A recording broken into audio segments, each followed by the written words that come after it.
The Principle of a Philosopher by Eternal Fool Asley. Chapter 23, To the Labyrinth. By Lania Northgate, 7:50 in the evening. At this time of day, the only ones who would typically leave town were adventurers, and those who wanted to gain some levels. Pochi and I had arrived at this meeting point 10 minutes ago. We were at the little guardhouse in front of the now closed north gate. By illumination from the torches on both sides of the gate, we could see that there was no one else around except us. And the gatekeeper was in the guardhouse, of course, but definitely not anyone belonging to the party we were supposed to meet up with. Did we arrive too early, sir? No, I think we're on time, actually. So they're late after all. Quick to shift lanes as ever, I see. Thanks to Pochi.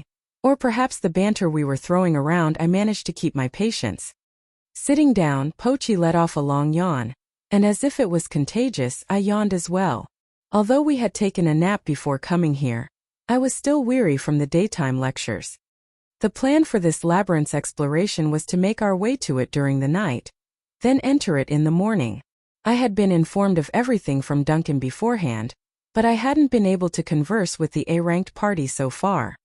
I would have liked to discuss some things with them if I could, but, well, this isn't unusual either. Anyway, the party was supposed to consist of 2 men and a woman, all warriors, I think. And as I was pondering things over up to this point, Pochi's ears and nose responded to signs of people approaching us. There they are, sir. Clanking of armor, stench of blood and oil on weapons, and lively yet quiet steps. They definitely are the A-ranked adventurers. Well, that's reassuring. And then, just as I started to hear those sounds of clothes and armor, I also heard the voices in energetic conversation. Ooh, lucky. Our pal this time's a mage. Bruce, we already told you that earlier. Ha, he never remembers anything. You should know his personality well enough to know that, Blazer. Sorry, Betty, I wasn't paying attention. Ha ha ha. Don't apologize for that kind of thing, man. You're one to talk, brother. As the 3 approached us, we nodded slightly to acknowledge them, as per the usual greetings among fellow adventurers. The man called Bruce, seeming quite friendly, lightly waved his hands in response. By Duncan's reference, we'll be the ones assisting on your mission. I'm Asley, and this is my familiar, Pochi. Nice to meet you. Hello there. Oh, we'll get along just fine. I'm Bruce, she's Betty, and that guy's Blazer. In response to Bruce's comprehensive introduction, Betty smiled, and Blazer lightly nodded. At the same time, I appraised their statistics. Name Bruce. Titles. Eldest brother, Swordmaster, rank A, the ferocious, member of the Silver. LV 62. HP. 1450. MP 91. EXP. 424,498. Special skills. Fortify strength. Fortify resilience. Smash/. Tempest. Fortify mind. A combatant in rugged silver armor, he had quite a few scars on his face which displayed an ear-to-ear smile. His hair was close enough to blonde, and he wore a metal-plated headband over his forehead. Considering his appearances and aura, he was a far cry from the stereotypical warrior. His countenance was fairly gritty, but his cheeks were visibly sunken, perhaps a sign on inconsistent weight gain and loss. And that title, Member of the Silver. Perhaps that was an organization I hadn't heard of. Name Blazer. Titles. Swordmaster rank A, the strong leader of the Silver Lion. Elva 67. HP. 1539. MP. 129. EXP. 519,746. Special skills. Fortify strength. Fortify resilience. Tempest. Aerial dancer. Oh. This man donned lightweight silver armor and carried a silver-ornamented sword. He gave off the impression of a fearless frontliner, his countenance expressing strong determination. He had short light brown hair, and he wore a red scarf around his neck. In terms of statistics, he was the strongest of the bunch, being well-balanced in raw numbers and skills. Seeing that he was the leader of the Silver, perhaps the organization consisted of him and the other 2. And he had a unique-sounding title. Perhaps he was supposed to be a well-known figure from somewhere. Name Betty. Titles: Little Sister Swordmaster, Rank A the Strong, Member of the Silver the Swift. LV 58. HP 1072. MP 146. EXP 308,201. Special Skills: Fortify Strength, Fortify Resilience, Tempest, 7th Lunge, Light Body. She had yellow highlighted short hair, wore a green bandana, and was lightly equipped in mostly green clothes and a silver breastplate, prioritizing swift movement. Around 25 years old if I had to make a guess? She looked fairly young, but considering how strong she was, she must have gone through strict training, on top of her natural talents. And if I'd assume, she was Bruce's little sister. In stark contrast to her brother, she was quite well groomed. Name Sung. Titles: The Fool, the Polarizing, Hermit Candidate, Mage, Alchemist, Staff Wielder, 6 Archmages, Tentative, Professor, Rank B, Top Student, Papa, Bullied Kid, Student Council Member. LV 57. HP 998. MP 16031. EXP 300009. Special Skills: Attack Magic Skilled, Support Magic Advanced, Recovery Magic Intermediate, Purification Advanced. Name Pochi. Titles: The Fool's Familiar, Advanced Familiar, the Powerful, Great Wolf, Watchwolf, Apprentice Mage, One Who Requires Earplugs, Godparent, Sweet Tooth, the One Raised by the Fool. LV 100.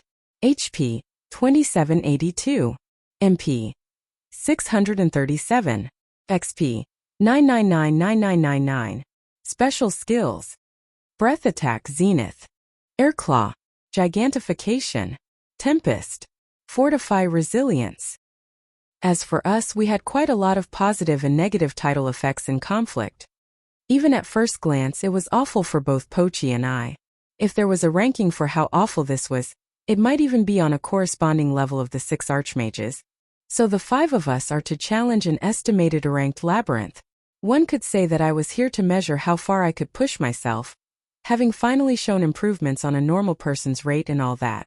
Alright, it's about time we got going. I'll lead the march. Asley, stay in the middle behind us, and Pochi will leave rear guard to you, Bruce and Betty behind me to the left and right. Now we depart. The leader sure has an amazing command on his party. He instantly selected a practical formation to add a mage to their ranks.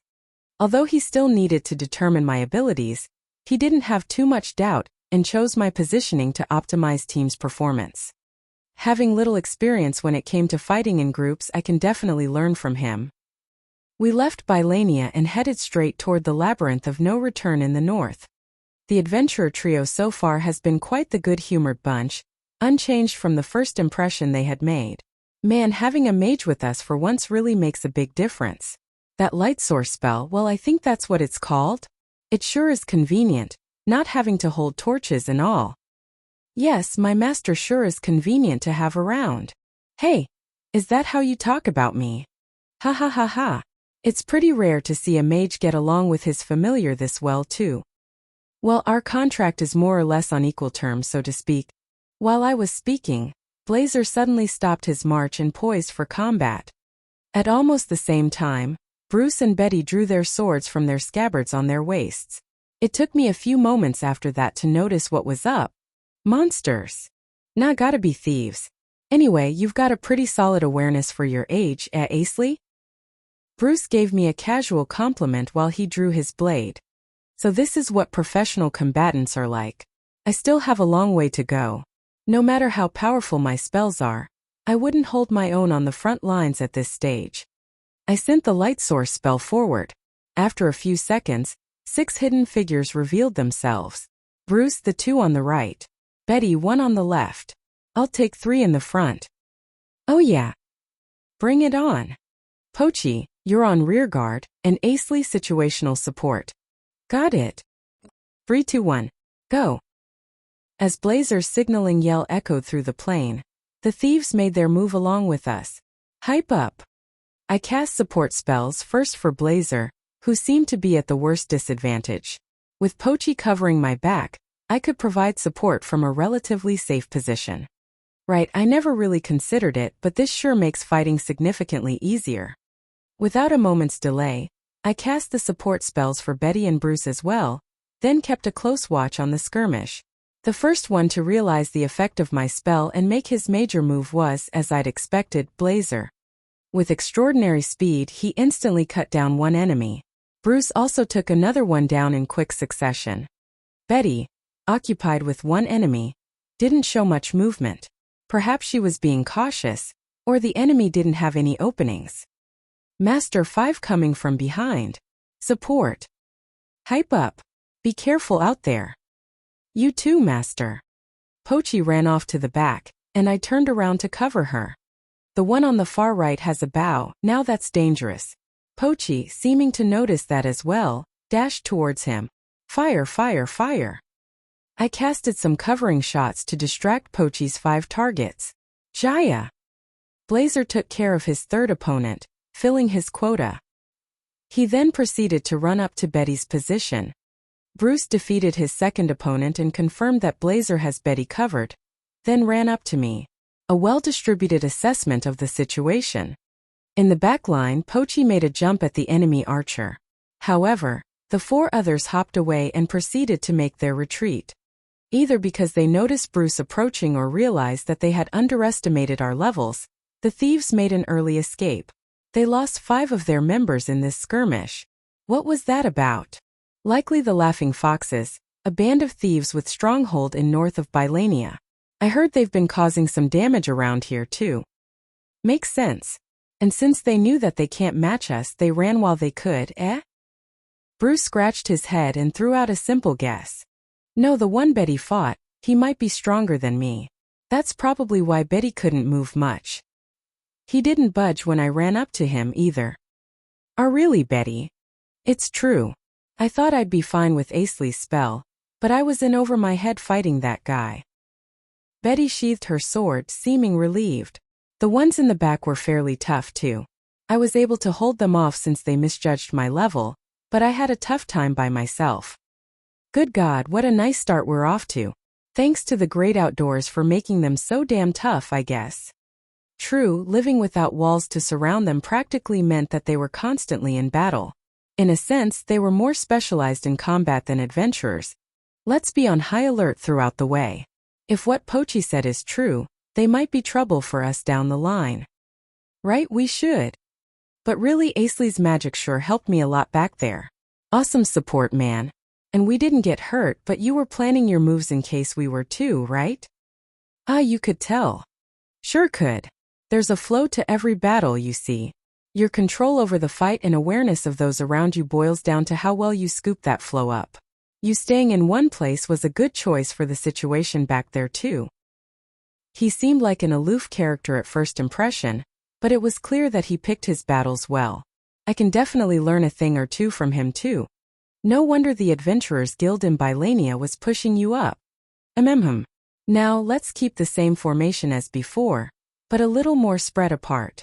We're on a limited time, so we'll have to be quick. But always stay on guard.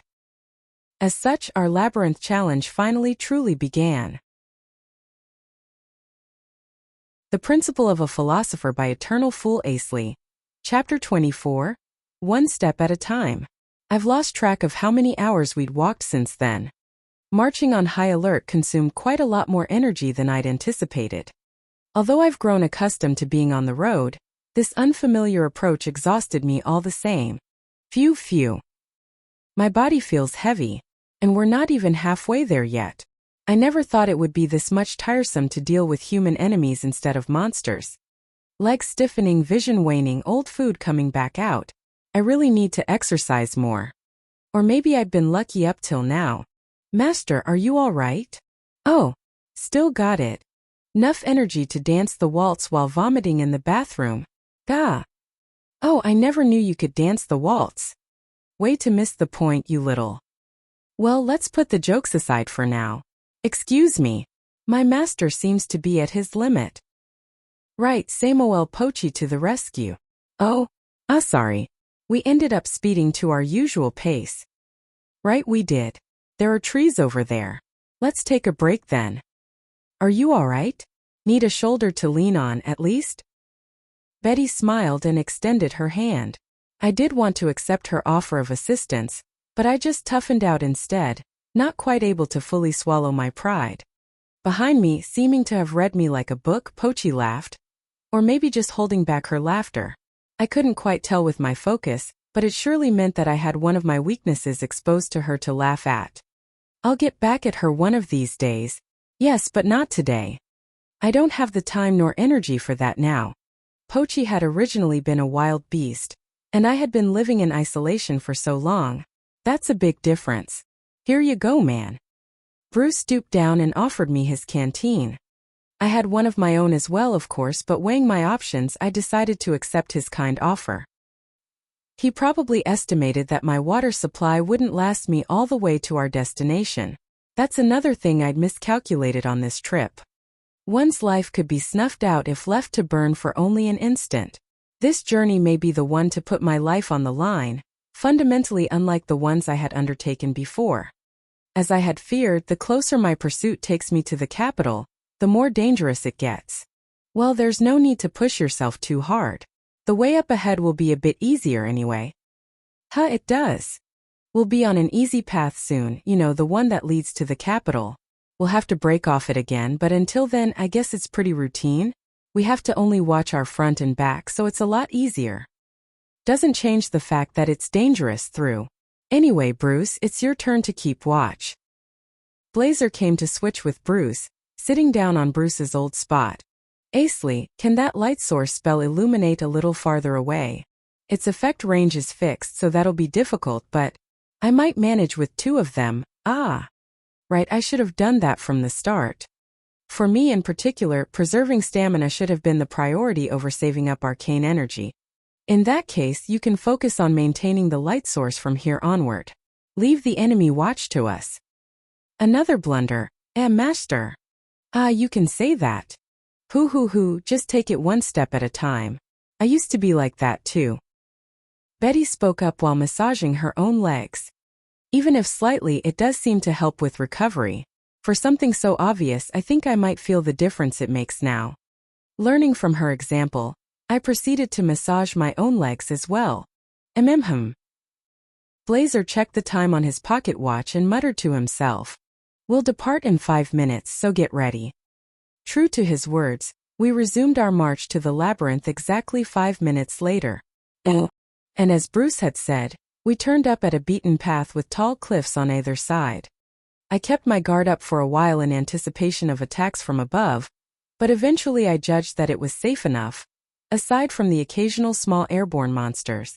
And then, rather quickly and uneventfully, we successfully arrived at the labyrinth of no return. As we'd planned from the start, we took turns to rest by the labyrinth's entrance. Is it true that familiars don't need to sleep? Sleep doesn't affect our physical strength, yes. There is still mental satiation to consider, of course, but I certainly can go without it for now.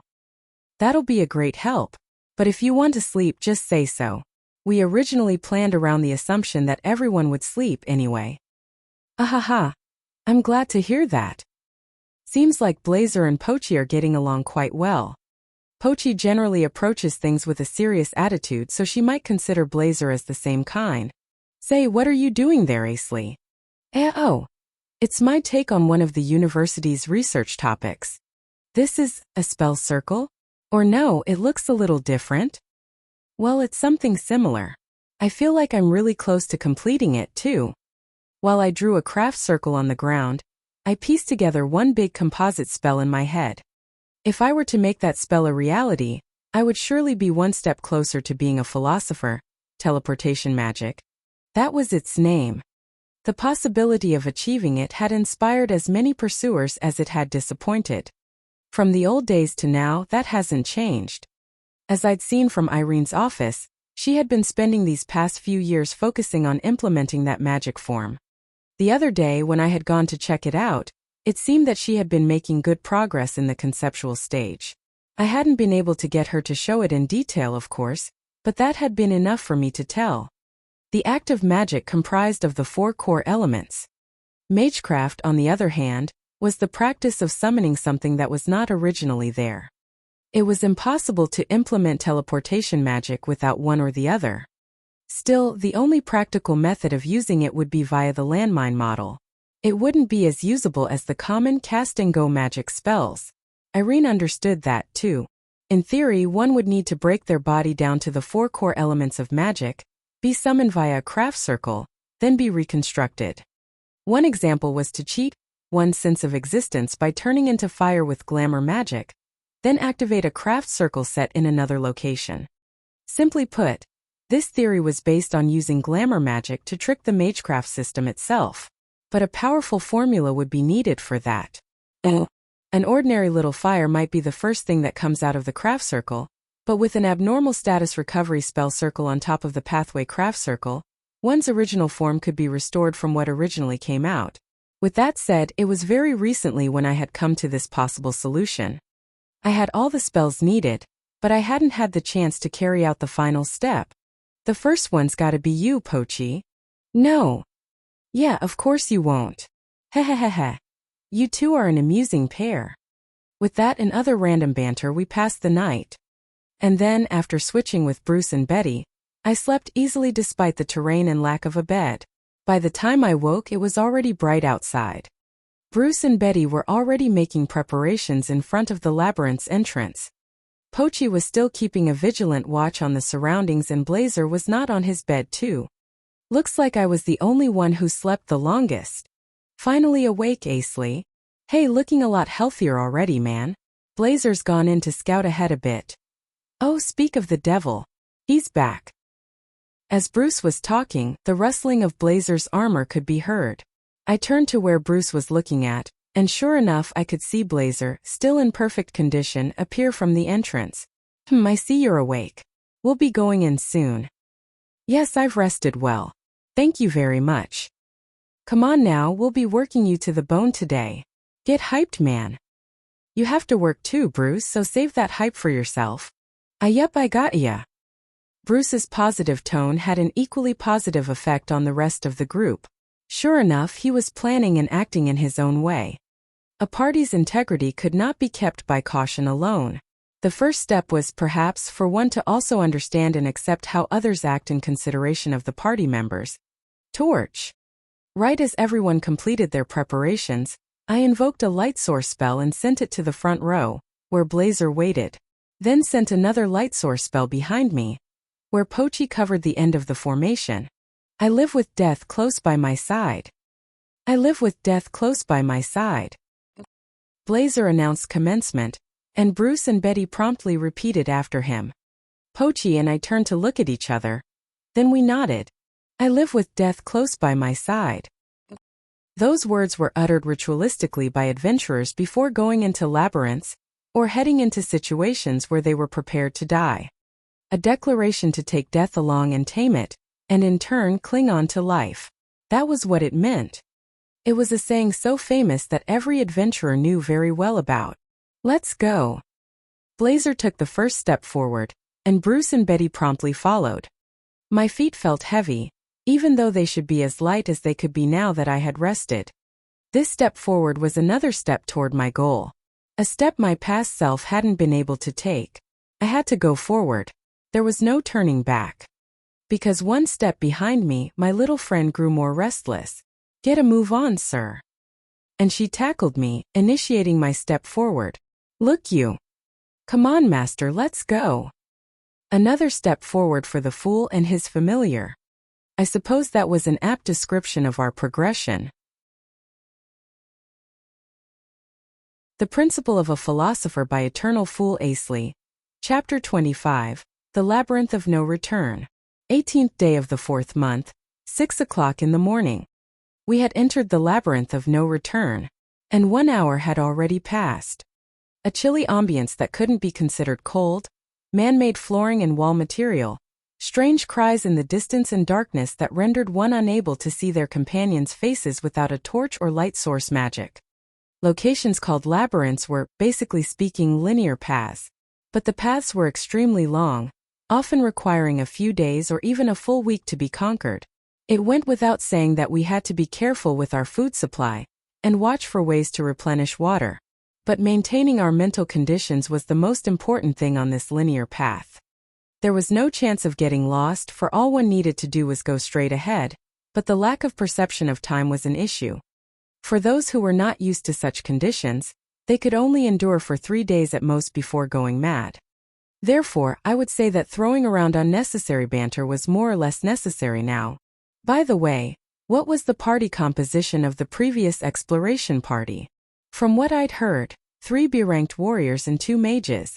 Still, there's a chance that they never made it here. Like they got wiped out by those thieves on the way? That's worth considering. We fought a few monsters so far, and they're not on the level that would throw off a B-ranked party. Even if they didn't make it all the way, they should have defeated the earlier monsters if they were here, so it's definitely possible that they never made it to the labyrinth. Exactly. So far, there hadn't been any traces of people been through this place. If they had fought the monsters, there should have been some damage done to the environment. If those adventurers had died, we should have come across some bodies and perhaps lost articles. Without detecting any bloodstains, signs of combat, or even bones, it was highly possible that they had been attacked by those laughing foxes thieves and died.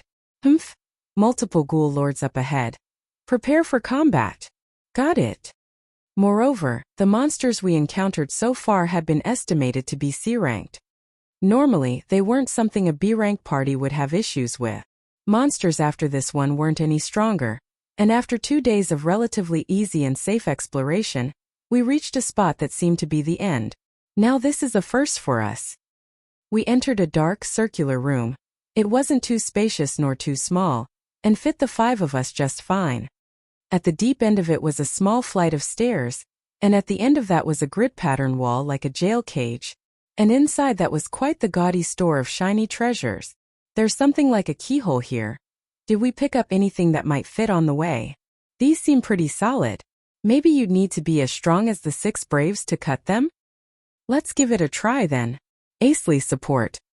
Yes. Hype up. Hup. Blazer unsheathed his sword and gave it a big swing at the cage, producing quite the satisfying impact. The cage rang with a corresponding vibration, a slow and high-pitched ringing, as the blade bounced right back. That chipped a bit off my sword. Then it's harder than iron, right? Special alloys, maybe? Would be an alloy, I don't know then. But if we get this off, wouldn't that be enough to complete our mission? Master, isn't this? Pochi turned around and called me. The cage was a metallic silver, with a pattern of reddish-tinged speckles. Sure enough, I'd seen such a description written in some of my books. From how Pochi acted, she probably knew what was up as well. One of the ancient alloys. Drinium steel. Said to be one of the materials used for the holy warrior's armor. The trio turned to me all at once. Oh man, is this for real, Asley? It's priceless. Like, wouldn't it be more precious than the treasures inside? That may be the case. But if we can't get it open, is there anything we can do, Master? We may not be able to open it, but taking the treasure should be simple enough. Wha? How are you gonna do that? Bruce raised his voice with a hint of excitement. We can dig around the cage for one. It'll take a bit of work, though. Ah, I see. That didn't surprise Bruce much. It may seem funny in principle, but the solution made perfect sense. I've made it so that the stone is easier to dig, so please take care of the rest. Wait, you mean me? Putting the right man for the right job, brother. Bruce hung down his head, and Betty encouraged him by patting his back. Bah, you better give me extra meat for the next meal. Yeah, Asley. 1 piece each from my portion and Pochi's, then. Hold on, Master, why mine too? Pochi exclaimed as if it was the end of the world. Isn't a master and his familiar supposed to be synchronized in both body and soul, Pochi? As if that's actually possible. Right in the metaphor. Ha ha ha ha ha. Bruce and Betty burst out in laughter, and even Blazer was visibly holding down the edges of his lips. Was it really that funny? Ha ha ha. Really, you guys make a great tag team. Hoo, you're so young, but it's like you're an old married couple, you know? Pochi was even more horrified than when she had thought she would lose a piece of meat. Now it was like she had just been bitten by ghouls or zombies. Me and my master, a married couple? Now that's a priceless reaction.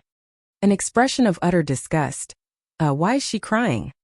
Being a good adventurer means to be recognized as such by other adventurers, my man. I look forward to seeing good results. As Blazer sheathed his sword, he grinned, an unusual expression from him. Ha! It's done. Now that's amazing. You dug all this in just 2 hours. Bruce had all his limbs down on the ground, and was drenched in sweat. Although he was not totally out of breath, his face sure was devoid of energy. Here, brother. Great work. Betty, carry me. No. Way. Bruce, seeming on the verge of death, crawled up to Betty in seek of assistance, but Betty flat out rejected him with a smile of the blooming of the purest flower. Why dost thou forsaketh me? Bruce muttered as his extended hand fell down, and his face went down once more into the ground. Ah. They seem to get along quite well, sir. Can't let you two overshadow them now, can they? I can't say I understand. It's usually not something you yourself will notice. In many cases, one will form their opinions based on what the concerned parties are displaying. Aspects are picked out, shaved off or embellished to arrive at a conclusion. Oh, now that's easy to understand, yes. Those were some wise words. Gotta note that down. It's a shame that we can't take the cage with us as well, but that's half of our request done. All we need to do now is go back alive then. Bruce, you still in this? I'll manage if I get to sleep for 10 hours. Can't right now. Let's go. Blazer, taking Bruce's half-joke seriously and shooting it down, gathered all the treasures in a leather bag and carried it on his back, then took the lead of the formation. Once we exit the labyrinth we could have Pochi gigantify and carry the stuff easily, but until then we had to leave it to the most physically fit, that would be Blazer. We hurried on our way, which tired us out quite a bit, but enabled us to return to the entrance at around the same speed as when we first came in. However, hey, aren't we totally surrounded? Bruce, feeling half-familiar presences outside of the labyrinth, reached for his sword. I see, so this is how they do things. Oh come on, wouldn't this mean we're practically stuck? What should we do, master? We'll use Pochi as a decoy and run for our lives. Not that again. I won't agree to it. Come on, just play along once in a while. Yeah. I can't die once in a while if I only live once, sir. Ooh, nice one. That wasn't intentional, I swear. You're one to talk when you just played right into my dad joke, doggo. As Pochi reddened up, Blazer dropped his luggage and prepared to fight, flexing his shoulders to relax his muscles. All right, let's see how fun this deathmatch thing is. We can't avoid this fight, so we'll have to whittle them down as much as possible, increase their burden while coming after us. So what's our plan? Use Pochi as a decoy. You sounded like you meant that, master. Do you actually have something in mind? Pochi tensed up for a moment, a sign that she was prepared for whatever my proposal will be. I'll be using a layered casting of Title Up and Hype Up for Pochi. Thankfully, that can be easily done with swift magic, so there's no need to worry. Pochi will immediately gigantify and launch a surprise attack on the enemy, picking off the weaker enemies as she goes. Yes, sir. And what should we do? This may sound selfish, so I apologize in advance, but I'd like you to guard me. Pochi is the only one fighting, then? So that's what you meant by decoy. So why would you need all three of us on guard? Yeah, wouldn't Bruce and me be enough? Or just Blazer, even? The siblings saw through me and proposed the suitable number of defenders I would need. That may be the case, but I'll be completely defenseless in the process, so I need as much help as I can get. So what you're saying is that you'll be pulling off a pretty big move. It's not quite that elaborate, so to speak. All right, let's go with that. Are you all really fine with it? What, you're not confident in your own plans? Blazer stared right at my face. He was smiling, but it felt as if he was testing me. That's not what I meant. Don't worry. You've already earned our trust, Asley. Be confident and do what you need to. Yeah, whatever he said. Hoo, keep us alive, all right. Your plans better live up to the hype, sir.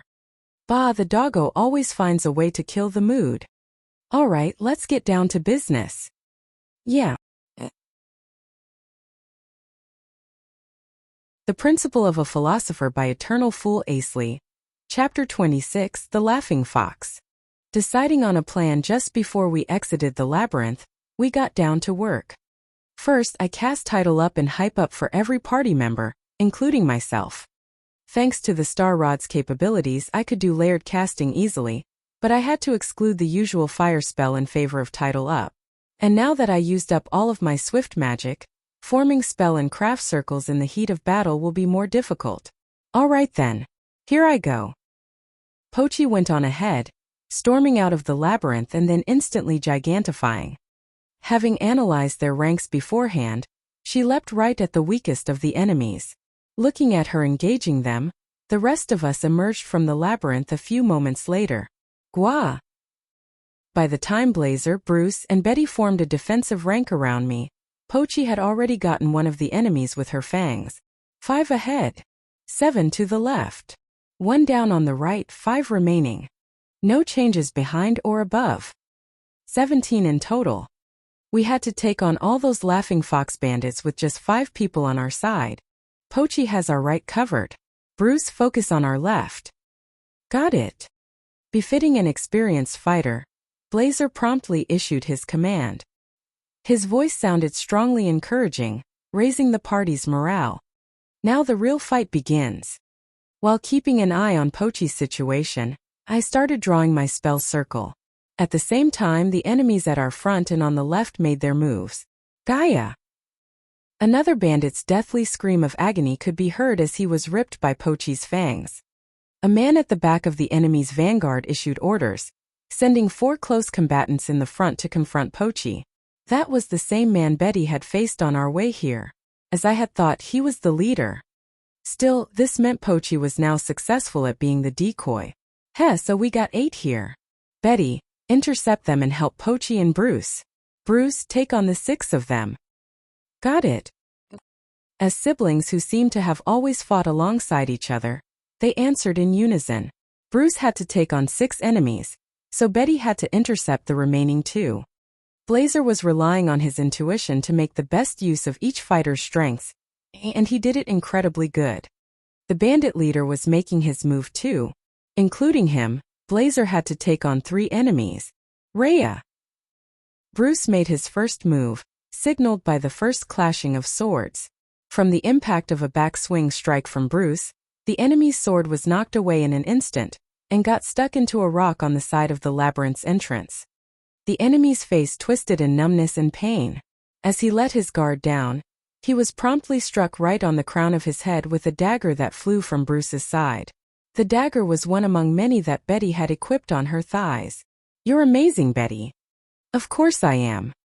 A splendid combination. It was unlike any battle I had ever been through. Ha!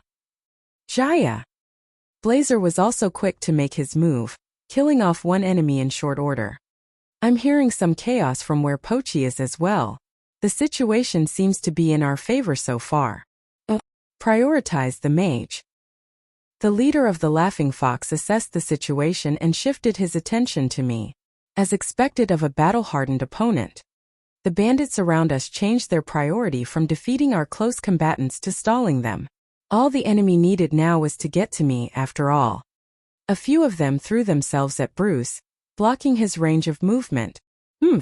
Smash slash. Bruce unleashed his special technique, swinging his sword to shatter the sword of his nearest enemy, and cleaving his way right through. The enemy's upper body was blown away with immeasurable force. He weakly groaned as he hit the ground before falling silent. The battle dragged on. Bruce was faring well against the enemy leader, but when another enemy joined the fight, he started taking more and more blows, sustaining quite a few injuries. But nothing too serious. Arg! Pochi's cry could be heard from our right.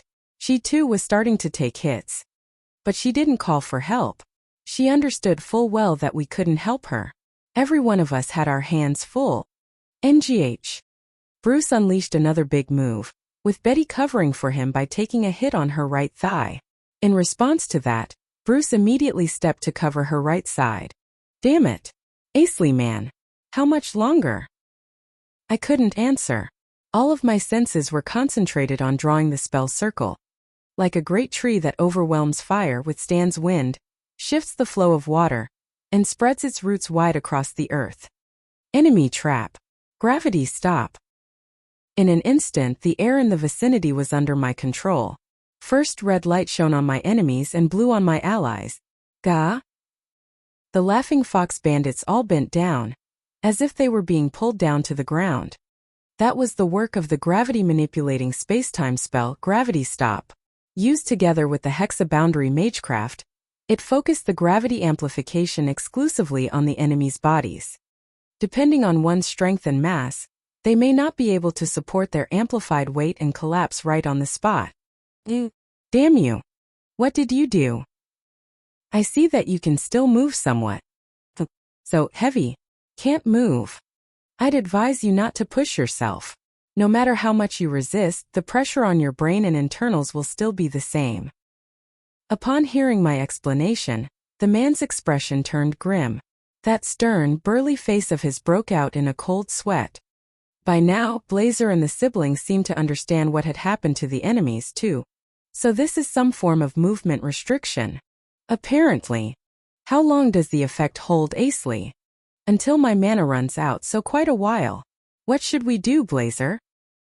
Right as I finished saying that, Blazer and Bruce went around beheading the remaining enemies.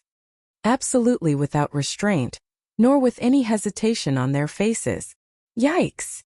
This is how it is in the world of adventurers, Asley. A moment's hesitation can spell your doom. You can say that again. That was for our survival, so I certainly won't speak against it. Now then, you are Mouse, leader of the Laughing Fox, correct? I've seen that mug on some wanted posters not long ago. Blazer fixed his sword on Mouse's neck. With Bruce's sword already on the other side, the bandit leader had his neck between two blades. Betty, on the other hand, went to check on Pochi, who had sustained quite a lot of injuries. Answer me. What happened to the party that came here before us? Do I even need to tell you at this point? Business as usual for adventurers. Mouse grinned, looking up at Blazer with a condescending attitude. I see. At the very least, I'll make it quick then. The moment Blazer brandished his sword, a knife was flung at his foot. Well, no, I hadn't even noticed that. The first thing I saw was Blazer jump backwards, then Bruce, who failed to dodge and got his foot pinned to the ground by the knife. Next thing I knew was that there was a new arrival to the fray, a girl standing beside Mouse. She was small and seemed quite young. Her expression was completely cold, as if she was devoid of life. Even Blazer was unsettled with her strangeness. She supported Mouse on her shoulders and took off, displaying far greater strength than one would have expected from a girl of her stature. She retreated through an escape path. There they go. Dude, my foot. Help me out here, man. Forget him, Asley. You gotta help Pochi quick. Betty shouted, emphasizing the need for immediate care for Pochi, who had already reverted to her normal size. Right, I gotta treat her. I hurried to Pochi, who now laid on Betty's lap, desperately gasping for breath. Ah, Master, are you still alive, or? Stop talking. Just practice making funny faces or something. Ahaha. That stings. There were no irregularities in her pulse, but she had a lot of internal injuries. I'll have to apply the restoration effect from the inside, instead of the usual external patching. Rise, arise, arise. Holy Virgin's boundary. I drew a craft circle above Pochi, invoking a craft that wrapped Pochi and Betty in a faint light. What's this? Feels warm. The vitality of the earth is condensed and transferred through this spell circle. It has an energizing effect on the body, speeding up natural recovery. With how Pochi is now, it'd be better to focus on internal recovery over mending her external wounds. Sounds like the restoration will take time. Bruce, I need you to keep watch. Bruce, still with his foot stuck, cracked a joke from afar, but no one reacted to him. Magic sure is convenient. Maybe I should have focused on studying it too? Thanks to magecraft and magic, Betty woke up the next morning with her legs fully recovered. Now, Bruce, let me look at your foot. A bit too late for that, man. Sorry, I've been too fixated on patching up Pochi, so. I'm not blaming you or anything. You got your priorities right. Bruce said, totally missing my point as he stuck out his foot for me to patch up. It was extremely rare for adventurers to consider familiars as anything but tools. Naturally, humans would usually receive medical priority regardless of urgency, so cases like Bruce prioritizing purely based on urgency was rare. Nowadays, many mages seem to treat familiars as expendable tools. From my perspective, it is quite worrying. Thank you. I wish I could do more, but when it comes to recovery magic, I'm still in training, so. Apologies for my master's shortcomings. Hey, why were you even speaking on my behalf? Did I hit a nerve? Not at all. Then you shouldn't have any issues with that, right? Yeah, right. The Principle of a Philosopher by Eternal Fool Asley. Chapter 27. An immediate and favorable reply with a hint of fur. Classroom. 3rd day of the 5th month. 4 o'clock in the afternoon. 4 days have passed since we returned from the labyrinth of no return. Pochie's and Betty's injuries weren't too bad, and we didn't meet any of the Laughing Fox bandits on the way back.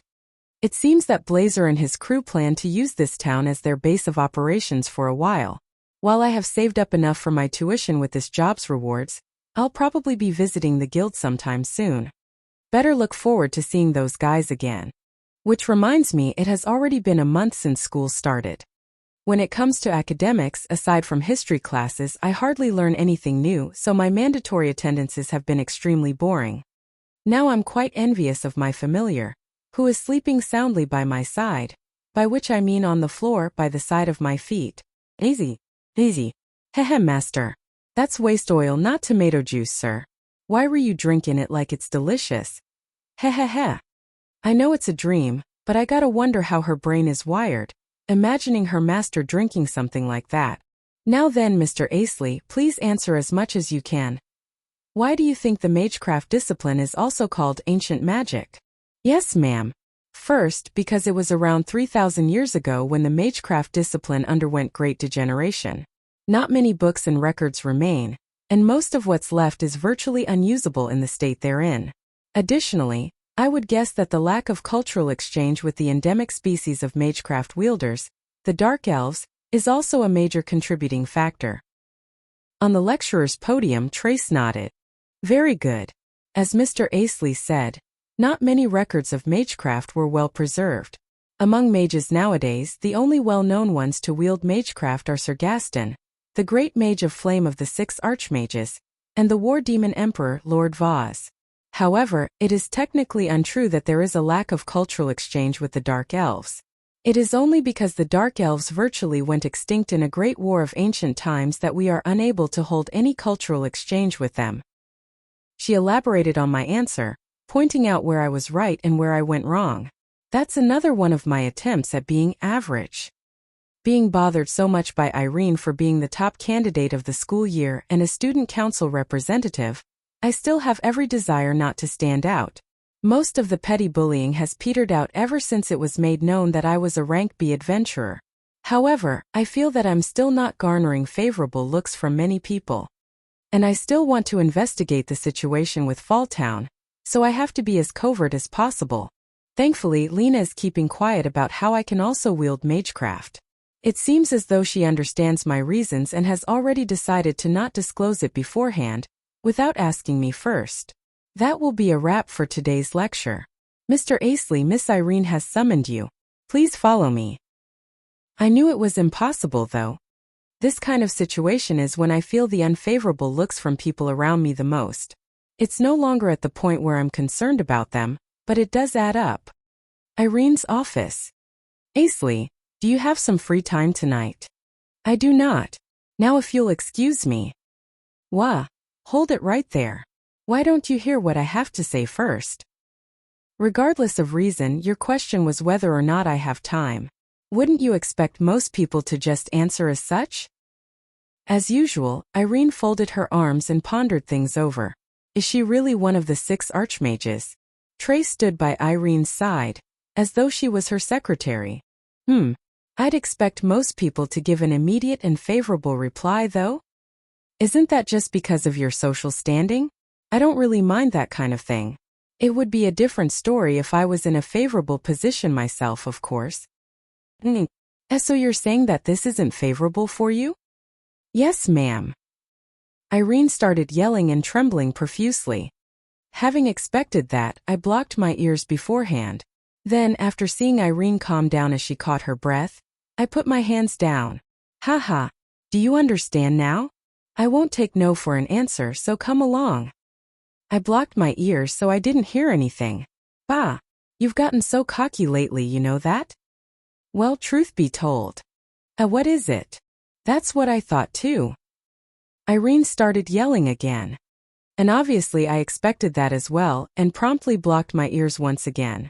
After seeing Irene calm down, I put down my hands. Trace, on the other hand, was perfectly calm all the while and just stood there and listened. Incredible. Oohoo. Looks like you're having fun, Miss Irene. And not at all. But you always seem to calm down after getting to talk to Mr. Asley, don't you? Damn it, Trace. Just keep quiet for a moment, will you? Indeed, Irene seems to be having fun, despite her looking quite annoyed at all the teasing. Maybe I'll try doing that myself sometime. So, what business do you have with me? Ahem. Tonight Billy, Gaston, and I will be out for dinner. You've been invited as well, and your after-curfew permission has already been processed. So you better come along, alright? Now that's amazing. 2 of the 6 archmages and the nation's authority on recovery magic. What were they thinking, inviting me along? I promised Pochi that I'd cook her a super special tropical fruit meal tonight, so... Oh, for the love of... Just bring her along as well. And that's the story. Wanna come, Pochi? Have fun, master. My familiar lazed around the room while listening to my explanation. Hey, you're not coming. Why would you even bring me to that scary-sounding place? You're my familiar, right? At least be there to guard me or something. Sending my master off in a good mood is also a familiar's duty. That doesn't sound good coming from you, damn it. Ah, you went and said it now. I'm nullifying my contract, sir. Hey, don't jinx it. Don't even try to make that face, sir. Discussion over. How about I make you the super special tropical fruit meal for 3 days? Trying to bribe me with food? Okay, let's go. Now this is what I'd call an immediate and favorable reply. Before we set off, I brushed up Pochi's fur and trimmed her nails. Even for only a short while, we'll be meeting some of the nation's representatives, so we'll have to look good at least. And now I'm starting to feel hungry. Maybe tomorrow I should cook myself a super special meal as well. Bylania Central District, front of the Oriental restaurant Shinra Banzho.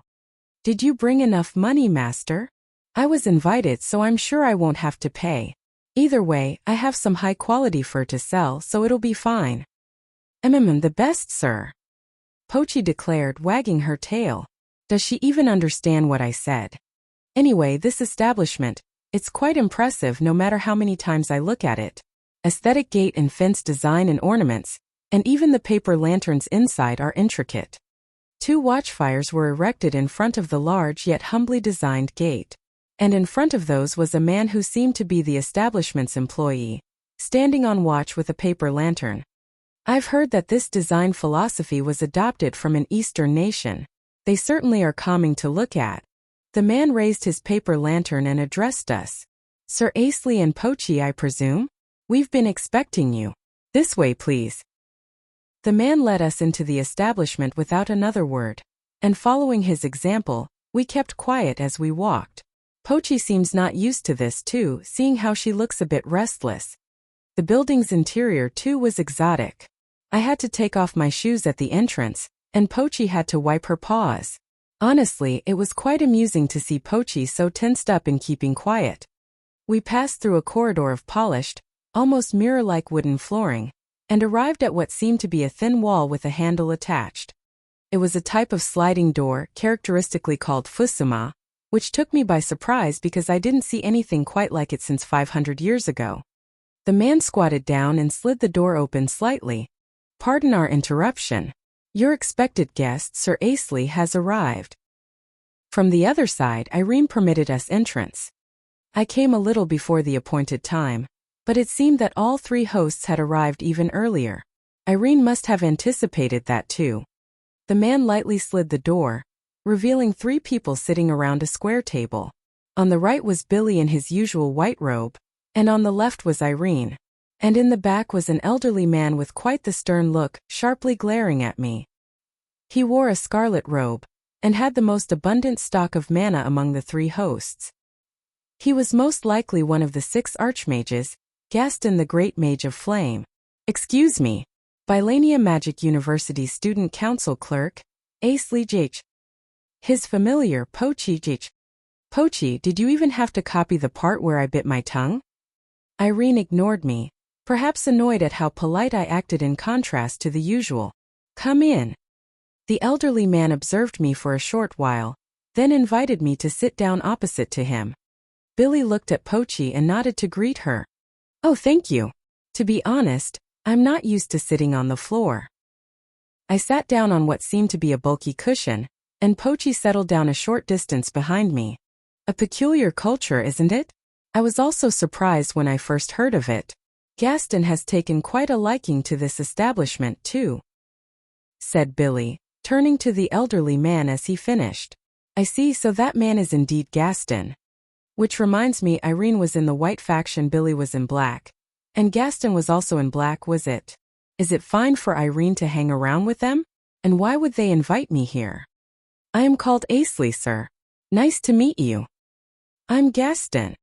What's with this pressuring atmosphere? Gotta spark some conversation. Ah, that reminds me. I've purchased staves from your store when I first came into town, sir. Oh, staves from my store? Which ones were they? The shopkeeper recommended me 2 of the star rods in accordance with my budget at the time. I'd taken them for walking canes at first glance, but I ended up buying them after realizing how well made they were. Hehehehe, you've quite a way with words, young man. He's quite different from your anecdotes, don't you think, Irene? Humph, he's just acting. That's what he said he'd do earlier today. Hey, don't talk about me like that to just anyone, ma'am. There's still some time before food is served. So Gaston, why don't we expose more of Asley's assets while we wait? Hehehehe, that would be interesting. I'd rather not be any more exposed than I am now, ma'am. I might catch a cold. Well, I suppose I do have high-quality fur to use in emergencies. The Principle of a Philosopher by Eternal Fool Asley. Chapter 28, Misfortune. I'm technically the oldest one, but here I am conversing with 2 elderly men and Irene. Doesn't this imply that she is also around their age? Are you perhaps curious about our acquaintanceship, Asley? Oh, I'm just wondering about the faction competition.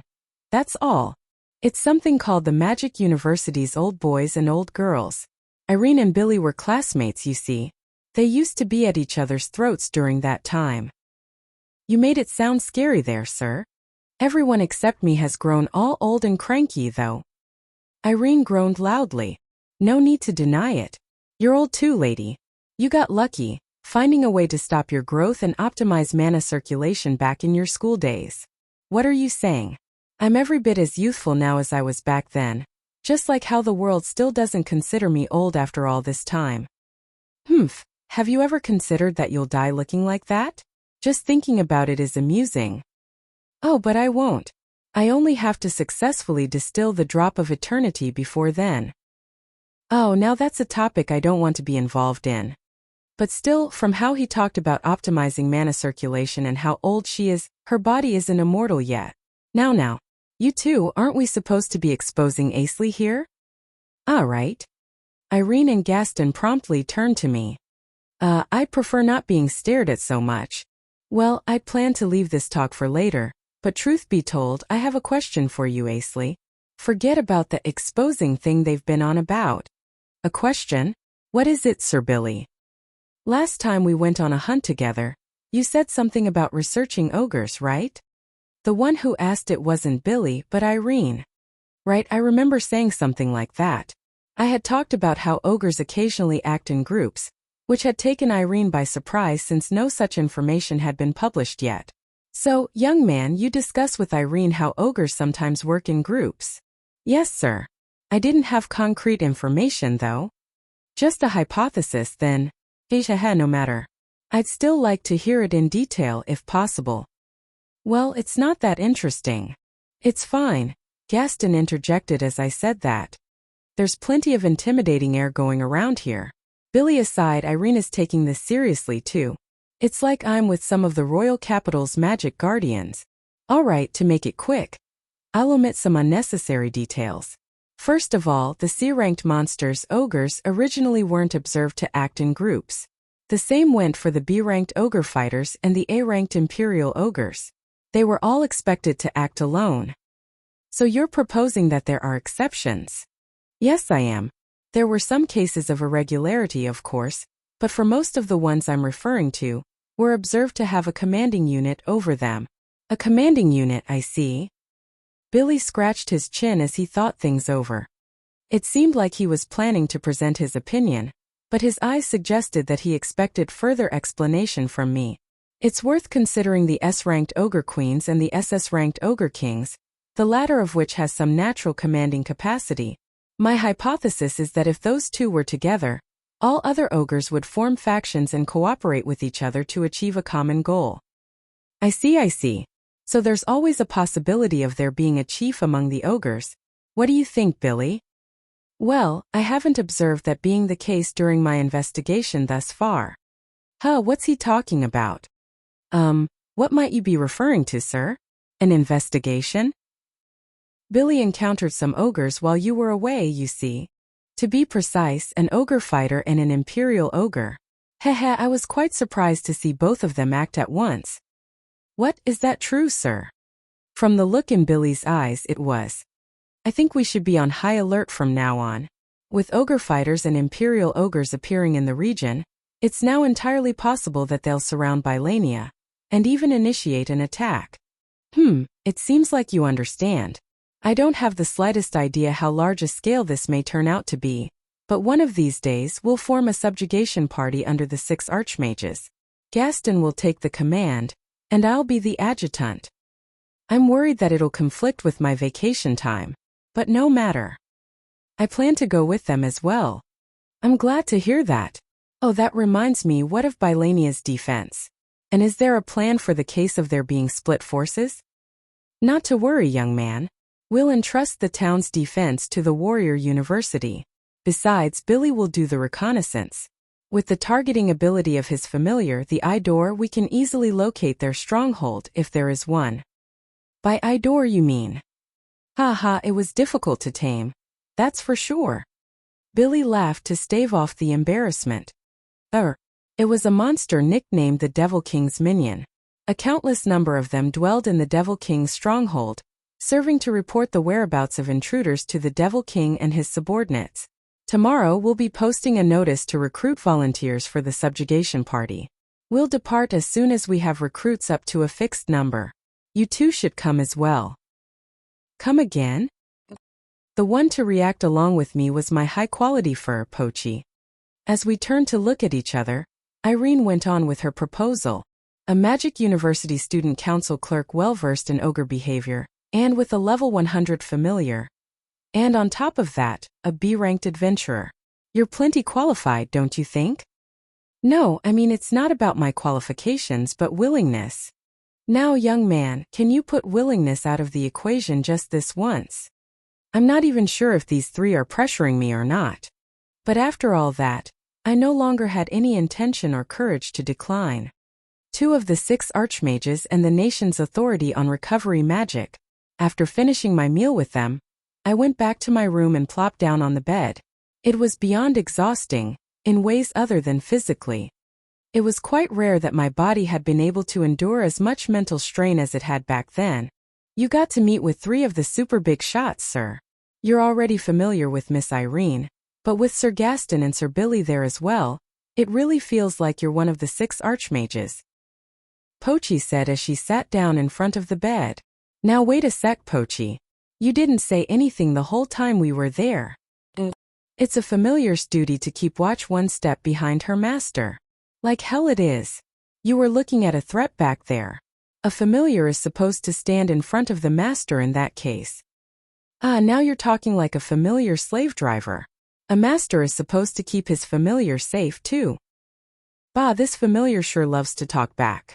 I had heard a long time ago that familiars were supposed to resemble their master personality-wise, so I'm sure she's an exception. She's so far from resembling me. Still, how come the ogre's activities are increasing as of late? Perhaps it is another sign of the Devil King's resurrection after all. With there being no way for the holy warriors to be born now, I suppose making some connections with the 6 archmages and the 6 braves doesn't sound too bad. Although they may be obligated to cooperate in the case of the Devil King's resurrection, I'm sure they aren't prepared enough to face it. Right now I know Irene, Dragon, and Gaston. Considering that, it's also beneficial that I got close to that Black Emperor boy, as far as long-term results are concerned. With him being the most likely candidate for one of the new 6 archmages, he's definitely an important one to befriend. After my back and forth with Pochi was done, I shut my eyes on Pochi's pillow. In the time that no light cast over my eyelids, I could only hear breathing sounds from myself and from Pochi in a corner of the room.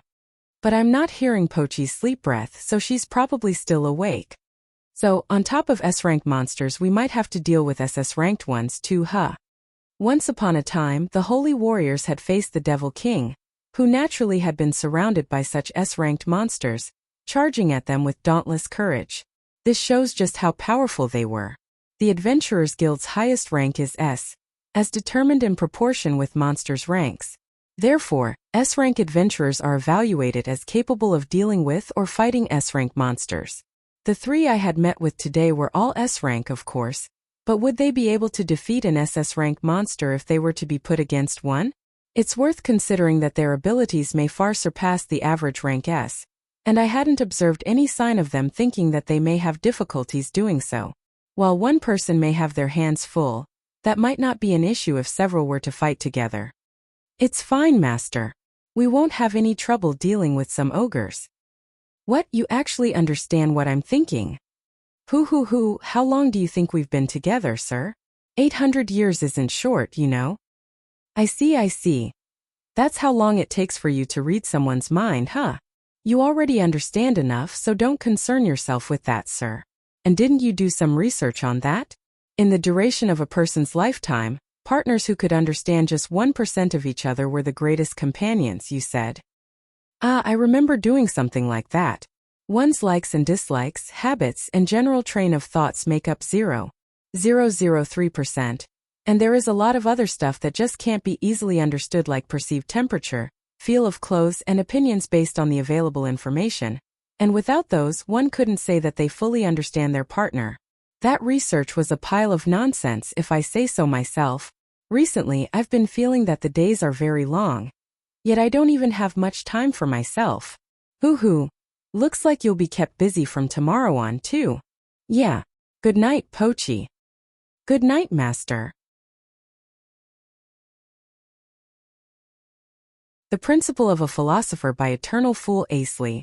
Chapter 29, Barbecue Bird. 5th day of the 5th month, noon. In the Adventurers Guild in the northern district of Bylania, Blazer, Bruce and Betty were checking out the notice that Duncan had recently posted. It was regarding the recruitment of members for a subjugation party, the mission which Irene and her colleagues had planned just the night before. Recruiting Ogre Subjugation Party, under the 6 Archmages' command. Objectives: Ogre, Ogre Fighter, Imperial Ogre, Ogre Queen, Ogre King. Commander Gaston. Adjutant Irene. Field Medic Mage Billy. Tactician Asley. Qualifications: Adventurer rank C and above or junior/senior year student at the Warrior or Magic Universities. Application: Bylania Magic University, Central School Building. Process form at the reception. Deadline: 9th day of the 5th month. Departure: 10th day of the 5th month, 10 o'clock in the morning. Reward: 3,000 gold, courtesy of the Duodcad Conference. All 3 pairs of eyes came to a stop at the same line. It was not at the names of the distant entities such as the 6 Archmages or the nation's authority on recovery magic, but the name of a friend who had been on the same job as them just days ago. Duncan stood behind them, double-checking the recruitment notice. This Asley is the same guy we met during our labyrinth mission, right? Probably. Yep, that's definitely my boy. He's the only Asley registered in this guild, after all. Duncan wasted no time to dispel their doubts. Betty showed an expression of bewilderment as she scratched her head, and so did the other two. I'm more surprised by Asley's name being right next to 3 super famous people than the fact that the ogres are forming factions, really. I've always known that my boy is on good terms with Lil Irene, but it's still a surprise, eh? So what do you think, Blazer? 3,000 gold from the Duodcat conference, huh? It seems too little for potentially having to face big targets, but we have a good chance of getting to know some of the 6 archmages with Gaston being the commander and all. If we do well, we may have some references for when we go to the royal capital. The force size should be pretty big. We may not have much merit over here, but this tactician is sure to notice us. Yeah, I think so too, said Bruce, and Betty nodded in agreement. The 3 then grinned at each other and finalized their decision to sign up. Bruce proposed that they order some ale and Duncan went to get it right away. When the 3 were served at their table, they toasted in congratulations to Asley's step forward. Their celebration resounded throughout the guild hall. Meanwhile, the freshmen's classroom of the Bylania Magic University was in an uproar. A crowd formed around Asley as if to blow off the remaining harassment from the usual people on him. In front of him were Hornell, Mitters and Idea, and approaching from his sides were Lena's friends, Clarice and Anri. The other classmates crowded around them. Lena was at the very back, standing on her toes and occasionally jumping to get a look at Asley's seat. Ouch! Who would dare to step on my tail, sir? So sorry, Pochi. Oh, Clarice? Well, I actually don't mind much, but please do be careful, alright? Pochi held her tail and blew on where she had been stepped on. Damn it, Asley. You better explain what's going on here. Mitters buffeted Asley with angry shouts. I can understand Miss Irene or Sir Billy, but how did you already get to work with Sir Gaston? Hornell banged on the table as if carrying out an interrogation. Stop evading the question. Come on, explain yourself. Idea assaulted Asley's eardrums with her shrill voice. However, Asley was unfazed. He stayed silent with his eyes closed. It was as though he was meditating. As a man who has lived for thousands of years, this degree of annoyance could no longer agitate him. Damn it, those damned geezers. I said I'd go along, but they didn't have to put my name that high up. Iljet Bakatilonio Thesides. Iljet Bakatilonio Thesides. Iljet Bakatilonio Thesides. Anyway, what should I do about this crowd? The lunch break just started. It'll be hard to hold the crowd until the next class. And as if Asley's thoughts had been read, Irene appeared in due time at the teacher's podium. Miss Irene! Lena shouted. She was the first to notice the former's arrival. And immediately, the eyes that had been focused on Asley all shifted to Lena, where the shout came from, and then beyond her. The whole class proceeded to shout just as Lena had, then bowed to greet Irene. Be seated. With just that one sentence, everyone present scrambled back to their seats. Then they sat down, just as Irene had instructed them to. Not a single person leaned their backs against their seat, except for Asley, who heaved a sigh of relief. The classroom fell into a deadly silence. Only Irene's footsteps and Pochi's yawning could be heard. Moving up to the podium, Irene took a look at Asley, the root cause of the uproar, then cast her eyes over the whole class. You lot are still so immature. Raising such a commotion just because of one name on a sheet of paper, said Irene, then turned to where Hornell was seated. You there. You said to Asley something about not understanding why his name was on that piece of paper, right? As if to repeat some of the lessons she gave him previously, Irene did not call Hornell by name. Hornell scowled for just a second, then tensed up upon realizing the pattern and what might come next. It was as if his heart was pierced. So answer me. What is the name of the commander that was written on that paper? Sir Gaston, ma'am. Exactly, for a subjugation party it may be, but a commander is a commander. He has the right to decide what goes on, and that goes for the appointment of officers as well. He was the one who decided to make Asley the tactician, do you understand now? You should act carefully when raising an objection to your commander's decision. Each and every one of your remarks may influence your endeavors in the future. Although she sounded like she was talking to one person, her words applied to everyone in the class. Being employed by the Magic University for the most part also meant being employed by the nation. Objecting the decisions of the higher-ups would only be a painful experience for the objector. Once again, how immature of you all to read this recruitment notice only on the surface. As you know, this university takes into consideration one's abilities above all else. Just consider that you will naturally be noticed if your abilities are sufficient. And recognize the fact that you are now on a different playing field than Asley here. A myriad of reactions resounded throughout the classroom. Irene, who may very well be considered a demon instructor by most, called Asley to her office and left. It was as if the lunch break was hit by a storm. That's quite a harsh way to talk to a class of mostly teenagers. But as I'd expect from a professor, she's a natural at preaching. Asley admired the delivery of the demon instructor's speech for a while, then dragged his still yawning familiar to go see her. However, hey, why didn't you say anything? Was I supposed to? You were supposed to explain things yourself to clear everything up. A sudden change from her demon instructor image, Irene now acted suitably for her body's age as she approached Asley with a shrill voice. Well, I was thinking of a way to get myself out of there. Think about it before, not during the commotion. Wah. I've never heard about my name being there. And my name isn't even there, sir. See, even Pochi is glad for her master's name being put there. Are you sure your ears are working properly? My ears are beautiful and working perfectly. Thank you very much. I wasn't asking you, Pochi. It's only expected for you to bring your familiars to battle. Irene's composure was waning, perhaps since she was outnumbered. And so she readied herself, then proceeded to draw a spell circle with her fingers. This spell circle. I've never seen it before. It is similar to my storeroom though. House. With Irene's chant, a streak of light lashed from the spell circle the size of her palm, and a small silhouette appeared from within. It moved quickly, stopping just above Irene. It was quite small even when compared to Irene's head. That's a sparrow. Hey, watch your mouth, you. There's nothing wrong with a sparrow being a familiar. It was a gray sparrow, and the first thing it did was assert its authority over Asley with its throaty voice. Be quiet, Hawk. Aye, big sis. Irene's familiar, referred to as Hawk, bowed down as it hovered overhead, without taking its eyes off Asley. While it was being respectful, the bird glared at Asley with a sharp glint in its eyes, as if to threaten him. Big sis, since you're at a disadvantage, I'll help you out. How's this? Now we're even, right? I never knew you could call a familiar from a spell circle. That spell might have parts resembling magecraft formulas. Oh, I see. So that's why some other mages I know aren't seen together with their familiars. Which reminds me, Miss Trace might have told me something about this before. Ooh. Master.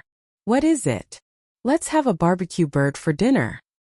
As Pochi expressed her almost instinct-like desire, Hawk appeared as if it busted a vein between its eyes. Pochi stared blankly and Hawk's eyes were still kept sharp. Asley looked on with concern over the fact that Irene had called out her familiar just to show off. Such was another peaceful day at the Magic University. The Principle of a Philosopher by Eternal Fool Asley.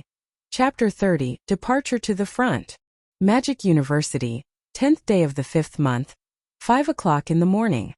Now I'm working with the committee in the temporary tent in the plaza in front of the central school building, where everyone is set to gather. There is a chair in the middle, but Gaston isn't sitting down.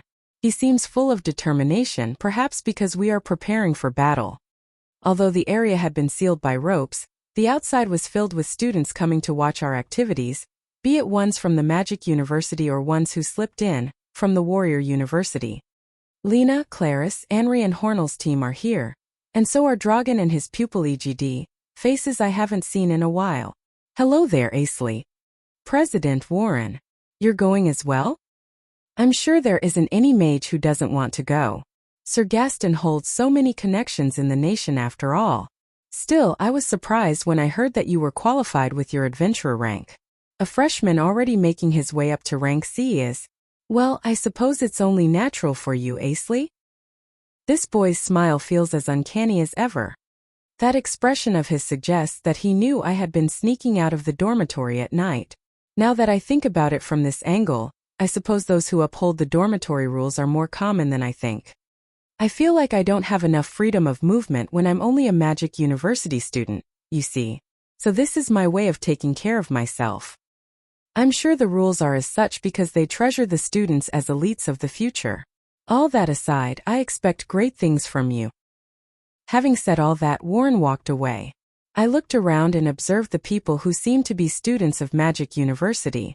The only freshman here is me after all. There are a few sophomores. They most likely received special permission to participate. And there are indeed quite a lot of juniors and seniors. Seems like most of the seniors have signed up. With the Balanian adventurers rank C or above joining in, the subjugation party should be at least 300 members strong. Asley. It's been a while, man. Well, just a week though. Ha ha ha ha. The one who addressed me so casually was none other than Bruce. Behind him were Blazer and Betty, pushing their way through the crowd.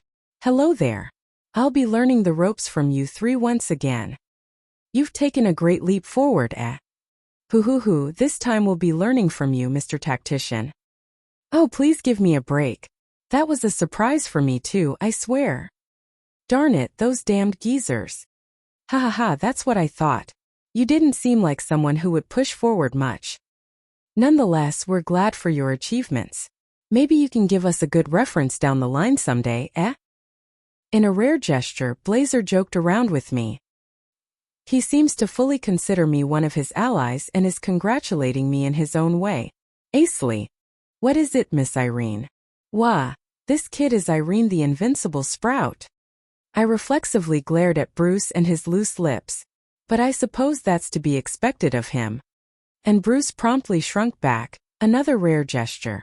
Apologies for my friend's impoliteness, Miss Irene. We'll be in your care today. Blazer was the one who immediately came forward with an apology. And Betty followed suit, bowing her head. It's fine. So these three are the ones, Asley? The party you went with to the Labyrinth of No Return? Yes. All of them are reliable A-ranked adventurers. One of them doesn't seem to be up to snuff, though. She took another glance at Bruce. Bruce's face suggested that he has taken back that blunder just now, but with both parties being sensible adults, neither pressed the matter any further. Oh, but that is not the case. He is my trusted friend as well, after all. If you say so. Irene looked a little sad as she said that. Wait, did I say something strange? Then her expression turned normal almost immediately. So it's fine after all. I guess. Just to confirm, you three are A-ranked. Mind coming with me for a few minutes? We need some A-ranked adventurers to be squad leaders. Yes. We're happy to be of help. You come along too, Asley. I'm just a rank B though. I'd like you to assist Gaston. I was supposed to be just an adjutant, but I'll be leading Squad 1 as well, you see. Wouldn't that mean there are less capable personnel than we anticipated? That's right. At first, we planned to divide the force into 10 squads, but most of the people who signed up are rank C, so there aren't many to whom we can entrust a squad. At this point, I'm expecting only 7 or 8 squads at most. I saw this coming considering the low pay and high risk, but still. She didn't seem particularly disappointed, just slightly demotivated. Around this time of the year is the training period for new recruits, so it's understandable that there aren't many capable personnel available. That was probably also why Gaston could get some vacation time. Moreover, the ones who knew of the increasing A-ranked monster population may have been just the adventurers who had fallen prey to them. There's the considerable threat of the laughing fox from the other day, too. With all that considered, this area may already have become dangerous, even if it's a city. After that, I went around with Irene in search of additional capable personnel. We only looked at the ones who had signed up, of course, so it was over quite fast. 30 minutes before departure, we gathered at the tent. Just by looking at the leaders, I'd say we've gotten ourselves a well-rounded force. Billy assessed the squad's formation. And he is right. Considering the fact that the subjugation party was formed in such short notice, what we have now is not bad at all. Squad 1. Irene, the invincible sprout of the 6 archmages. 40 other members. Squad 2. Blazer, the silver lion. 40 other members. Squad 3. Bruce. 40 other members. Squad 4. Billy, the holy healer. 50 other members. Squad 5. Betty. 40 other members. Squad 6. Warren, the black emperor. 30 other members. Squad 7. Dallas, the scarlet blade. 30 other members. Squad 8 and subjugation party main body. Gaston, the great mage of flame of the 6 archmages. Asley, the tactician. 43 other members. Dallas, the only one I'm not familiar with, is a swordsman and an adventurer. He came to register for the mission yesterday, just before the deadline. In any case, he had just arrived in town and had been searching for a decently challenging job. His adventure rank was A, but according to Billy, who happens to be old friends with the former, his abilities were pretty close to rank S. Dallas is a slender man, 50 years of age, and has a long scar running from the center of his face to the right. Blazer's team seems to have heard of his name as well, so it's safe to assume that Dallas has some impressive achievements. His nickname, Scarlet Blade, doesn't mean his sword is actually scarlet, but stems from his reputation, that his weapons would always be dyed red in the enemy monster's blood. From the short time I've talked with him, he seemed boorish, and didn't appear to initiate any discussion aside from what concerned the mission at hand. That's my impression of him so far. I never expected this little pay to attract the silver and the scarlet blade into our ranks. You know of us as well, Sir Gaston. I've heard about you all.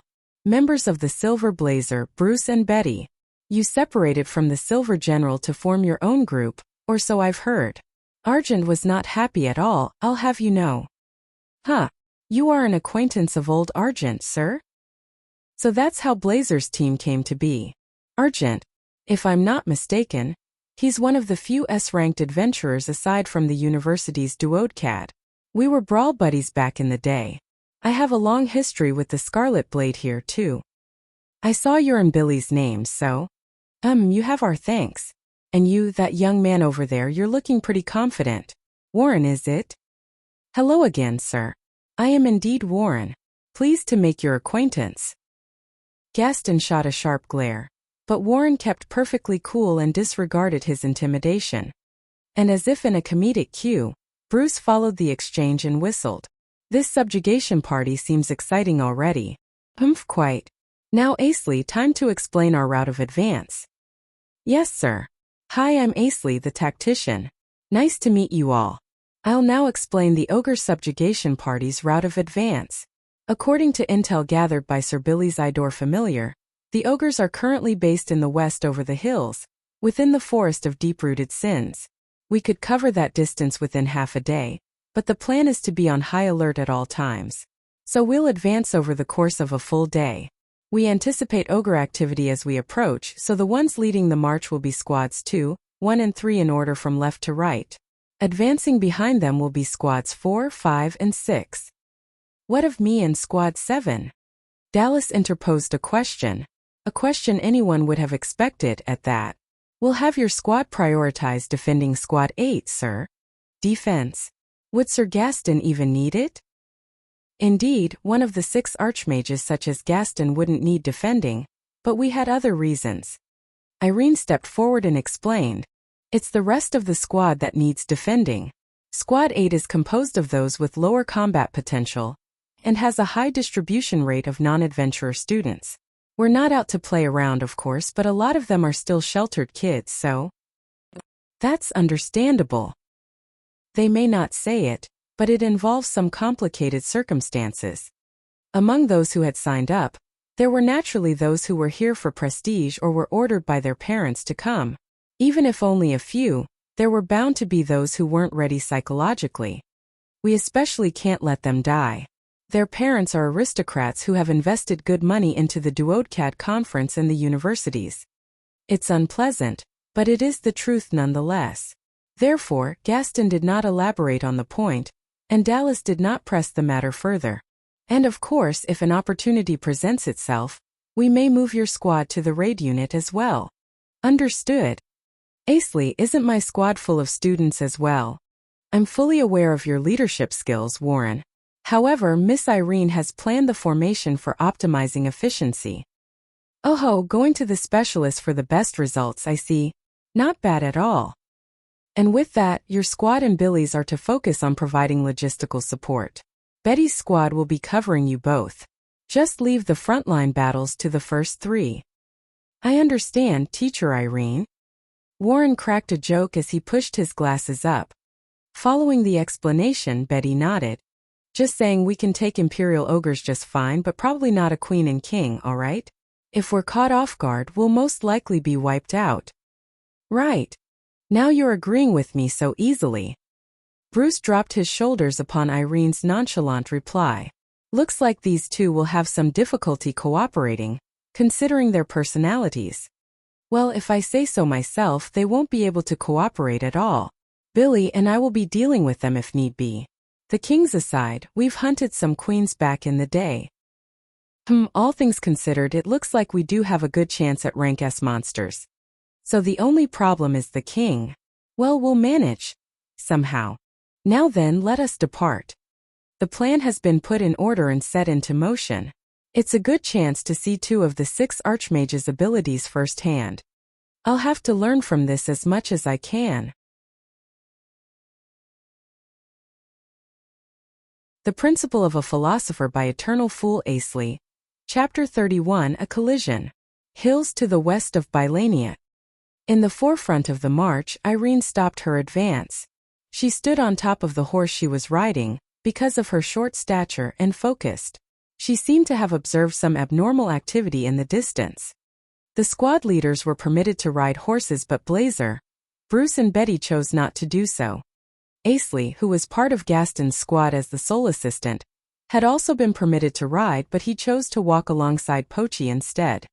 Members of the subjugation party, all 300-something, were either adventurers or students. They may not have been trained by the nation's higher institutions, but they maintained their formation fairly well. It was in part thanks to Gaston's and Irene's charisma, the students' trust in each other, and Warren's unifying force as the student council president.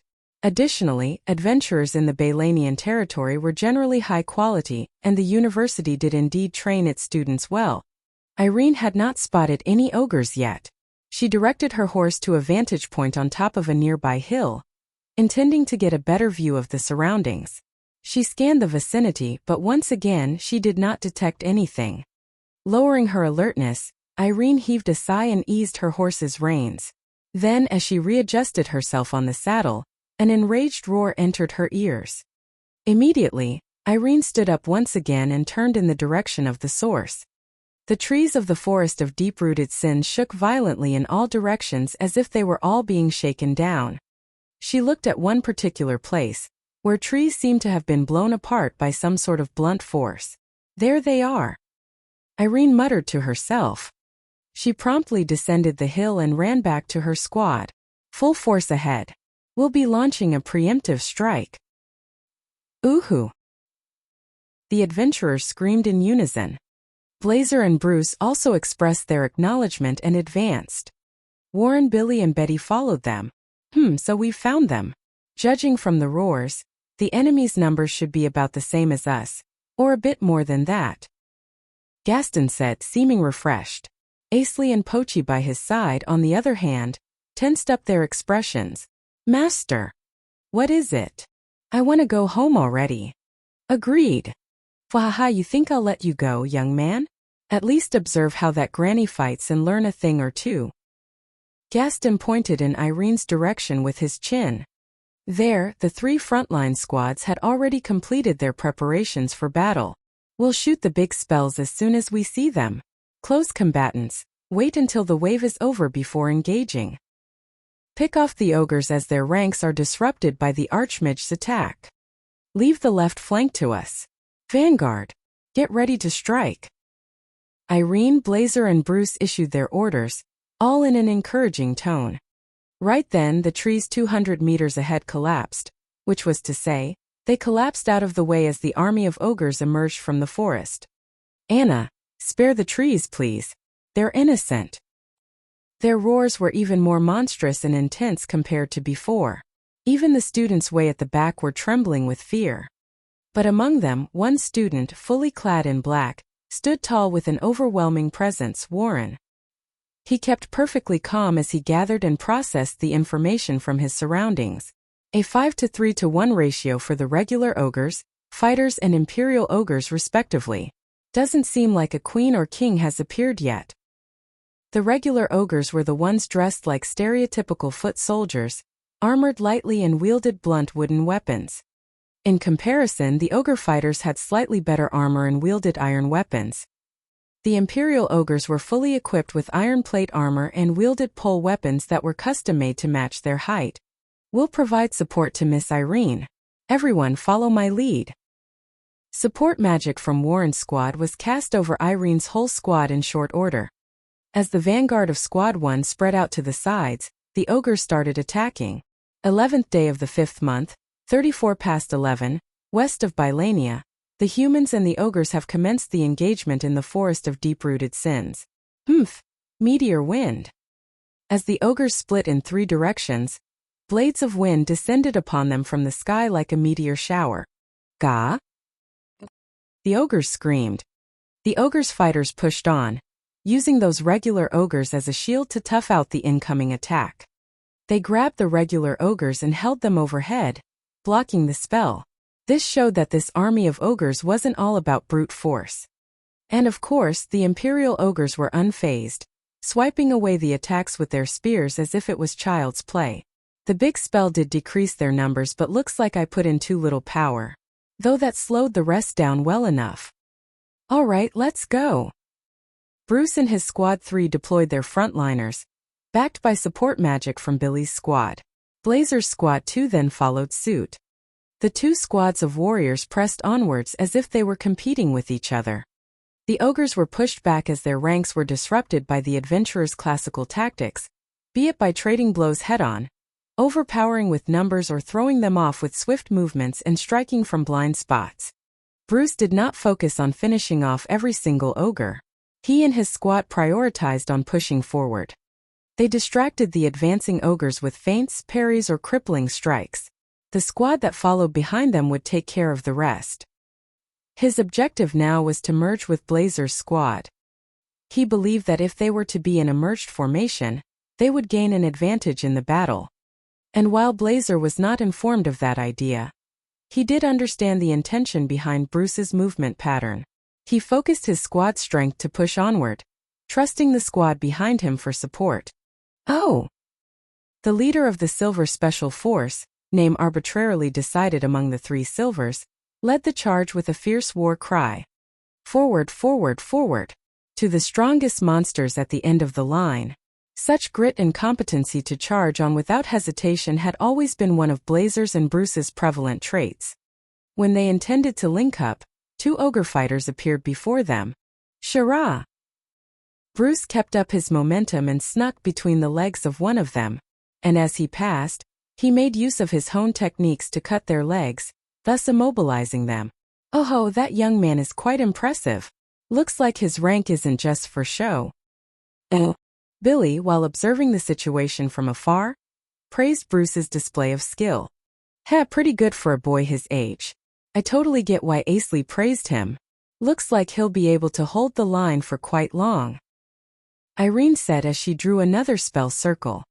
The following squad, led by Blazer, entered the fray like a conflagration. In contrast to Bruce's hammy energy and brutish movements, his squad's advance was calm and steady. With a logical fighting style that left spare stamina for later, they neared the center of the battle without being struck by a single ogre. Impressive. Yes, sir, the silver. Those 2 guys are quite amazing. Blazer. Bruce. Hang in there. The 2 of them grinned, perhaps because Pochi's cheering actually reached their ears. And at almost the same time, as they pushed their way through to the center, a gigantic ogre, one of the imperial ogres, appeared behind them. Bruce. Duck. Blazer. Jump. The duo synced their attacks so perfectly that one would think they were swinging at each other when observing from afar. As the other signaled, one ducked down, the other jumped up, and their blows met with the black spear coming behind them. Ooh! Their vigorous swings overwhelmed the Imperial Ogre's attack. Knocking the enemy back, the two fixed their sights forward as they stood their ground and watched out for each other. Ha ha ha. We got this. Huff huff. Yeah, more or less. It's just getting started. Don't die on me. Heh, look who you're saying that to. The Imperial Ogre stood up after being knocked away. Although it had not been injured, it dropped its weapon because of the numbness in its hands. The duo did not let this chance slip by. They immediately charged at the enemy, with their respective squads close behind them. This could be considered as another one of their contributions as the vanguard. Among the squads, a good number of members had been scared of the initial clash. But with the two leaders pressing on without any hesitation, morale rose greatly among the hopeful young warriors. This didn't mean they were more powerful than usual, but those who had been holding themselves back were now stepping forward. This was important for a battle. At the very least, the duo was carrying out their task as squad leaders splendidly. As the battle went on, another roar resounded from the entrance of the Ogre's Hill. It was louder and more brutish than the last, so powerful that tremors could be felt under the warriors' feet. Gaston, ascertaining the silhouettes from several hundred meters away, guessed their identity. The main force is entering the fray. Perhaps the rear will need to move too. What about the main force, sir? Observe the situation for now. The number of regular ogres is decreasing, isn't it? It's because they sent out a fraction of their force as the advance party. The ogre fighters and Imperial ogres, on the other hand, are slowly increasing in number. The three initial divisions of their force aren't going to last forever too. In which case, Gaston spread his hand outward. Billy and Betty forward. Warren spread to the sides, but make sure to hold formation. His orders echoed through the land, reaching the three leaders' ears. The squads pushed through the enemy ranks, with Bruce's Squad 3 and Billy's Squad 4 from the left, Blazer's Squad 2 and Betty's Squad 5 from the right. Irene and Squad 1 charged right in the middle, aiming far ahead. Behind them, Warren's Squad 6 spread their formation to provide frontal defense for Gaston's Squad 8. Dallas, gather up the injured. Irene. That was all Gaston needed to say to issue his desired order to Irene. Those who can walk, retreat to Squad 8. Those who can't, wait to be recovered by Dallas' squad. Squad 1, open a path in the center. Make way for Squad 7. As if upholding a commandment, Squad 1 split to the sides, opening a path for Dallas Squad 7 to run ahead. The latter proceeded to search for the injured within the ranks of Squads 2 and 3 as they slowly pressed onward. This is amazing, Master. Blazer and Bruce have been pushing quite well, which made it so easy to recover the injured. Yeah, this tactic may not work well against human enemies, but against monsters such as ogres, it's quite effective. In addition to the adventurers who had fallen behind, the squad carried the wounded and injured back through the opening of Squad 1. Dallas stayed behind as his squad's rearguard, and Irene unleashed another big spell to damage the ogre's ranks. And then, Gayerer. The adventurers stopped their feet. Or rather, they had been forced to stop. The roar was dreadful. It was as if it directly squeezed the adventurers' hearts. Even Blazer and Bruce were immobilized. A group of several dozen Imperial ogres emerged, mowing down the trees. In response, the frontliners started taking steps back. That was not the issue, however. The issue was what was amidst the ogres, as if being escorted or protected. Before long, an ogre with a female body appeared. It did not look much different from the Imperial ogres, but it had features distinguishing it from the others. For instance, its armor was of a darker shade. It was an ogre queen, a formidable S-ranked enemy. Behind it, another set of footsteps could be felt as it shook the earth, further inducing fear within the warriors. Another ogre showed its gigantic body, its height almost the same as the surrounding trees. You've finally shown yourself. Damned beast. Gaston shot a sharp glare at the Ogre King.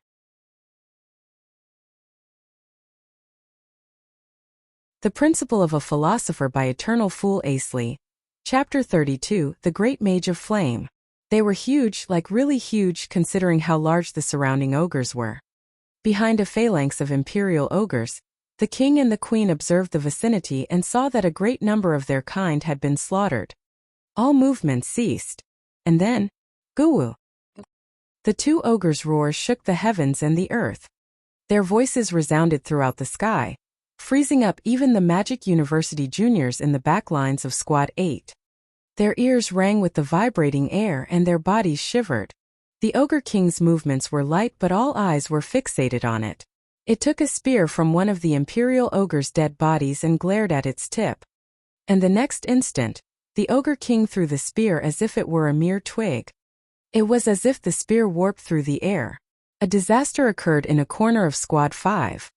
One of the Squad 5 members felt as if a fierce wind blew past him. He remembered there being squad mates to his side, be it his rivals or old friends, but not anymore.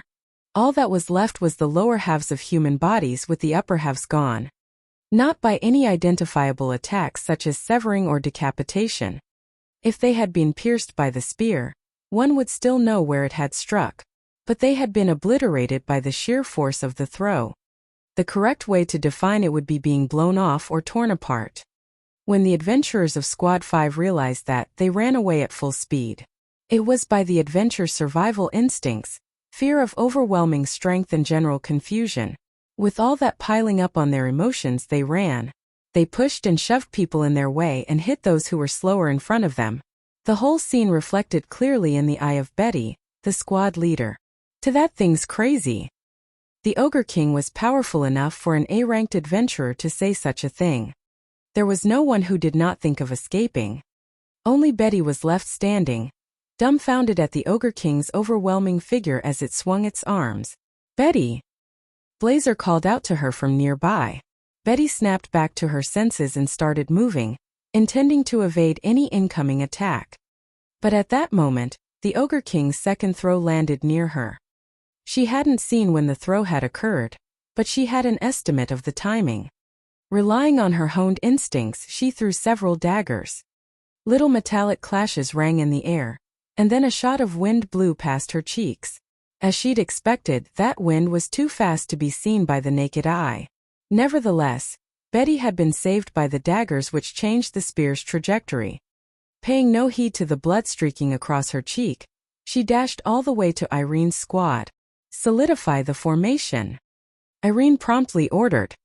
Warriors gathered in front of Squad 1 with Blazer, Bruce, Dallas and Betty in the very front with their weapons ready. You can't take it on alone. We'll focus our strength to parry that spear out of the way. Wait for my signal and strike with your sword straight ahead. Dallas explained to the three. Bruce's whole body shivered profusely. Blazer, noticing that, was naturally worried. Bruce, you can still fight, right? Man, you know I'm shaking because I'm not allowed to say no, right? Yeah, right. Blazer patted Bruce's shoulders. His hands were also shaking. However, Bruce had no leeway to let that weigh on his mind, nor did Blazer have the time to worry about it himself. Irene's squad cast defensive magic in behind her. Warren's squad cast support magic for the frontliners. Strength fortification, defense fortification, weapon enhancement, body optimization, tidal amplification. Various effects layered on top of each other. Incoming. Now. Oh. At Dallas' signal, the four warriors brought down their blades with all their might. Bakian. A thunderous roar echoed. They parried it, or perhaps not, no one could tell. No matter how one looked, the four warriors' arms were already pushed to their limits. Their weapons were still intact. Irene saw for certain that they were on the verge of being dropped from their hands. Billy. Irene called the name of her old friend and rival. No one could possibly understand what she wanted. The man in question knew what to do before any order was issued. High cure just. He cast his best recovery magic for the four warriors. Growling. That little shit's way too strong, man. Humph, looks like all we can do is hold the line. I won't forgive that thing if my arms put on too much muscle. Ugh. The members of the Silver complained when they regained their composure. They knew full well that if they were to fall, the combatants behind them would likely be annihilated. Dallas understood that as well, so he gritted his teeth and took up his sword once again. The three, their hands shaking, exerted pressure onto their weapons. Ugh, incoming. Now. Bakian. Ugh. Hi Cura just.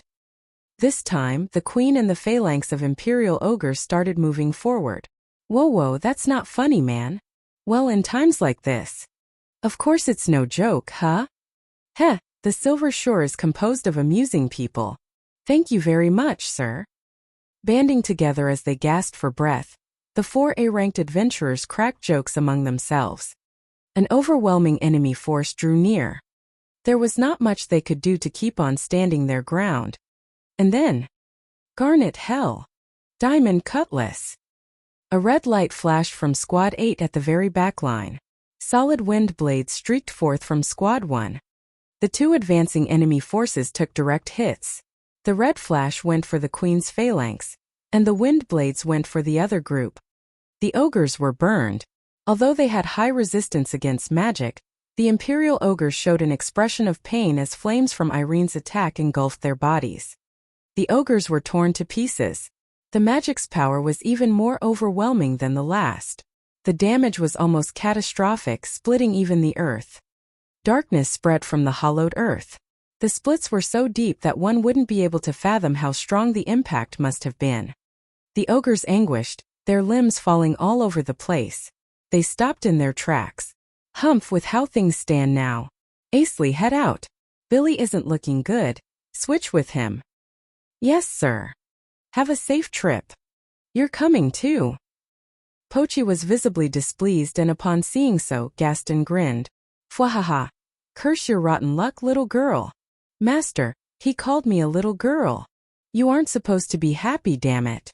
Irene, Billy, Blazer, Dallas, Bruce, Betty. Defend against the king's 3rd attack. Yes, sir. Warren, don't let the enemy near Billy's squad. Leave it to us. After issuing simple orders, Gaston's horse galloped ahead, catching up with Asley and the gigantified Pochi. Their target was the Queen, which had shaken off Gaston's attack and was now charging forth by itself. Gaston thrust his deep crimson bishop staff up to the sky. Octa boundary. Stakes of light came tumbling down from the sky, embedding themselves in the ground in 8 directions around the Queen. A barrier promptly formed, and a curtain of lighting ran within the perimeter. Whoa, that's even stronger than your magecraft, master. Damn, I can only go up to Hexa. Goo. The Queen bent its knees down to the ground, its movement stopping at last. Tear off its defense. Acid red. On horseback, Gaston invoked his next magic spell and looked behind him. What he focused on was Pochi and her master Asley. Young man, strike now. Be reasonable, sir. Master, I'll go. All right. Go. Purgatory breath. Pochi unleashed a stream of dark red fire from her mouth. At the point where it felt like it might outdistance Gaston, the bishop's staff spouted out a toxic flame. Envelope its body. Venom death. In an instant, the Ogre Queen took direct hits from the toxic green flame and the deep crimson hellfire. The Ogre Queen's expression was of pure agony as it kept trying to shake off the 2 encroaching flames. Although it couldn't move, its electrical resistance was terrific, as the Octa boundary stakes were already starting to crack. Octa boundary. Once again, 8 stakes tumbled down. In the further strengthened barrier, the Queen's body was now finally down on the ground. What on earth is he, that old monster? Master, he can hear you. Fwahahaha. I'll pretend I didn't hear that. Anyway, are you going to let the fight end before getting a piece, young man? He looked specifically at Asley. Although Asley knew that it was half in jest, his body still stiffened up all the same. Seeing that there was no other choice but to act, Asley brandished his star rod. Rise, arise, arise. Hit point reduction. Ooh-ho, it's the spell that directly decreases the target's HP. But in a decisive battle that needs to end as soon as possible, it won't be effective enough, don't you think? My master has far more to show than that, sir. Come again. Asley's staff was trained on the Ogre's Queen. And with an extremely serious face that he rarely showed to anyone, he slowly closed his eyes. Asley sent the spell circle flying away slowly, then opened his mouth once more. Rise, arise, demonic acceleration. The craft circle covered the spell circle as if swallowing it whole. Isn't that magecraft?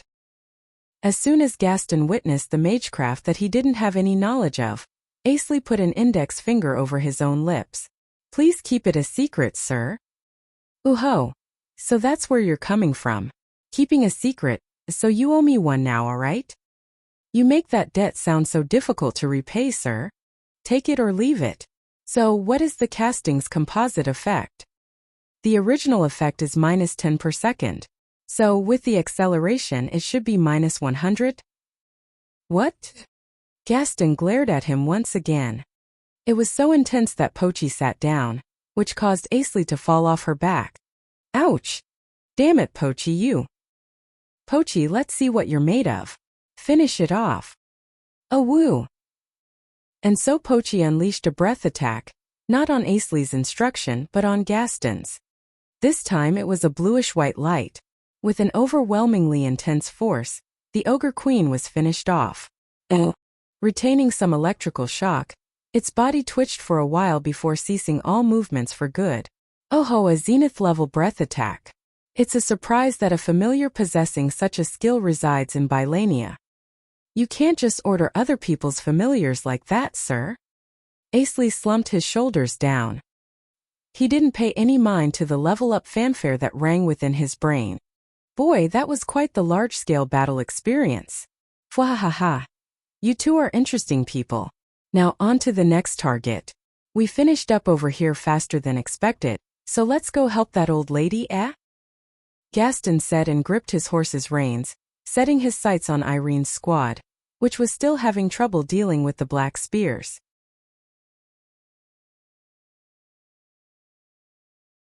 The Principle of a Philosopher by Eternal Fool Asley. Chapter 33 Rank SS. Blood on their bodies, exhaustion in their arms, thunderous roars constantly echoing through the vicinity. Blazer and the other warriors were still being tormented by the black spears. High cura just. Thanks to Irene's and Warren's squads, the Imperial ogres surrounding the Ogre King had already been eliminated. But the battering attacks never stopped coming. The king kept picking up the black spears from the ground and throwing them with lightning speed. Ugh, damn it.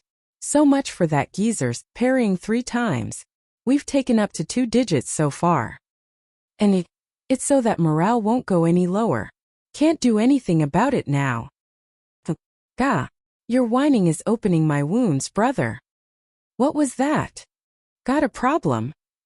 Incoming. Dallas called out once again. And along with a thunderous roar, another spear was parried away. At almost the same time, Billy's recovery magic patched up the warriors. Gah. That hurt. Damn it. Will this ever stop? Quit slacking, boys. Heck, good to know there's a burly woman among us. Still, I suppose we'll be at our limits soon. Billy's MP must be running out now. Bruce turned to look at Billy through his blurry vision. Sure enough, his face was showing a clear expression of impatience. Well, crap.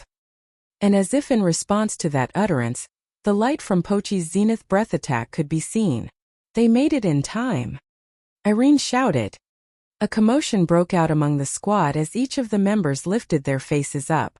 Everyone below rank retreat. On Irene's order, all squad members started to retreat. Warren led the way, keeping them in formation.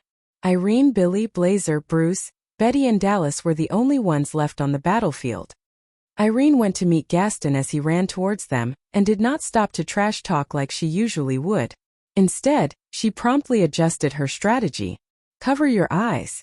Blast flash. She sent a spell circle flying towards the Ogre King, and as she shouted, a blinding light burst forth. All eyes were dazzled for an instant. The king shrieked as it shut its eyes. Charge. As close to it as possible. Hang in there, guys. Asley and Pochi also shouted out to them. However, Gaston grabbed the two by their necks and dragged them along with him. But I'm rank B, sir. I got nothing to do with this, sir. Fwahahaha. It's also rare to see adventurers as foolish as you two. Gaston restricted the duo's freedom of movement with sheer physical strength one would never expect from a mage. As another flash of light burst forth, 8 people and 1 dog dashed towards the enemy as fast as they could. Wrapped in the dazzling flash, the Ogre King threw a fit, pulverizing the surrounding earth. Its cry shook the air, intimidating its approaching opponents. The pieces of shattered earth burst forth, buffeting the front-line warriors. Betty dodged them without difficulty, and the other 3 guarded their vitals and made it through. All right. First blood. Bruce was the first one to make his way up to the Ogre King. First he unleashed his strongest move, Smash Slash, at its leg. Originally, the Smash Slash move was a sweep with the sword's surface, followed by a devastating push-through at the moment of collision. However, Bruce had doubted that the basic procedure would be able to go through the colossal Ogre King. Because of that, he had adjusted the direction of the initiating sweep by lowering his waist. And as a result, he was able to run the blade through the enemy's leg. Pushed diagonally down, the blade then came through the other side. Oh, Araya! After one heck of a violent drag, the calf of the king's leg was gashed wide open. Following immediately after that was its roar of pure, intense pain. Gah! Now's our chance. We're going in, Betty. Of course. Blazer shouted out as he jumped up while activating Aerial Dancer. Connecting countless slashes in midair, the wound Bruce had inflicted was torn out even wider. The enemy roared again, this time with a voice close to a scream, and in the same moment, Betty unleashed her special skill, 7th Lunge, with her thin blade. Countless thrusts punched holes in the Ogre King's leg on the side opposite to where Blazer had attacked. The wounds were not conspicuous, but the attack was effective, for it had caused much internal damage. Terrific teamwork. Now here I go. Following right behind Blazer, Dallas shouted. The enemy's leg was already in terrible shape from the beating it had taken, but the 4 warriors weren't prioritizing damage. Instead, they wanted to make it lose its footing. Once the companions in front were out of the way, Dallas unleashed multiple horizontal slashes.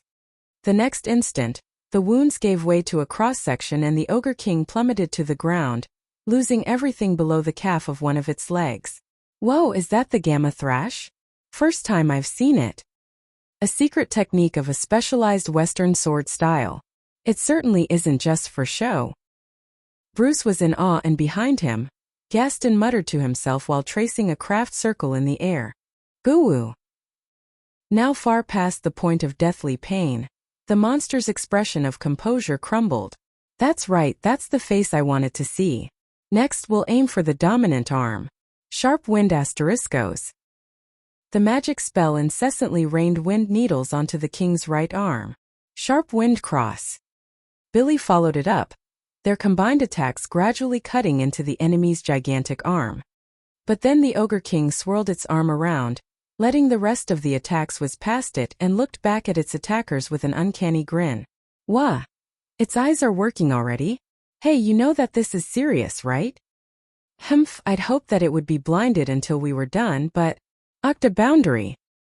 Gaston chanted, and exactly the same as when he'd fought the Queen. A craft circle appeared in the sky. Stakes of light descended and enclosed the king, immobilizing it. Or it should have. GGWOA. Wah! Wait, Gaston. It hasn't been stopped yet. Hush, old lady. It's part of the plan. Your turn, young man. Gaston shifted his attention to what was behind him, while keeping his sights forward. There were the craft circle he had just invoked and another, similar one, which was so very reluctantly activated by Asley. Rise. Hexa boundary. I got nothing to do with this, sir.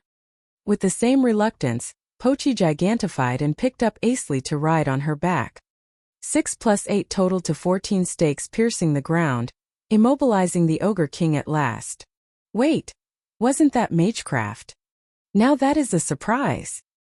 As fellow mages, Irene and Billy were taken aback. From their perspective, Gaston and War Demon Emperor Vaz should have been the only ones known to use magecraft, but Asley had just used it so casually. Fwahahaha. Hexa, quite impressive for your age. Now show me more of your stuff. Rise. Transient blades. Asley, while half desperate and half too unmotivated to talk back, fired off another craft.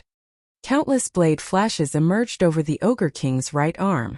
Their quantity completely overshadowed the amount that Irene's spell had let off. And I've never seen that craft before. Interesting. Very interesting, young man. Fwahahaha. I got nothing to do with this, sir. Gaston let out a hearty laugh and Pochi heaved an exasperated sigh. He's pretty sloppy at directing the cuts. What's wrong with him? He doesn't look like much, but for a freshman to rile up one of the 6 archmages like Irene this much, that certainly is interesting. Billy grumbled, making sure that his voice did not reach Irene. His lips suggested that he was easing down, however subtle the difference may be. Man, you're doing great, Asley. But this boundary looks like it's having a hard time holding up. Come on, y'all, let's go. Yeah. Hey, don't make yourself the boss just like that. Betty waved her blade as she complained about her brother's attitude. The 4 warriors concentrated their attacks onto the king's legs, so as to incapacitate it completely. That was because they knew that even a single well-placed attack from it could instantly destroy the team.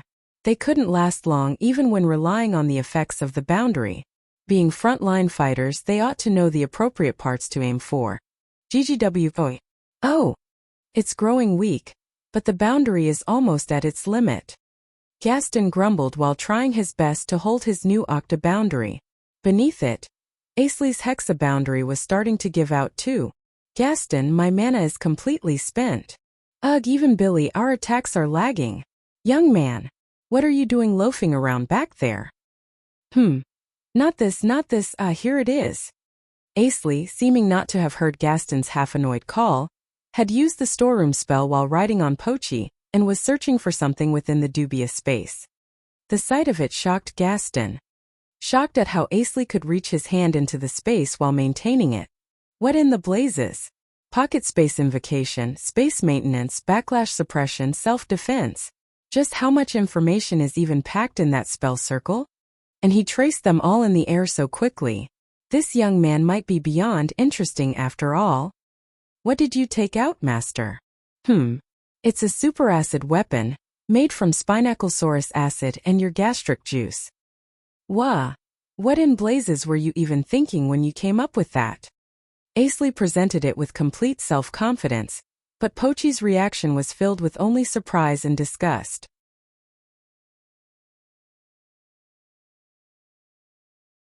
The Principle of a Philosopher by Eternal Fool Asley. Chapter 34. An End and a New Beginning. Bah, before I knew it I got roped into the spotlight once again. Anyway, the power of a rank SS sure is incredible. And the holy warriors used to deal with these things easily when they faced the Devil King. If that is the case, even the 6 archmages can't measure up to them, considering how much difficulties 2 of them are having now. Gaston, Irene and Billy are all level 100, aren't they? So how would one cover for that much difference in power? Now wait for a second, Gramps. Did you truly think I would be able to take on the Devil King just by studying? I guess the best I can do now is focus on hunting monsters and leveling up. And where did I even put that thing? Not this, here it is. What did you take out, master? It's a superacid weapon, made from Spinaclesaurus acid and your gastric juice. Wah! What in blazes were you even thinking when you came up with that? Now that's what I call a face of pure disgust. Shows just how much you despise my curiosity-driven research, despite me having obtained the gastric juice perfectly legally from your vomit. Hey, are you questioning my innovative ideas? What were you thinking using a lady's stomach acid to create a bomb? You damned fool. Lady? I don't see any lady here. Look at all that fur. Do you not know what a wolf's life is like? Don't you dare talk like that about my beautiful fur again. You really are a damned fool. And you used to tell me you couldn't become a human when you look at a full moon. You were a damned fool for believing that myth in the first place. You damned fool. Then you're a mega fool. Then you're a peta fool. Emma, throw this acid. Let's not do that. Yeah, sure. Not. In all seriousness, you ought to hurry up and use that thing you created before Sir Gaston gets angry. Well, he already looks plenty angry though. I took a glance at Gaston and saw that he was starting to seethe up a bit. Good gracious, and here I thought that adventurers were supposed to be free spirits. Well, I guess I gotta do something, otherwise everyone might die. Young man, hurry and pitch in. Yes, sir. Pochi, go. Oh, woo. Pochi unleashed a zenith breath attack and, as if to chase it, sprinted towards the Ogre King. The close combatants, having successfully severed the monster's dominant arm, dodged the breath attack, and Irene started firing support attacks from a distance. Billy tried the best he could to use recovery magic. And Gaston already has his hands full with keeping the boundary up. Pochi, air claw. I just polished these nails and you're telling me to ruin them again. You're acting girly in all the wrong places, you know that? Just do it. A woo. Massive bladed wind blasts ripped the Ogre King along with the earth. In a low danger position, I started tracing a craft circle in the air. At the very same moment, Gaston's and my boundaries were shattered, and with that came a terrific shockwave. Get away. Immediately as Gaston signaled or no, even before he did, everyone had already spread out. This is the last one I can make. Octa boundary. I'll hold it down. We can't wait much longer. Between maintaining the boundary and occasionally firing magic spells, Gaston's mana is draining quickly. Irene is close to her limit as well. And with us no longer being able to rely on Billy's support, we're almost out of time. Hurry it up, Asley. It's slowed down, but we won't make it if it moves again. Irene and Blazer requested that I use some magic. Please wait just a little bit more. I can't rush this. Air tracing requires a great deal of concentration. Sir Gaston chose him as an officer even though he's rank B. What sort of character could he be? I think I just heard Dallas. Just a little more, sir. Tell you what, sir. We wouldn't have signed up if not for him. He's a cute boy, that's for sure. Hoo. Well, that's what he's like from our perspective, sir. Looks like the members of the Silver has successfully cut off both of the enemy's legs. A little more. Done. Everyone get away. Right. Arise. Dragon stream. What the a dragon? Another magecraft. Calling a dragon from that little bottle? What in the world? A high-ranked craft at that. What kind of liquid solution did that young man have with him? The superacid flew off in the shape of a thin tube from the bottle. Then it enlarged, taking the form of a massive serpentine dragon. When the bottle was emptied of its contents, the water dragon roared. Pai! The target is there. The dragon looked at me for a moment, then lined itself up with where I pointed my staff at, the Ogre King. Go! Pai! The dragon bolted forth as if both swimming and running nimbly through the air. At that point, Irene had exhausted her mana and the Octa boundary had been broken. The king kept up its regular roars. Even with both of its legs and dominant arm lost, an SS-ranked monster is still stronger than an S-ranked one. As long as it has an arm left, it may be able to annihilate all of us here if given a chance. The Ogre King picked up one of the black spears littered about, brandishing it while seated, waiting to strike the incoming water dragon. Phew, just in time. Hey, the dragon's gonna be destroyed, man. No, it's fine. It's made of my gastric acid after all. Hey, weren't you angry about that just a few moments ago? The water dragon did not slow down a single notch against the frightful black spear. The king had timed its swing perfectly. It certainly hit its mark, however. The spear's tip no longer existed on top of the dragon's head. The latter would have been pulverized if it was a flesh and blood dragon, but this was a water dragon made purely of super acid. The spear disappeared instantly as if it had sublimated away. Are you for real? So that's an acid dragon? With Pochi's stomach acid? That's disgusting. Ahem. Hey, weren't you angry about that just a few moments ago? Damn it, Asley, if you had this kind of thing, you could have used it back in the labyrinth instead of making me dig the hole. Bastard. Oh crap, now Bruce is angry. I'll have to think of an excuse just in case. Pai! Goo! The Ogre King screamed in agony. The water dragon coiled around it, dissolving the parts it touched. It created no wound but rather gaps, and those gaps were excruciatingly painful. A forbidden product of superacid and magecraft, it melted even the bones. Oh. The dragon's liquid components gradually dried, leaving only its head, and it ended the show by engulfing the Ogre King, which also had only its head left. It's pretty hard to see how things are, but it looks like there's no problem. By the time my craft circle disappeared, the vicinity was filled with nothing but the stench of acid. I might have gone too far. Humph, that acid was quite a tactically cheap artifact, don't you think? Gaston glared at me as he asked that. You have trained in the art of alchemy as well, young man? You seem to know a great deal. Where in the world did you? Billy's face was a bit scary too. And the one who's making the scariest face is our dear teacher Lil Irene. What's the deal with you? Seriously, you're annoying me even more. Let's stay away from her for a while. You did it, Asley. Thanks to you, we finished the job without much damage. Betty Blazer. It's all thanks to your cooperation. Magic isn't something I can use easily without frontliners covering for me, after all. Damn it, Asley. Why didn't you use the acid back then? I never could have. I only made this a few days ago.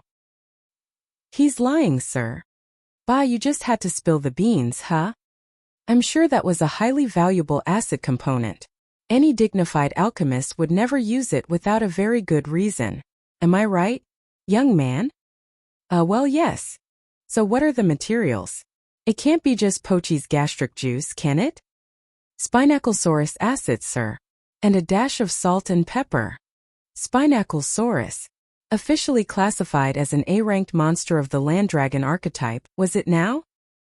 Wait, what's up with that expression just now, sir? Do you know what it is? Of course not. I don't remember it from anywhere. Of course they wouldn't know. Sir Dallas and Sir Billy, not even Miss Irene. They're glaring at me quite hard. What's going on? Young man, you drank the drop of eternity, didn't you? How did you find out, sir? Pochi, hush.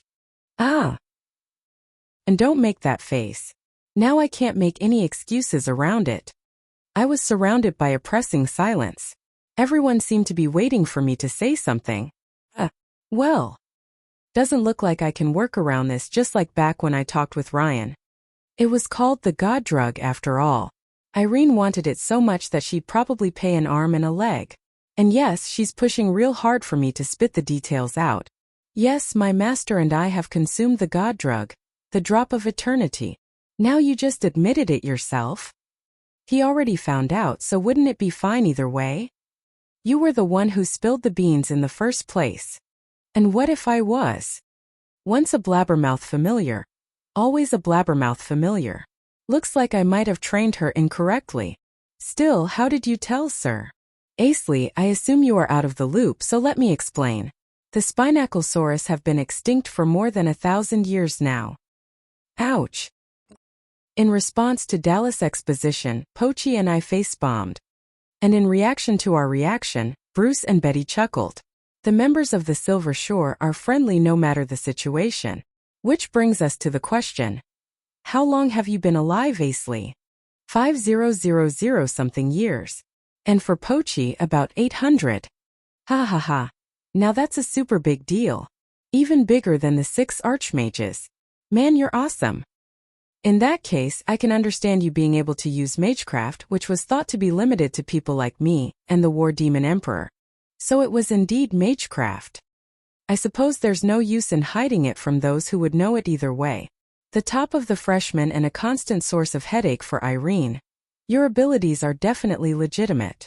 You could have left the latter point out, Billy. Besides, you do know what I want to hear the most right now, don't you, Asley?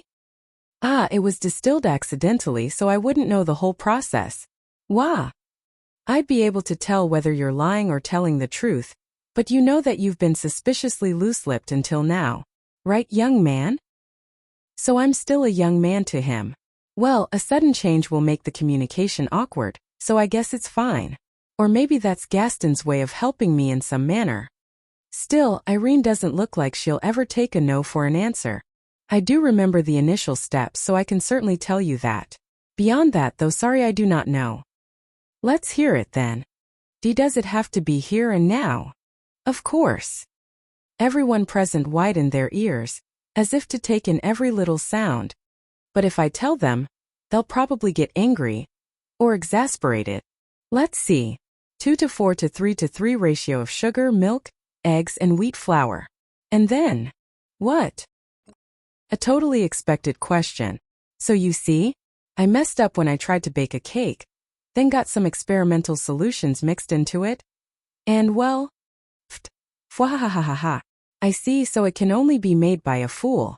Us philosophers would never manage that. Fwahahaha. Oh, he laughed. Gaston's laughter echoed far and wide. Irene and Dallas were utterly exasperated. Billy held it in and the members of the Silver burst into laughter. And the other adventurers under Warren's guidance, as if taking that as a signal, celebrated our victory. Master. What's up, Pochi? That might have affected your the Fool title. Looks like many difficulties are still waiting for me on the way ahead.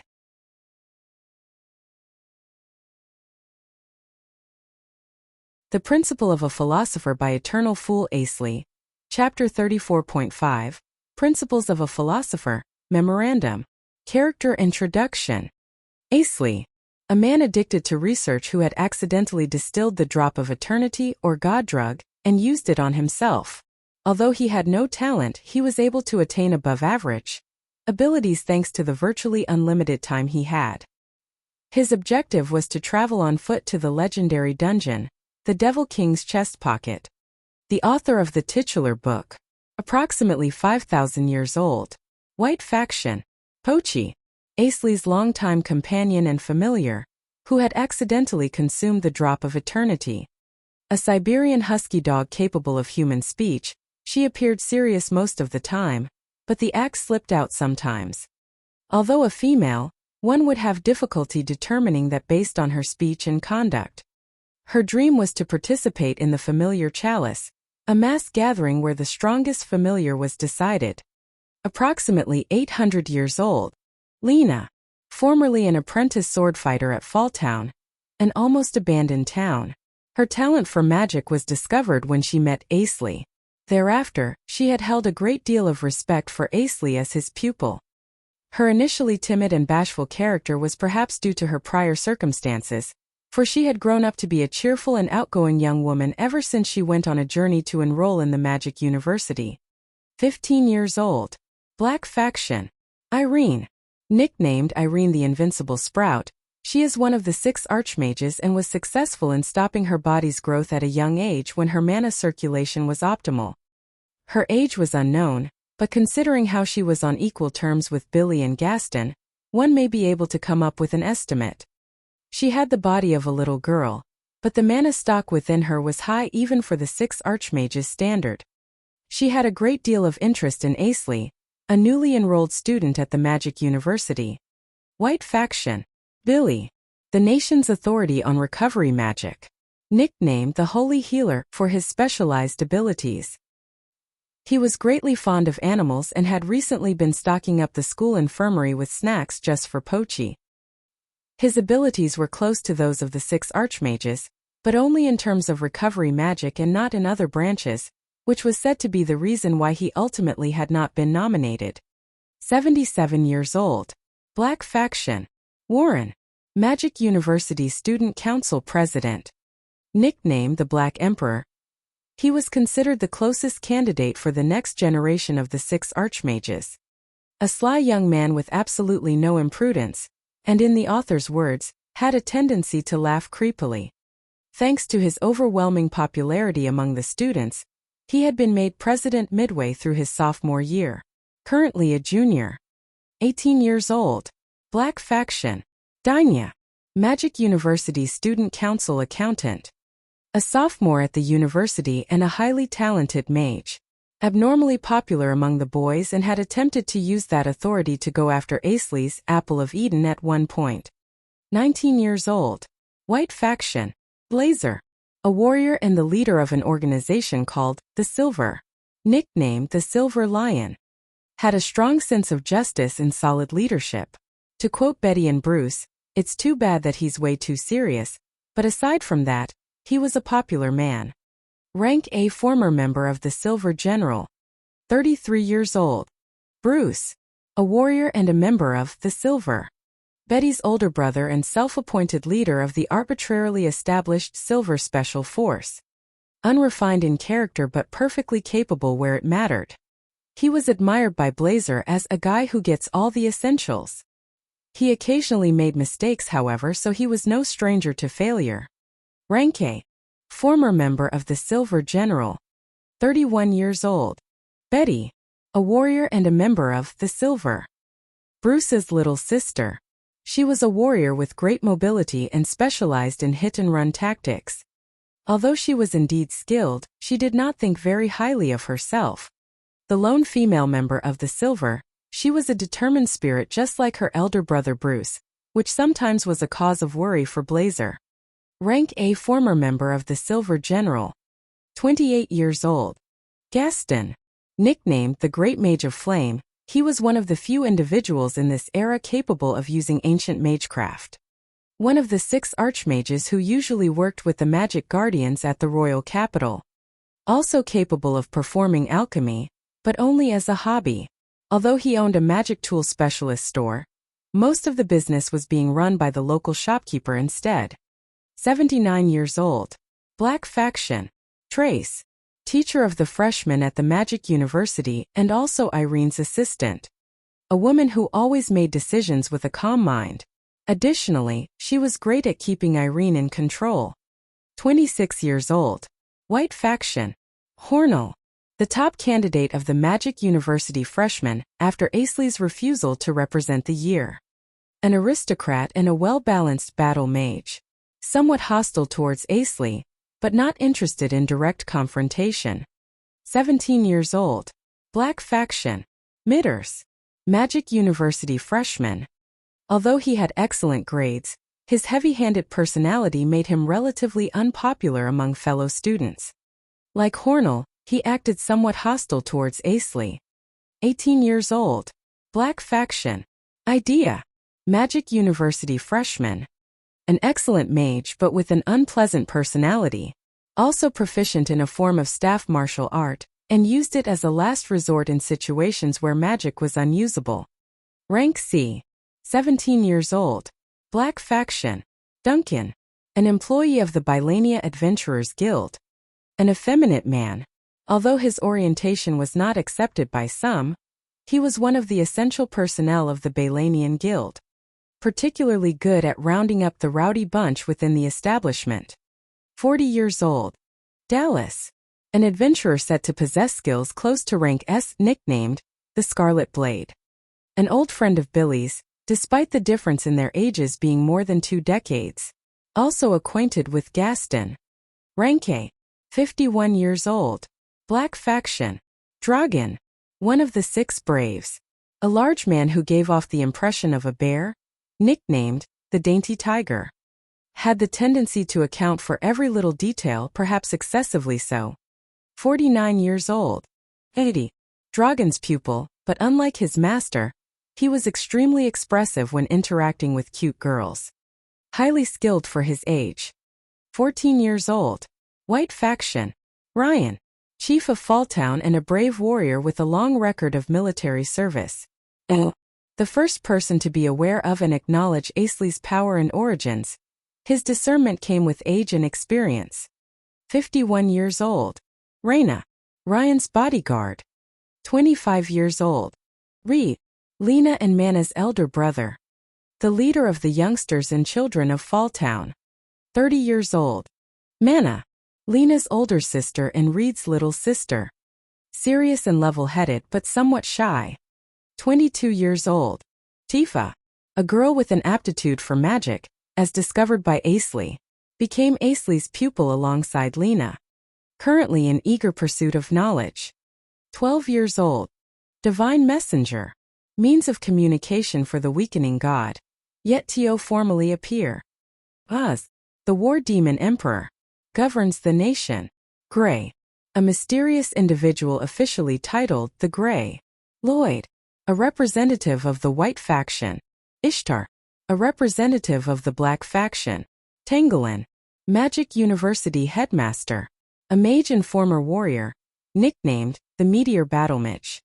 White faction, Dean, Magic University Student Council Vice President. Junior year. 18 years old. White faction, Dando, Magic University Student Council Public Morals Enforcer. Sophomore year. 22 years old. Black faction, Luna, Magic University Student Council General Affairs Manager. Sophomore year. 16 years old. Black faction, Sullivan, not counted in the chapter count for the week.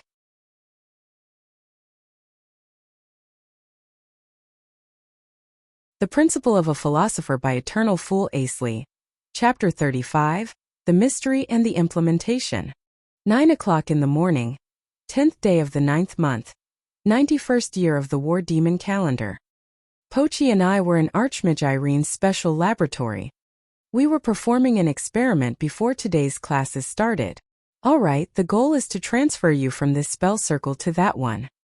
Pochi was seated on one of the two spell circles, the distance from one to the other being 2 meters. Master, are you sure about this? It'll be fine. We were successful with bugs and other small animals, right? You better be successful this time too. I'll curse you if you make me pop up at some weird place. Now Pochi, believe in me. You can't say impossible to Lord Asley. Take that. No. Rise, arise, arise. Teleportation. In an instant, Pochi's whole body was overtaken by the dim flame of the glamour spell. Now with the appearance of a disembodied soul, Pochi slowly sunk into the spell circle under her feet.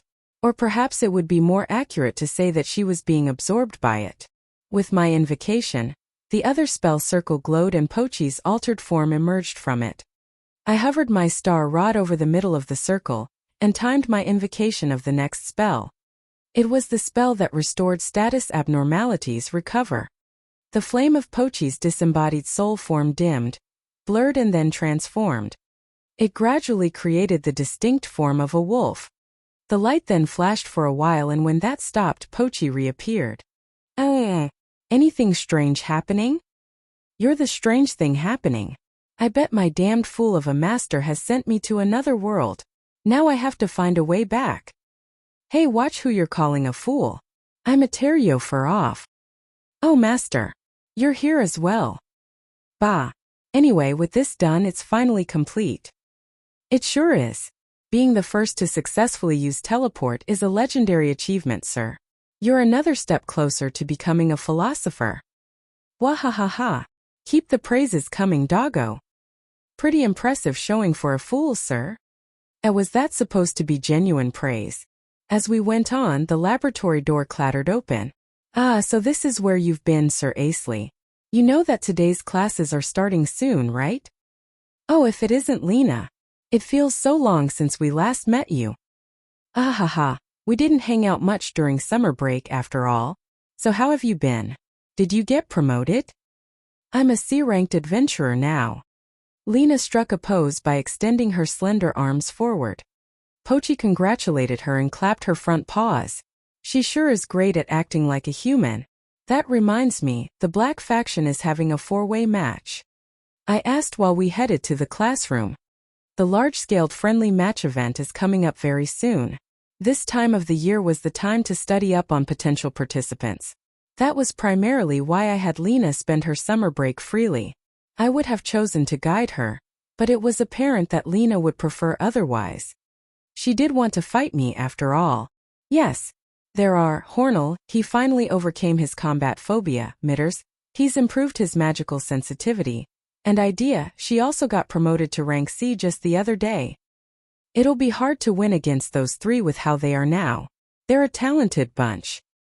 The talent I never had, damn it. When I was their age, I couldn't even cast fire, I think. Since Lena's Black faction had a high number of applicants for the friendly match, they had decided to hold a preliminary contest. It was in the form of a tournament where one would fight only 2 matches at most, but none could afford to let their guard down during such battles. Yes, and I'll do my best. Such a dazzling smile. She's growing more adorable and beautiful with each passing day. Too beautiful, maybe? Wait, Lena, did you put on makeup? Oh, master, You finally noticed a woman's paradigm shift. Good for you, sir. Yes, well, does it look good? Why are you being so fidgety? Well, it looks super nice. I mean beautiful, yeah? It's reassuring to hear, Sir Asley. Idea taught me how to do all this. Oh ho, when did she become friends with that unpleasant girl? Perhaps this is what opposing forces attract each other means, with Lena being the positive and Idea the negative here. I'm also learning how to groom my hair, so please do give it a look next time. Lena said with a hearty smile as she headed to her seat. All of the boys in the vicinity turned to look at her. Mitters did a double take and Hornell triple. Pochi. What is it, sir? Girls sure are amazing. Are you referring to me, sir? Pochi sighed as sat down beside my seat, on the violet cushion that she had received as a gift from Lena. Anyway, I'm surprised it's still going on. Huh. Aha. This time it's a trap spell with speed reduction properties. It's been a while, so I almost forgot about them, sir. This spell circle is quite improved from the last, though, don't you think? They sure grow up nicely. Just as Pochi finished saying that, 3 students stood themselves before the podium. They were none other than the ones we were referring to. Hornell, Mitters, and Idea. Asley. Then they called for me. What in the blazes? I mean, what's up, guys? That's gonna be my last trap. Mitters talked in some unfamiliar jargon he expected me to know. But seriously, what is going on? We'll all be busy from now on. We won't have the time to mess around with you. The unpleasant girl also talked in half gibberish. Okay. One amongst us will definitely defeat you. And Hornell made that declaration arbitrarily. But why'd he not say he'll do it himself like he used to? Gee, give it your best shot, man. Then the trio took one last glance at me and walked away. You guys know that the lecture will begin in a few minutes, right?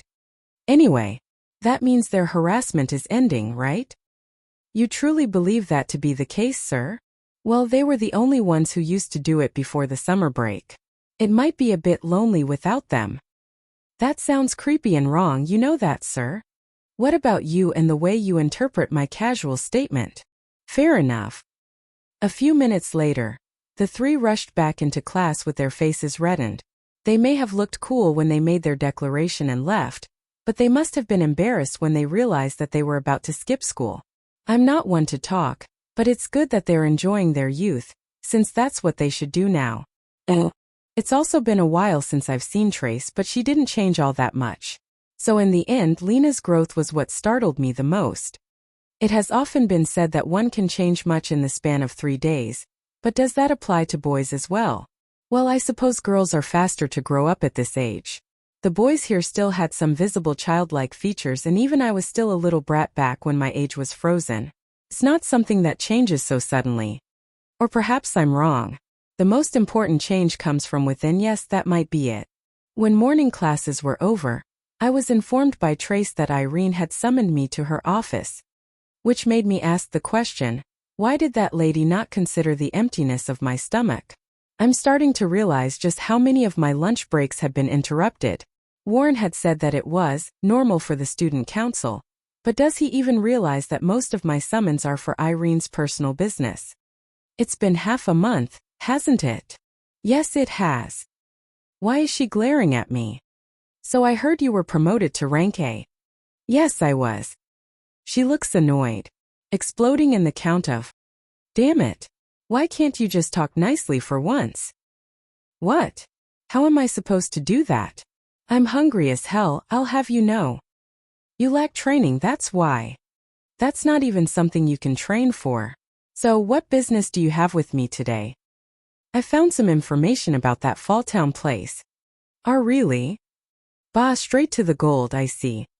Ever since my case with the drop of eternity had been made known to her, I had agreed to assist her in distilling it in exchange for her investigating the case of Falltown. Or rather, she had started investigating it without me even asking. It was her sense of pride dictating that she must repay me somehow, which was what I would expect from her. As you hypothesized, the nation's higher-ups are involved. I couldn't investigate it with the access clearance I have as one of the 6 archmages.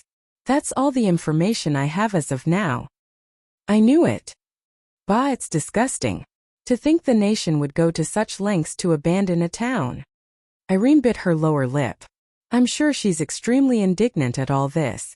Thank you so much. Billy and Gaston have been looking some things up as well, but I'm not expecting additional information from them. No, it's all right. I can work out several hypotheses just by knowing that. True, the place has been abandoned by the nation, but this case has the same meaning of it being discarded. The thing to investigate now would be the reason why it was discarded. No, the reason why it had to be discarded. That would be the most logical thing to do next. That's right, I had also arrived at the same conclusion. Why did they have to do what they did to that town specifically? It would have to be a decision made by the elites of the nation, above even the 6 braves and archmages. Wait, above? Excuse me, Miss Irene. What is it? Who are the people in higher positions of power than the 6 braves and archmages, in other words the Duodcat Conference? Not just the War Demon Emperor, I assume? Right, the Duodcat has the most public recognition, so it's not something you were expected to know. Common citizens would do perfectly fine without the knowledge, and it's taught in the universities only from the sophomore year onward. Well, wouldn't that be their way of regulating information in a sense? It's the black and white factions. There are 2 people at the top of the black and white chain. Lloyd of the white and Ishtar of the black. Those 2 are on a higher position of power than the Duodcat. And in between them and War Demon Emperor Vaz is a man titled the Grey. What's his name? He doesn't have one. Everyone just calls him by his title, Grey. Among the nation's runners, his opinions were considered absolute. Even the War Demon Emperor would put weight on this man's words above all else. I see. I'm gaining more and more understanding of this matter. The people had lost faith in God and instead believed in the black and white chain. They needed symbols of humanity's safeguarding, and those would be the Duodcat and War Demon Emperor Vaz. But pulling the strings behind those 2 parties would be this Grey individual. That was why God's powers were weakening. God's powers were derived from people's faith in him. And with his power he could bestow the world with blessings and the holy warriors. With that principle broken and with the Devil King's birth being upon us. I see, so that's why the divine messenger appeared. Would it be right to consider Lloyd, Ishtar and Grey as the ones withholding the information? Seriously, you. If any of their acquaintances heard you addressing them so casually, you might have been arrested on the spot, you know that? That sounds scary. Yes, let's stick to scary. That's all I have to say. Do you need anything? Oh, I almost forgot. Earlier today, I have successfully developed teleportation, an object space transference magic spell. Irene was instantly petrified. So petrified that she looked like she had been put in stasis with magic. You're messing with me, right? No, it's true. I've never received any reports about it. Well, I reported it to you just now. I didn't mean a report of the results, but a research proposal. I needed to do that. You definitely needed to. Did she read my mind? Since you've been using my laboratory, there's no way you wouldn't know. Haven't you been getting information from my painstaking research too? That is the case, yes. Since I've been permitted to do so, I've always observed your work. Oh, is it fine that my spell only works with a fixed position spell circle? That's good enough. How long do you think I've been spending on its implementation? 7 years, was it? That's right. I've been doing it for 200 years though. Enough. Enough already. Just tell me about it. I have classes and lunch. That can wait. Would it have been better if I never told her all that? Well, since I've been using her laboratory, I suppose it's fair enough to report it to her. Irene grumbled as she walked me all the way to the laboratory.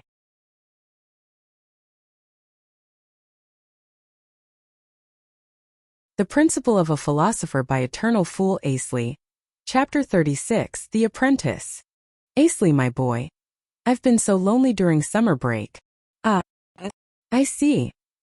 Danya, you're clearly bothering Asley. Get any closer to him and you'll get a penalty, understood? Boo, you can't just hog Asley all to yourself, Warren Emperor boy.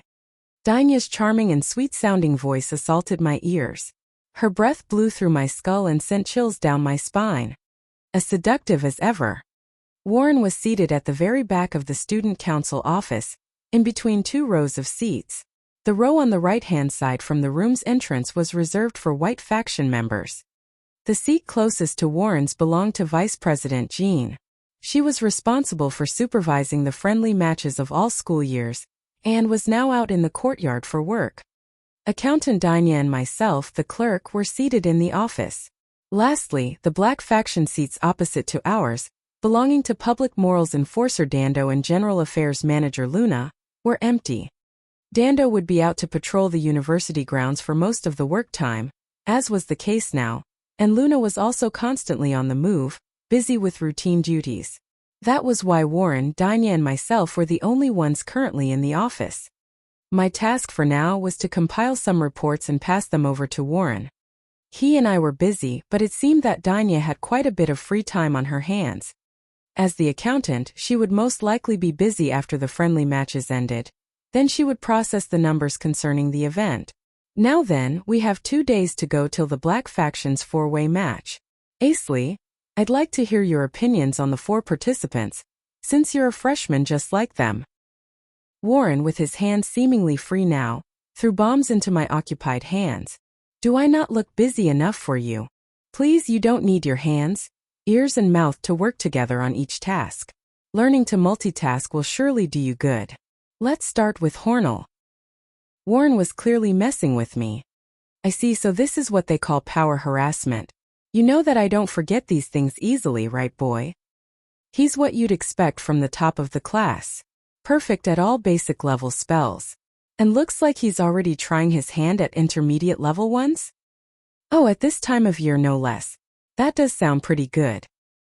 Still, I don't think it's quite as impressive as Warren's record back in his freshman days, even if he said otherwise.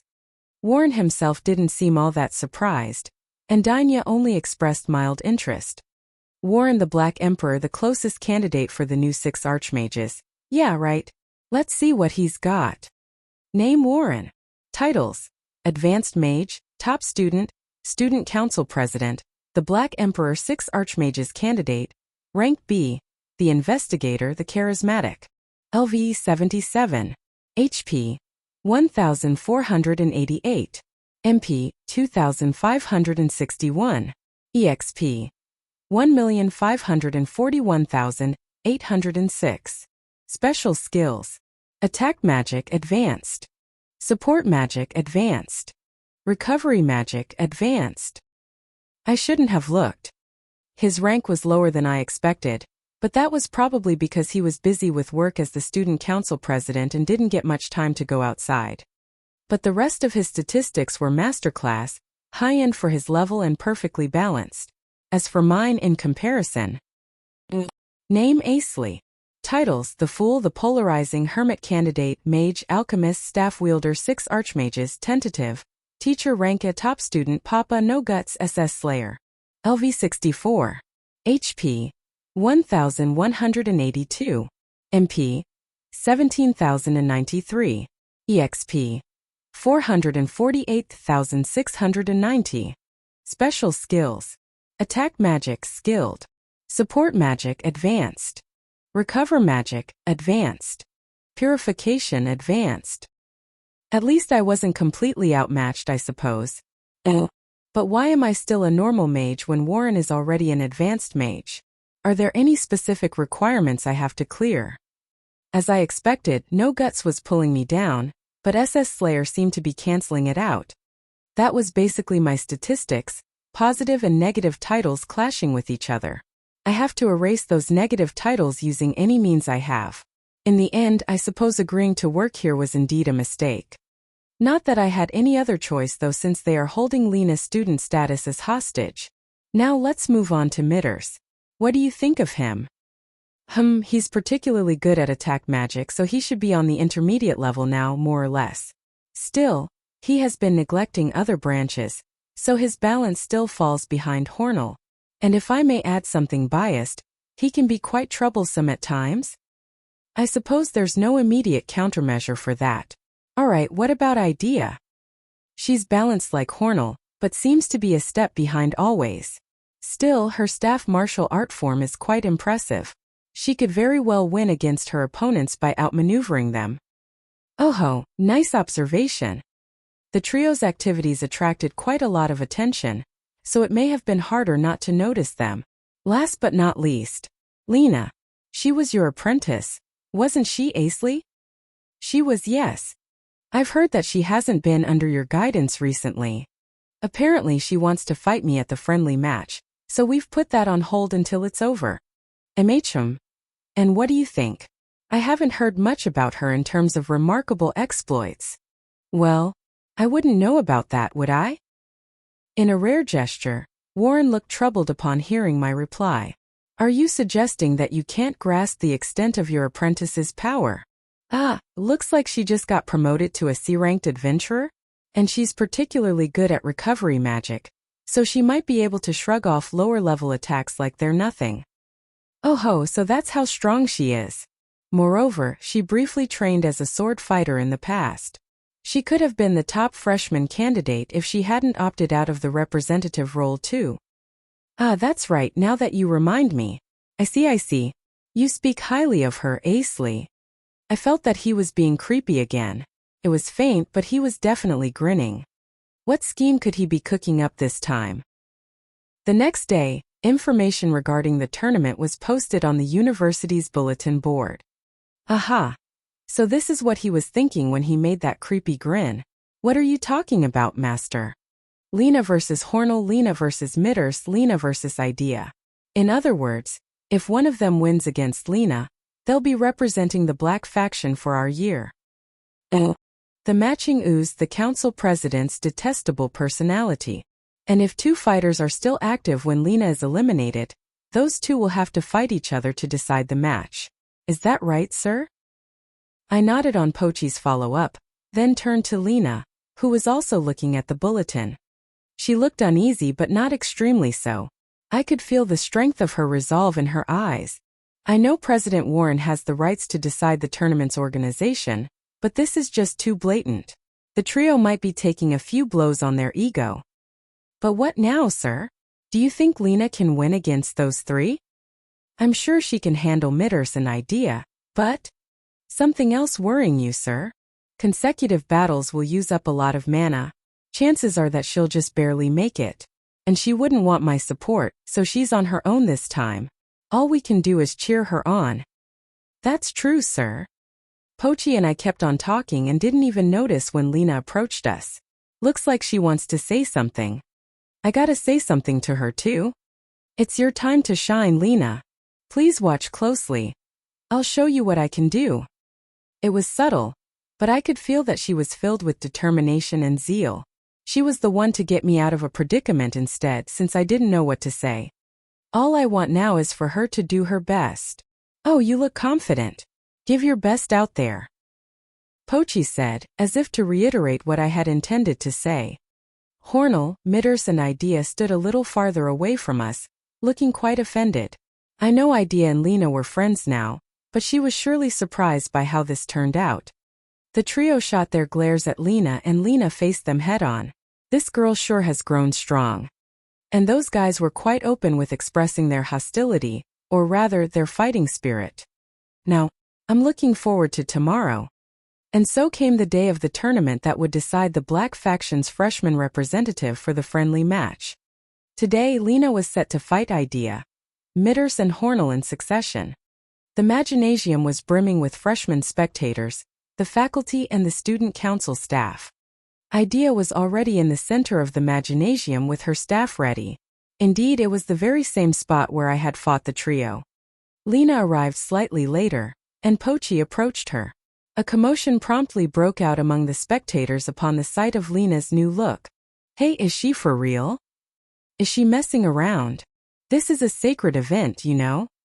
I was hearing those grumblings all around me. And as Pochi ran to Lena's side, I could hear the doggo's yelpings of delight from all the way up here. After all, the only ones here familiar with the look Lena had now were Pochi and me. A sword was holstered on her waist. Donning no robe like she usually would, she now had the look of a warrior. Ryan as her teacher, Reed and Mana as those who showed her the ropes. She was now the apprentice sword fighter Lena. She walked up to where Idea was waiting, and Pochi sent her off and then returned to my seat. Master, now this is starting to get interesting.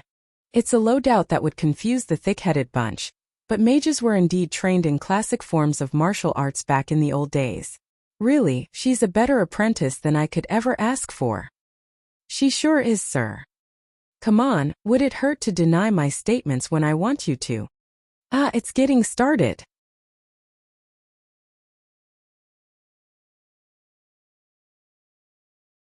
The Principle of a Philosopher by Eternal Fool Asley. Chapter 37, The Birth of a Magic Sword Fighter. Maginasium. Noon could make the head nor tails of this situation. It was as if Lena was here as an adventurer. She wore clothes that couldn't be any farther from the image of a mage, but from Lena's face, it was evident that she wasn't messing around. Her red skirt was not too long, exposing her thighs, and thin pink leggings covered up to just above her knees. Her white shirt was slightly puffed up, and on top of it was a plainly designed scarlet vest. And she had the same key accessory necklace as the one I was wearing. When did she get one for herself? She probably accounted for Idea's swift movement and staff martial arts skills. She was my excellent pupil, sure, but I didn't expect her to pay this much attention to every little detail. Or was it precisely because she was my excellent pupil that I hadn't expected it? I might have said at one point that new ideas may put one on the right track, so this might be an example of that in practice. But this was what Lena had come up with, without any involvement from me. Now let's see how that unpleasant girl deals with this. Along the dual perimeter in which Lena and Idea stood, Irene created a force field-like wall to protect the spectators. Then she took a glance at me and turned to Warren. Looks like they made eye contact, too. Is something going on? Warren and she were on opposite sides maintaining spell circles. Oh, it was the force field spell. Billy was probably in charge of first aid, so Irene would need assistance from someone else. She couldn't have asked me, what with me being a freshman and close friends with Lena, and Warren did have a reputation of being trustworthy. Being in a high position of power, she had to account for many things usually taken for granted. The way I am now, I wouldn't be able to do that. The battle's referee was Billy, as elected by the black faction. They feared that if the white faction were to elect the referee, the judgment may be biased and put the black faction at a disadvantage, which made sense. The winner of today's tournament would go on to represent the black faction in the friendly matches. They would be fighting a white faction member on the day of the event, so not electing a white faction referee was to avoid the weakest candidate being favored. The candidates here may be freshmen, but they were potential black faction representatives all the same. As for the white faction's candidate, I had been selected thanks to an overwhelming wave of recommendations. I had planned to nominate myself, of course, but as it turned out, many of the influencers had requested for me by name. It was a rare case for there to be a representative selected without a preliminary contest. It looks like the match is finally beginning. No matter what happens, no regrets, all right? Yes, please don't hold anything back. After Idea's and Lena's brief exchange, Billy raised his hands. The very moment he swung them down, the battle would commence. Engage! Pochi's ears twitched at the same time. Idea shot off a spell at blinding speed. Thunder! Together with the shout of the chant, a violet electrical stream gushed from her staff. I see, so she had set thunder as one of her swift magic. The thunder spell itself had high speed, and making it swift magic meant she could activate it simply by chanting its name. Not a bad choice. Lena hopped away from the thunder's area of impact, and landed safely at a distance. She sure has gotten better at combat maneuvers. Her moves now seem to resemble Reed's style in some respects too. However, Idea's attack didn't stop. She let loose a flurry of thunder, filling the entire Maginasium with violet flashes and thunderclaps. And then, seemingly tired of seeing Lena evade them all with energy to spare, Idea switched from her stationary attacks to swift maneuvers. She dashed forward while keeping up her magic attacks, closing the distance and effectively reducing her opponent's time to react. Now Lena could no longer spare her stamina. Although Idea's martial art was an unaltered classical form, the issue was not her unpredictability. Rather, it was her quick-wittedness and advantage of close range. Obviously, in a battle between a warrior and a mage, the mage would hold an advantage at long range and the warrior at short range. With the dual grounds being the not-so-wide Maginasium, Idea had the advantage in closing gaps and maintaining her zone. That went to show how familiar she was with the warrior's approach to combat. High-leveled warriors like the members of the Silver may have several countermeasures, such as rushing in for a surprise attack, bulldozing through or closing in little by little while dodging, but could Lena do any of those? If not, then how would she deal with this zoning? Oh. And before I even finished thinking, I saw Lena's lips move. What? What did she do? At that moment, Lena's speed sharply rose. She nimbly slipped through Idea's fierce assault and closed the gap almost instantly. Which means that S-stock of hers is match over. Just when the S-stock's tip pointed at Idea's neck, Billy shouted, announcing the end of the fight. Master, she did it. Why yeah, she sure did. I know everyone is also making a fuss over it, but how did she raise her speed so suddenly like that? I made eye contact with Pochi and stooped down, then explained to her in a whisper. Chances are with the speed-up spell. There weren't any spell circles traced anywhere, though? Yeah, but that was probably by swift magic. Which means that S-stock is a staff. Oh, ouch. That reaction of ours was reasonable, I suppose. After all, that was a novel concept for us in a way. Lena had purchased a swift magic-compatible staff, carved out the key components, and used them to craft a sword. Taking a closer look at it, I could see that its edge was handmade. A staff was not only a mage's catalyst, but also their weapon. Naturally, this meant that its strength was an important factor. Her method was a novel concept for us in that she had utilized that strength unbelievably well. Our headmaster, Tangolin the Meteor Battle Mage. Well, even in his days as a warrior as Professor Tangolin, he had already been using speed augmentations by tracing spell circles in the air. But with today's advancements, using swift magic with that method would make Lena something more than just a battle mage. A magic sword fighter, right, sir? Exactly. Idea may have had some other tricks up her sleeve, but with how swift that attack was, the match was over in an instant. Boy, Lena's already making herself more and more distinguished with all this. Oh, the rest of the crowd have yet to make their way to the answer we found.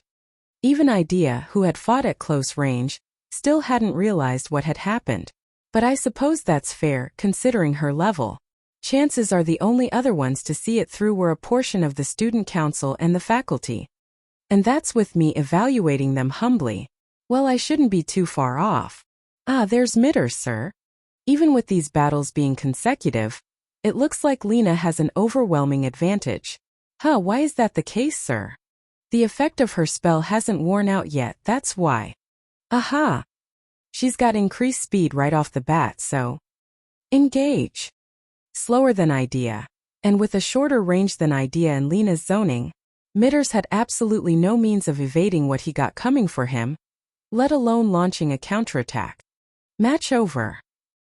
So one-sided indeed, sir.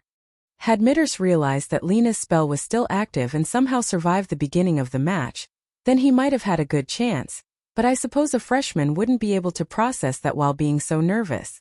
Are you suggesting that you can, Master? If I didn't realize it beforehand, then I wouldn't be able to. But I would if I did, of course. Now the spell's effect will wear out soon. In the end, the real roadblock's gotta be our top student, Hornell. But sir. Oh, looks like Mitters is protesting the decision. A reasonable reaction, I suppose. With the match ending without him getting to do anything, it might have felt like a lot of wasted effort. Still, the crowd is so loud that I can't even hear him. Pochi, can you make out what he's saying? Might be hard though, since you couldn't hear Lena's chanting just now. I might just be able to at this volume. Well, I demand the match to be reinstated, I think that's what he said. And the referee, Billy, was now shaking his head. That was definitely a no. Now he's saying something like, he couldn't accept how it played out since his opponent was fighting like a warrior, unlike a mage. Are you sure things won't take a bad turn from here, Master? No, I'm sure it'll be fine. He should be at the limit of his anger soon. Aha, so that's where you're coming from. While Pochi was mid-sentence, Irene stepped forward to address the dispute. Seems like she's scolding Mitters. Let's see, it's unsightly for you to make such excuses.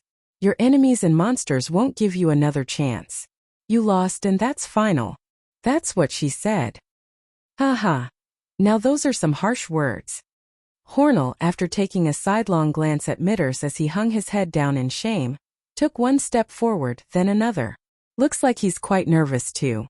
I suppose expecting anything different in this situation would be unreasonable.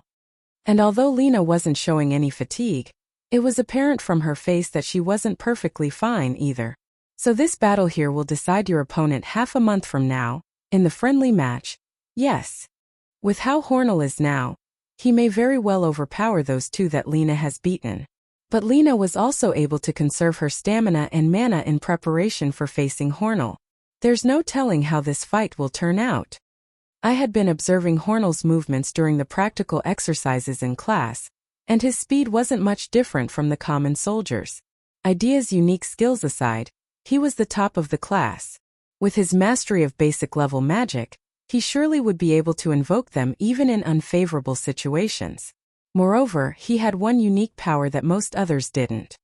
Namely, the power of financiers. Hornell was rich, for he belonged to quite an affluent aristocratic household.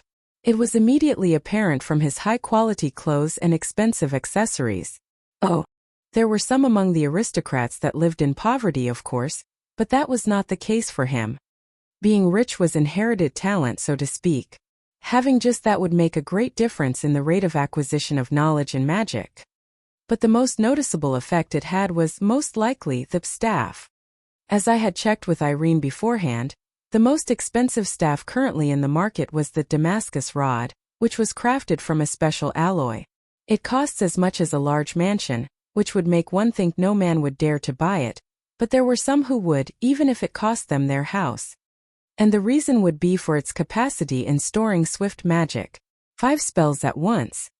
My star rod could fit no more than 2. If I had one of those staves, I could create a well-balanced loadout of 2 support spells, 1 recovery spells, and 2 attack spells, all ready to invoke immediately. That was the very reason why most mages would want it. I want it too, as a matter of fact. After all, even if I had a large mansion, it wouldn't do me any good if I were dead. One's strength was what elevates one's chances of survival, so in desperate times, anyone would be willing to sell a mansion if they wanted a higher chance of staying alive. But of course, Hornell didn't own a Damascus rod. Even the rich have their limits, after all. Still, the staff Hornell did have was one with the capacity for 4 swift magic spells, the Blazing Dragon Staff. It was also quite expensive and required the precious horn of the A-rank giant red dragon, the Lord Dragon, to craft. The market price for it was 200,000 gold, approximately 200 times the enrollment fee of the Magic University. Even after being promoted to rank A, I wouldn't expect to see that much gold in my pockets anytime soon, which means even if I defeated a Lord Dragon, I still wouldn't be able to get my hands on a Blazing Dragon Staff. Besides, it would take more than a single horn to make the staff. The artisan's skills were also an important factor, but even the most renowned craftsman would still need at least 3 horns. Moreover, the Lord Dragons weren't exactly common. Perhaps the materials could be substituted with those of other dragons. Still, for slots, If I had that many, I'd put in 2 support spells, 1 recovery spell and 1 attack spell, I guess. Now Hornell, let's see what setup you're bringing to the table. It's beginning, Master. Engage. Sylvan. A little bit of a team update here. Zima will be joining us as a proofreader, and Anna will be busy for a while with exams. Meanwhile, P4553R will be focusing more on Rebuild World. On a side note, I'll be posting on Patreon again. If you wish to support us or read ahead, click here.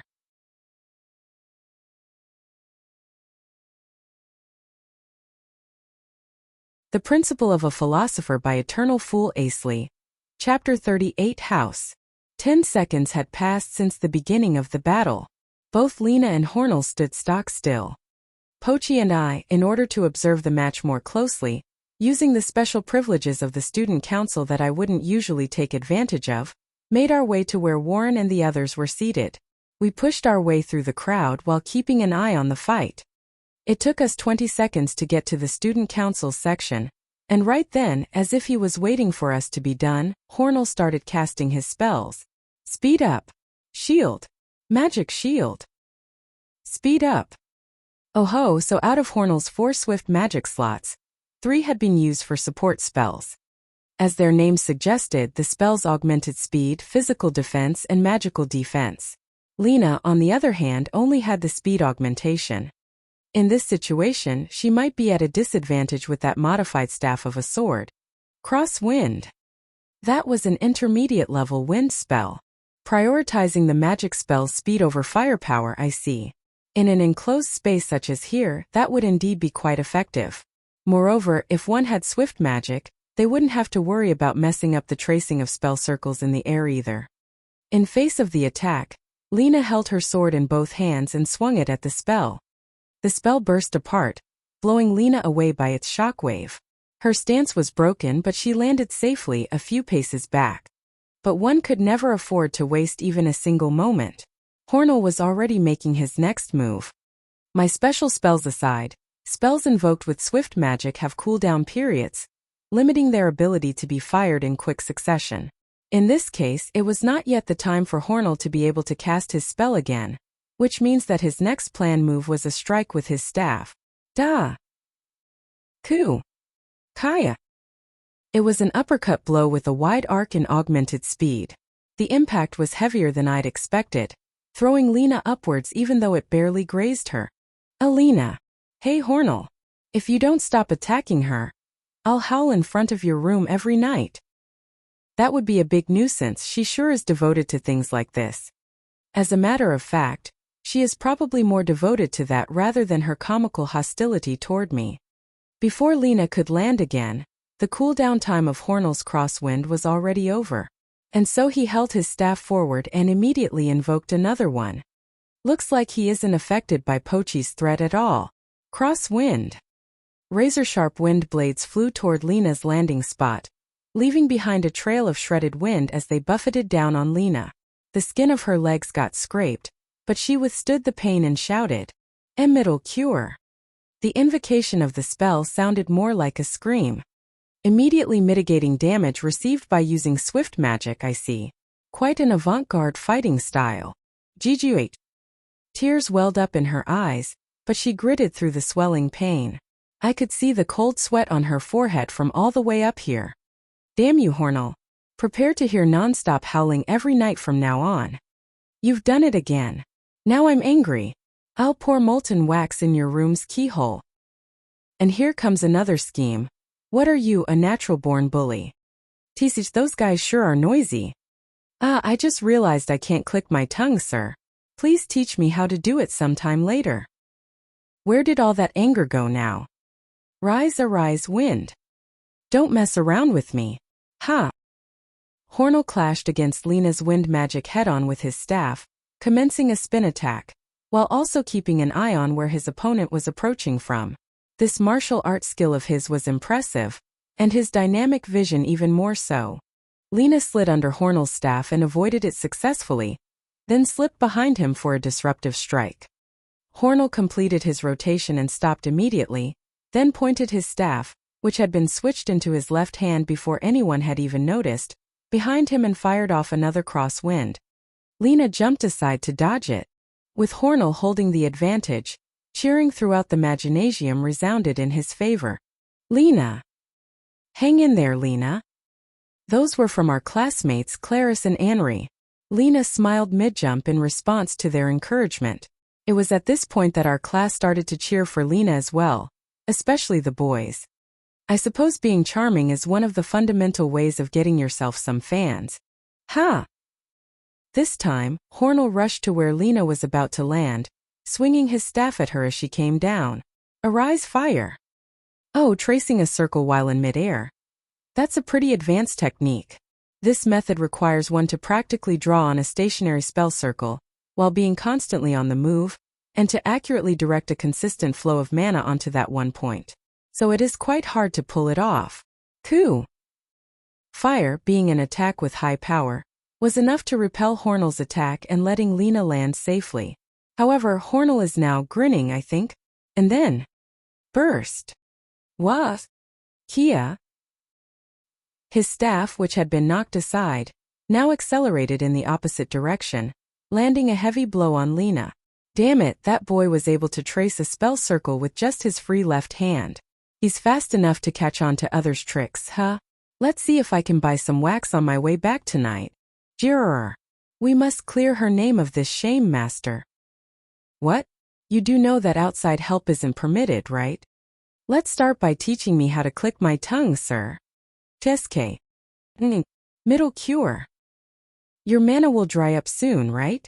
Besides, you can only go on for so long with that stamina. Why not give up while you still can? Haha. I refuse. Lena's answer was firm, but Hornell was right. There was quite a bit of difference in their abilities. Hornell hasn't even needed to use defense-type support magic so far. Not even a single one of Lena's attacks have connected either. Still, I'd never expected this Hornell boy to be so skilled. Even with the blazing dragon staff, he was essentially fighting with just 2 spells. Although the two have managed to gain some distance, the augmentation effects of their support spells should be ending soon. And then if Lena were to use speed up again, she might be in a risky position. Well, I suppose the same goes for Hornell too. Speed up. Both of them had their minds set on the same spell. Hornell had a higher level, sure, but that didn't mean that his mana pool would be much larger. Besides, so far, he'd been spending more mana as compared to Lena. So he's chosen to forego defensive magic. I suppose I would have done that too if I were in his situation. If Hornell were to use power up right now, the fight would at least skew toward him winning. Or perhaps not, he would want to play it safe and go with a defense augmentation. So then, power up. Oh right, he could invoke it by air tracing. Huh. Momo master. I'm not your mom, doggo. What now, sir? At this point, Lena's gonna lose. Looks quite fine to me. It's only a matter of time. Come on, you gotta have more faith in her. There, look at her expression. Huh. She was visibly exhausted, but that didn't mean she was giving up. Wait, I think she was smiling a bit. Rise. House. That spell. I remember it. Oh, I definitely remember seeing it. On the day I went to eat barbecue birds with Irene.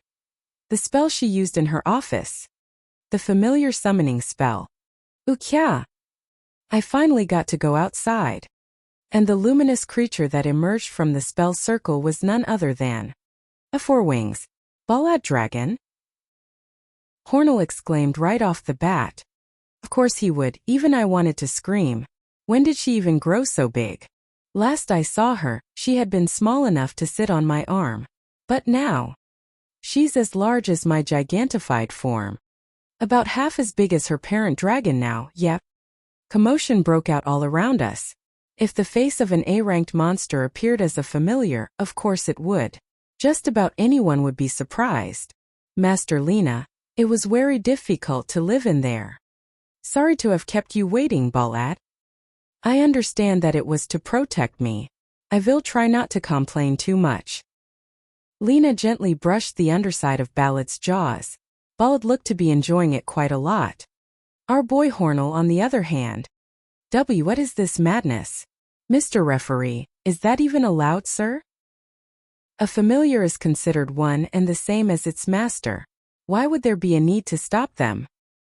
Referee Billy totally shut him down. Moreover, Billy's eyes were sparkling quite a lot. I'm sure he was getting a strong impulse to get a feel of Ballad right now. And Irene, who I'd expected to get angry, was laughing instead. So hard that she couldn't contain it by holding her belly, as a matter of fact. Right, having an A-ranked monster as your familiar would usually imply that you were on an A-ranked power level in some way. Ballad may still be a dragonling, but her growth rate was otherworldly. Give her a few more months and she'd probably be just like a fully grown-up dragon. And the one to summon such a familiar was a Magic University freshman, and on top of that, a 15-year-old girl. It couldn't be helped that Irene went crazy upon witnessing such a scene. Master Lena, your orders. Huh, and she's already more responsive than my familiar Pochi.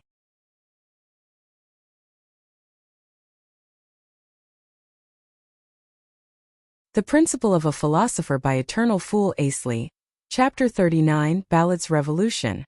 Ballad, awaiting Lena's orders, directed her piercing glare at Hornell. Those blue eyes of hers locked on to Hornell, tracking his every move. I suppose this was a representation of a giant serpent staring down at a frog. Coo! Hornell, although anxious, stood his ground against the overwhelming pressure.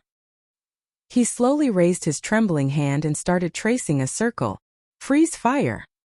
It was an intermediate-level spell. It conjured a fire that was cold to touch, which usually had great effect against the dragon archetype. Now how would Ballad deal with this? Bam! Well, she just flicked it away, like pushing herself through a shop's entrance curtains. Boy, would you look at her power. But I can do that too. You're level 100, you know, but Ballad is. I promptly invoked the appraisal glasses and analyzed Ballad. Name Ballad. Titles. Four-winged dragon, advanced familiar, rank B. Of 18. HP, 1413. MP 368. EXP, 18,020. Special skills. Breath attack. Space interference. That toughness. Seriously, what was up with that life force? That was definitely not the HP pool of a level 18. And I'd assume that the space interference skill was a psychic power she'd used when she'd opened my room's window. Her abilities now made her fitting of AB rank, and I suppose she'd already gotten the title because of her being a monster. That was unlike Pochi, who was an animal, and therefore not given a rank title. I knew just that point was enough to show a big difference, but the fact that she was already an advanced familiar was eye-popping nonetheless. Perhaps this could be attributed to the archetype's innate wisdom. Oh, how envious I am of you, Lena. Sir, you were thinking some rude thoughts toward me just now, weren't you? Not just now. All the time. What a coincidence. Same goes for me.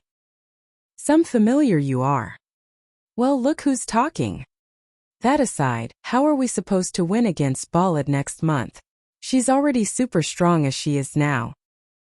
I'm sure this guy called Asley will come up with something. Well then that's so reassuring. Will not. Lena is making her move. Oh, poor Hornell. If he got pushed around any more than he was, I think I might feel sorry for him, huh? And Lena looked scarier than usual. I'll have you taste at least a fraction of what you've been doing to Sir Asley. I see, so she intended to repay him for the bullying I'd been subjected to. Very fitting of her to say at least a fraction of it, though. Master Asley. Pochi. Long time no see. She waved her hand in such an adorable manner in such a dignified dragon body. Well, she was technically only a few months old, after all. Why did she only refer to you politely, master? She gets her priorities right, that's why. Still, thanks to that, I'd gotten everyone's eyes on me. Come on, pay attention to the match, people. Shield. Magic shield. Before Pochi could come up with a counterargument, Hornell made his move, pulling our attention back into the game. I suppose, even with his dwindling mana, it was reasonable for him to play it safe. Speed up. Lena augmented Ballad's speed with her magic. Wuxia. Revenge for Master Asley. Was it just me? Or did she talk as if I'd been killed off? Hornell jumped away, retreating as Ballad approached, but Ballad unleashed a breath attack as she ran. That easily caught Hornell, trapping him a stream of flame. Duh! He took it head-on, spinning his staff in one hand to ward it off. However, only that couldn't keep up with how fierce the flame was. He might have managed with two hands or not. Burst. Oh. All he needed was to increase the power of his spin. This boy's pretty good. Successfully repelling the breath attack, Hornell felt relieved for a brief moment, but Lena had also circled to his backside. Arise thunder. Gah! That landed a direct hit, forcing Hornell to lose his balance. Although out of breath, he still managed to fire off a crosswind right when he saw Ballad drawing near. At such a close range, he couldn't possibly rely on anything but swift magic. This time it was like she was swiping it with a feather duster. Boy, this dragon is unbelievable. Wuxia. Ha! Ugh. Hornell closed his eyes, and right then, Lena's estoc and Ballad's index finger claw pointed at his head. And then, match over. Billy's announcement echoed through the Maginasium. Whoa! Awesome! Then all of the student spectators filled the vicinity with their cheering. A familiar strength was the thing that have made the difference here. Without it, it certainly would have been Hornell's victory. As for Hornell himself, I suppose he would soon surpass the average junior year students if he stuck with this pace of improvement. He could do air tracing with one hand, at least a few martial art moves, and had the ability to assess the situation during combat. And he did deal with Ballad fairly well after she'd been summoned. He was a splendid mage in his own right, today's final result notwithstanding. His top student honor sure wasn't just for show. Now regarding Lena. She had brought out Ballad to compensate for her inadequate skills with the staff. I'm sure she'd prefer to win without relying on the latter's assistance, but I suppose that was a battle she wanted to win that badly. She'd also been doing her best with general education during the past few months, so some inadequacies couldn't possibly be ignored. But her fighting had already been impressive even before Ballad was summoned. If Hornell had a familiar himself as well, the result would have been impossible to guess, I think. Which reminds me, didn't either Irene or Trace tell me that there was another mage with a familiar among this year's new students aside from me? I don't believe I've met any freshmen fitting that description so far. Master, how are we supposed to win against Ballad, sir? Well, I'll think of some countermeasures a bit later. That night, Pochi and I snuck out past the curfew time once again, and headed to the Bylania Adventurers Guild. After finishing up some easy hunts, we stumbled upon Blazer's crew, the timing of which couldn't be any better, since I've been wanting to catch up with them on current events and tell them about the friendly match. So, it's been decided that I'll fight my very own pupil at the friendly match. Cheers! 5 mugs of ale rang with a glassy knock. The members of the Silver and Duncan celebrated as if it was their own success. I was happy too, of course, but even more so to have friends celebrating for us. It had been quite some time since I last experienced such a connection. But really, Lena sure is working hard on everything. She should be able to take the rank B test very soon, I think. Wouldn't look nice if her teacher fell behind her now. Huh. You can say that again. I never expected her to summon and incorporate her familiar into practical situations so effectively. Lena is famous in this guild too, you know. She's a charming lil girl. She'd grow up to be an excellent woman, Asley? Brother, you sounded like a sleazebag. Well, sorry about that. Bruce and Betty bantered as usual, and garnered the usual laughter from everyone. But seriously, how will we deal with Ballad, Master? The friendly match rules forbid us from using magic higher than the intermediate level. And wouldn't it be difficult for you to take control of Ballad with the spells you can use? If we use the Pochi's final sacrifice strategy, we'll probably manage, right? No, let's use the Asley's shortest route to his grave strategy instead. Don't just kill me off like that. Well, sorry about that, sir. Pochi put her front paw over her forehead, prompting everyone to laugh once again. This doggo was fitting right in with everyone present here. And Duncan held no prejudices toward familiars, so Pochi had gotten used to him quite a lot, despite her leaning toward disliking him at first. Anyhow, at least 2 members of this Adventurers Guild are going to be on stage. We'll be there on the day of the match. Thank you very much. Oh, you'll be there to cheer for us, sir? Pochi wagged her tail happily upon hearing Blazer's words. And yes, I was happy as well. I surely would have wagged my tail if I had one. What are you talking about? Huh. Yeah, you realize that we're gonna cheer for Lena, right? Not you too, Betty. It's perfectly normal that the teacher would be stronger, so it's the pupil that needs support, Asley. Lena is this establishment's idol after all. Maybe I should go as well.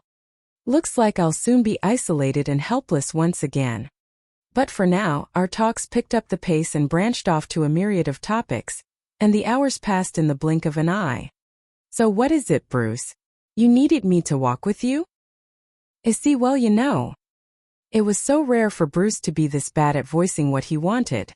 Whatever could be going on here? Look, just come with me for a bit, man. Now hold up a minute. Where are you even taking me to? It's someplace nice. Again, I'm asking where.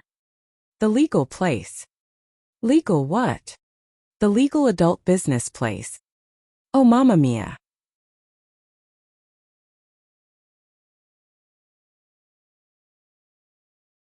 The Principle of a Philosopher by Eternal Fool Asley. Chapter 40. The Colorful Food District. You're kidding, right? Now hold it, Asley. You've never been with a woman all your life? Being a virgin for 5,000 years is a bit. But I am. Are you for real, man? I've made no advances on Lena despite how charming she had become, yet Bruce still thought until moments ago that I've had that kind of experience. And just now look at how he's looking at me. It's as if he's looking at an endangered species. Why does that hurt me so much? Hehehe, don't worry, my man. It's times like this that I'll pitch in and help you out. Oh, then I'll leave it to you. I've been wanting to do research on human skin for a while now. What the hell? You can be so bizarre at times, you know that? A person would die if you took their skin off. I'm saying I'll help you graduate from your virginity, man. Bah, and here I was, expecting him to help me with my forbidden research methods. Still, even if we were already quite far from the guild, he sure has been saying the word virgin too much. Well, then I'm good. I've long decided to dedicate my first to the ideal woman I'll surely meet someday. The ideal woman, you say? I guess that wouldn't be impossible for you, seeing how time's not an issue. But while we're on the topic, how about you tell me all about your preferences, eh? What, aren't you being awfully outward today? Well, I mean, the Silver is a great team and all, but I'm just glad to find someone to talk about these kind of things for once. Blazer's way too serious and Betty's a nice girl, but she's my lil sis, so it's not like I can talk with her like that. I'll be going there either way, but it's always nice to talk about some nonsense on the way. Might as well have some fun while I'm at it, such and such. Huh, why did that sound odd? He was going there either way. Did that mean he had some other businesses there? Still, my preferences, huh? It usually would be too awkward a topic to discuss, but in a way the one asking was more experienced in life than I was. It would be boorish of me to refuse him an answer. Let's see. First of all, I'd like her to be a mage or an alchemist at least. Aha, so it's that? Working together on the same projects and stuff? Well, yes. And if she'd take care of Pochi. To me, it looks more like you're the one being taken care of, though. Now that was wholly unexpected. Was it because the thing Pochi had said at one point about how I was taking care of her as if she was the one taking care of me? So, anything else? A hard worker would be nice. And beautiful, if I were to be a bit greedy. What, that's all? I think that's already quite a lot to ask for, though. Especially the hardworking part. Right, you've been doing R&D for 5,000 years, so your definition of hardworking would be hard to achieve. But point is, your ideal girl would have to be a mage or an alchemist who's cute, has a nice personality, doesn't give up easily, and is a hard worker, right? Yup, all nicely summarized. If she had a nice personality, she probably would take care of Pochi too. Doesn't sound all that hard to find, really. Bruce said as he walked on with his hands rested on the back of his head. It seemed like he was thinking of someone from his past, but I couldn't possibly know who the person in question could be. This part of town seems to have more flashy lights than the usual. Could this be a red light district? Ack, talking like you're from the last century, man. Nowadays it's called a colorful food district, just so you know.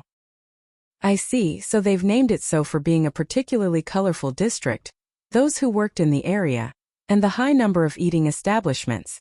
Oh, vividly colored storefronts, with old couples managing their establishments in the front, dudes swarming around caged windows, and inside them were eye-popping beautiful women. White face-masked women in traditional Eastern kimono clothing and the Yoko bun hairstyle. Women in elegant dresses oozing with class. Even women in simple, not at all showy clothing but with a charm of modesty. So much fashion variety. The customers were also varied. Those who bought women's services to keep them company for a meal outside, those who entered the establishments with ear-to-ear grins, and those who constantly counted the contents of their money bags. A district illuminated with wondrous eye-flickering lights of all colors and shades. Lights in pink, orange, purple, and other uncommon colors. Such was the colorful food district. You're giving yourself away as a total hick, Asley. Get your act together, man. With a slap on my buttocks, I instantly snapped back to my senses. But again and again, my eyes wandered to the myriad of things I'd never been used to seeing. Bruce seemed to be quite exasperated as he walked behind me, laughing with a hint on a tired sigh. But while I feasted my eyes with this spectacle, I instead thought of Falltown. In spite of the existence of such a gaudy community, that town was tormented by the forces of darkness to this very day. That didn't mean this city didn't have its share, of course, but as I thought about it at length, I couldn't help but feel it to be ridiculous and frustrating. He's our place. Let's go. Wait. We're really going in? With the strength befitting of an A-ranked warrior, Bruce pulled me inside by my arm. It didn't hurt per se, but it did feel like I was being swung around so effortlessly. I dug in my heels and voiced my refusal, but then Bruce turned around to me with an expression that suggested serious business. Look, it's not like I'm gonna have you graduate here if you don't want to. I've got some important stuff to discuss inside. Important stuff? Which reminds me, he did say that he was going to come here either way. Could this be a confidential matter? Wait, no, if it was, he wouldn't need to come all the way here. Which would mean it was something he couldn't talk about anywhere but here. My arm finally let go. I walked right behind Bruce and entered the store. The interior had a similar ambience to Shinra Banzhou, the Oriental restaurant I had recently dined at with Irene, Gaston, and Billy. It would be safe to assume that this was another product of cultural exchange with the Eastern nations. The establishment was called Kashu Fujetsu. Located in one end of the colorful food district, it provided a wide range of services and was an establishment of high class. With how formal it all seemed, this place certainly wasn't meant for the common folk. It may not be that much to manage for Bruce, with him being A-ranked, but I wouldn't expect him to be a regular either. Oh. Bruce and I passed through a Fusama sliding door and was welcomed by what seemed to be a reception room. Our guide, a middle-aged lady, inquired us of our business, and Bruce told her that we wished to dine here. The guide lady then called for Haruhana, and then left us to wait, headed into the establishment by herself. After a while, another lady came to guide us to a room with a prominent red motif, and sat us down on the room's seats of honor. Normally they wouldn't let someone your age in, Asley. As I cast my eyes over the gaudy interior, Bruce brought up the topic of my officially acknowledged age with his offhand remark. In truth, I was far past the legal age after all. How was this appointment arranged? I'm somewhat of an acquaintance with this place's host, you see. Just said we won't be playing around and have a meal. What? I thought you were going to pitch in and help me. I said all that just to hear you speak anyway. Listen. You can't buy a woman, you gotta persuade her. Bruce has gotta be Bruce with his fixated topics, huh? Were you expecting something after all? If it was anything different from now, I would have lost my nerve and ran off. No doubt. That's definitely something you would do. And by the way, what did you need me to come all the way here for? Now, no need to rush. We'll talk after Haruhana is here. So the Haruhana I'd heard earlier was a person's name. I believe she would be what they called a courtesan, a staff member to keep us company while we dined and discussed our business. Oh, there she is. All right then. I could feel approaching presences from the other side of the shut sliding doors. 1, 2, 3. Excuse our interruption. I heard the voice of one among them from a slightly higher point, as I was sitting on a cushion on the floor. It was a clear voice, if not a tad bit quiet and immature sounding, and the first person to enter my field of vision was a girl not much taller than my eye level. She wore a red kimono dress with white trimmings and a yellow sash. If I were to make an estimate, she should be around 10 years old. Hey there, Haruhana. With the door now fully slid open, Bruce turned to greet the young woman sitting on her knees in the center of the hallway. The girl in the red kimono dress was to her left, and another girl in an indigo kimono dress with a white sash was to her right. Both were bowing down. Without a doubt, the two girls were still children, but they seemed to be the establishment's attendants. The girl on the right should also be around 10 for a girl this age to work such a job. It seemed that a complicated force of darkness had also rooted itself deep in this town. It has been a while, Lord Bruce. the young woman in the center said as she raised her head. Her accessories were glittering under the interior lighting. She had the same voice as the one I'd heard from the other side of the door. Her face had been applied with white cosmetic powder, and she smiled a bright smile I wouldn't have expected in such a serious business environment. From what I could see from where I was, she should be around Lena's age. Her features were well-ordered, albeit not quite as well as Trace's, and her sharp yet tender gaze had an inviting charm, albeit in a different manner from Dinah's. My eyes were particularly attracted by her collarbones, the default spots I would see as I looked straight ahead. Perhaps this habit of mine was what showed that I was truly growing old. She did look more mature than Lena, perhaps due to experience. But a line of work in which girls her age sold their bodies for a living was not quite what I was used to seeing. This guy here's Asley. Well, treat him kindly, all right? Pleased to meet you, Lord Asley. I am called Haruhana. Pleased to make your acquaintance. I am called Onatsu. And I am called Ofuyu. Hello there. Onatsu was the girl in the red dress. She was quiet, but had an energetic air going around her. The girl who had introduced herself as Ofuyu was the girl in the indigo dress. She seemed level-headed, and had quite the handsome face. They were both adorable, but as children I wouldn't want them in this line of work. These two are called the Kamuro. Well, something like Haruhana's attendants. Kamuro? What does that mean? Well, it's spelled and pronounced like so. In that language it means a person at the age where their head is balding. These two will soon be at the appropriate age to attend to customers of their own, my lord. Wah! Aren't they still too young for that? I was eye-popping surprised, and Haruhana had the same reaction as I had, but for different reasons. Your kindness is wholly appreciated, my lord. When she was done being surprised, Haruhana chuckled as she replied to my brief outburst.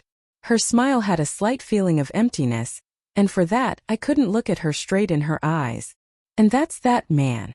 That's way too simplified. Please explain that to me again in full detail. Oh. Having calmed myself down by the time the table was all set with food and drinks, Bruce proceeded to speak with an expression that suggested a weighted mind. So to start with the basics, this colorful food district was created and maintained to satisfy men's desires. But the girls who keep them company were either separated from or sold off by their parents, and even some were of unknown origins. There are those who worked here willfully, of course, but they're the vast minority. Girls even less than 10 years old have to work day in, day out, and ones as young as 12 and 13 are being sold off to men. Well, no, according to this place, even girls around the age of Onatsu and Ofuyu here, too. It may be an old custom, but that doesn't mean it'll always be acceptable. Onatsu and Ofuyu, hearing all that, clenched their fists. It seemed that they understood how all this business worked just from being constantly close to it. And indeed, I couldn't accept this. Bruce hadn't cut any corners in his words, and that struck deeply and painfully in my conscience. And you're saying you want to do something about it? I want to borrow some of your wisdom. Got any ideas? Right, I would like to do something about this as well.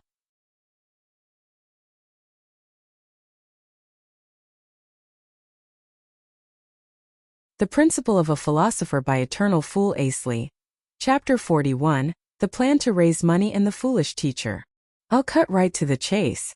Haruhana, how would one usually get themselves out of this line of work? There is a system in place called buyout. Buyout. Workers here were sold into the business. So in reverse, they can be bought out of it, huh? Onatsu, we are out of liquor, so go bring out some more. Yes, ma'am. Yes, ma'am. Haruhana instructed them and saw them off as they left the room. Then she continued the discussion with an even quieter voice than she had been speaking with up to now. The Kamuro can be bought off with twice the amount of money paid when they had been sold into the business. In my case, however, twice the amount of my yearly income is needed. Moreover, all that depends on whether our employer would permit the transaction. There's no particular issue for this place's boss when it comes to that last one. So Asley, have any bright ideas? Well, if I had some more funds I could know I'll need some time. Please let me think things through. I see. Sorry to ask all this of you, man, but I'll be counting on you. Bruce's bashful smile felt strangely pleasant, though I wouldn't say that I wanted to see him like that. Well, it was like that expression was what reminded me of how nice of a guy he was. Those like him, who spent their mundane days treading the fine line between life and death, were most often the kind to be sympathetic toward others' woes. I should learn few lessons from him in that regard too. With the heavy talk out of the way for now, we proceeded to enjoy our time drinking together, accompanied by Haruhana's singing, and as they returned, Ofuyu and Onatsu synchronized dancing. It was that very hour that made me wholly appreciate their art of entertainment and how they provided a performance far above their pay grade. The next day, Magic University Coffee Lounge. The Magic University provided the service of several eating establishments within its grounds. The customers were the students who stayed for more work after school or boarding students looking to hang out, relax and so forth. Currently, Pochi and I were in one such establishment spending some free time from our research hours. So that's the story, yeah. Hey, what's up with that face you're making? Pochi gazed with disgusted look as if she was looking at a piece of litter on the wayside, branding a figurative sinner stigma on my body. Why, you're gonna buy off the kids? I never thought you were that kind of person, master. Yes, that. Your mind is deprived of all common decency. Hey, you've just shut your brain right when I told you. I went to the colorful food district. Didn't you? Listen to the whole story first. So, master, you're gonna buy off the kids. And like I said, you already got it wrong. What I meant was, I want to do something about the young ones being forced to work there. That's simple. Evacuate the people out, then burn that place to the ground. Wow, what an avant-garde idea. So scary that I might have been petrified for a second there. I know you've put a lot of thought into that plan, doggo, but rejected. Whatever are you two talking about, Sir Asley? Oh, Lena, you and Bala did great yesterday. I couldn't talk to you since the whole class was forming a mob around you, so this might be a bit late, but congratulations on advancing to the main friendly match. Thank you very much. Lena slightly bowed her head. I haven't had the chance to talk with her through Magecraft because of what I had been doing last night, and considering her fatigue after the fights, I had refrained from initiating the call. If you have some time, why not sit with us and have some tea? If you have some time, please sit with us and keep my hopeless master company. Yes, I'd be glad to. Which of us did she reply to, though? I'd like to ask, but if I did that, Pochi will probably make fun of me again. Lena went to the lounge assistant and ordered tea, then sat herself down in the seat next to mine. Yes, as one might have guessed, it was because Pochi already occupied the chair opposite to mine. So, what were you two talking about? Master said he was planning to buy off some kids. Hey, stop trying to ruin my reputation. Look what state you brought Lena to. Shocked by just heard, Lena's expression was now giving out a complete confusion. But wasn't I right? You're gonna buy off the kids, find them good jobs and living conditions, and set them on the path to a bright future? Pretty good follow-up for Pochi. But wait, that sounded like she had actually been listening to my story. With her being so human-like when it came to inappropriate timing of jokes, I've always had trouble reacting to her. What's the meaning of this? Lena asked, and this time I explained the whole story to her. After that was done, Lena smiled as if she was reminiscing about something. Is something wrong? Hehe. I was reminded of all the things you've done to help us back at Falltown. That's all. Even with makeup on, I could still faintly see her childlike bashfulness each time she smiled. NGH, perhaps I have to fix my habit of analyzing things like this. Wouldn't want to go too far in this direction like Dynia. The definitions of too far in this case was vague in the first place, so I suppose awareness of it would be of most value in our relations. So what's your take on this, Lena? Well, I've heard some stories from Idea about this line of work, but since the issue has been brought so close to me now, I'd like to do something for them. Or no, I want to do something about it would be the correct way to put it, I think. Options. Teacher Asley. I think you should just do it the way you want to. I mean, isn't that how you've always done things? Besides, it's not like you've made any mistakes so far either. Oh. This girl never ceases to amaze me. She didn't look to herself for the right thing to do, but inferred it from the information available externally. However, although I'd never made a mistake in front of her, I'd made quite a lot before her days. Basing the correctness of my choices from my past results wasn't quite the right choice here. Still, I felt that Lena was putting her trust into the results she'd seen, reassuring that my choice on this matter would be correct as well. Sir Asley?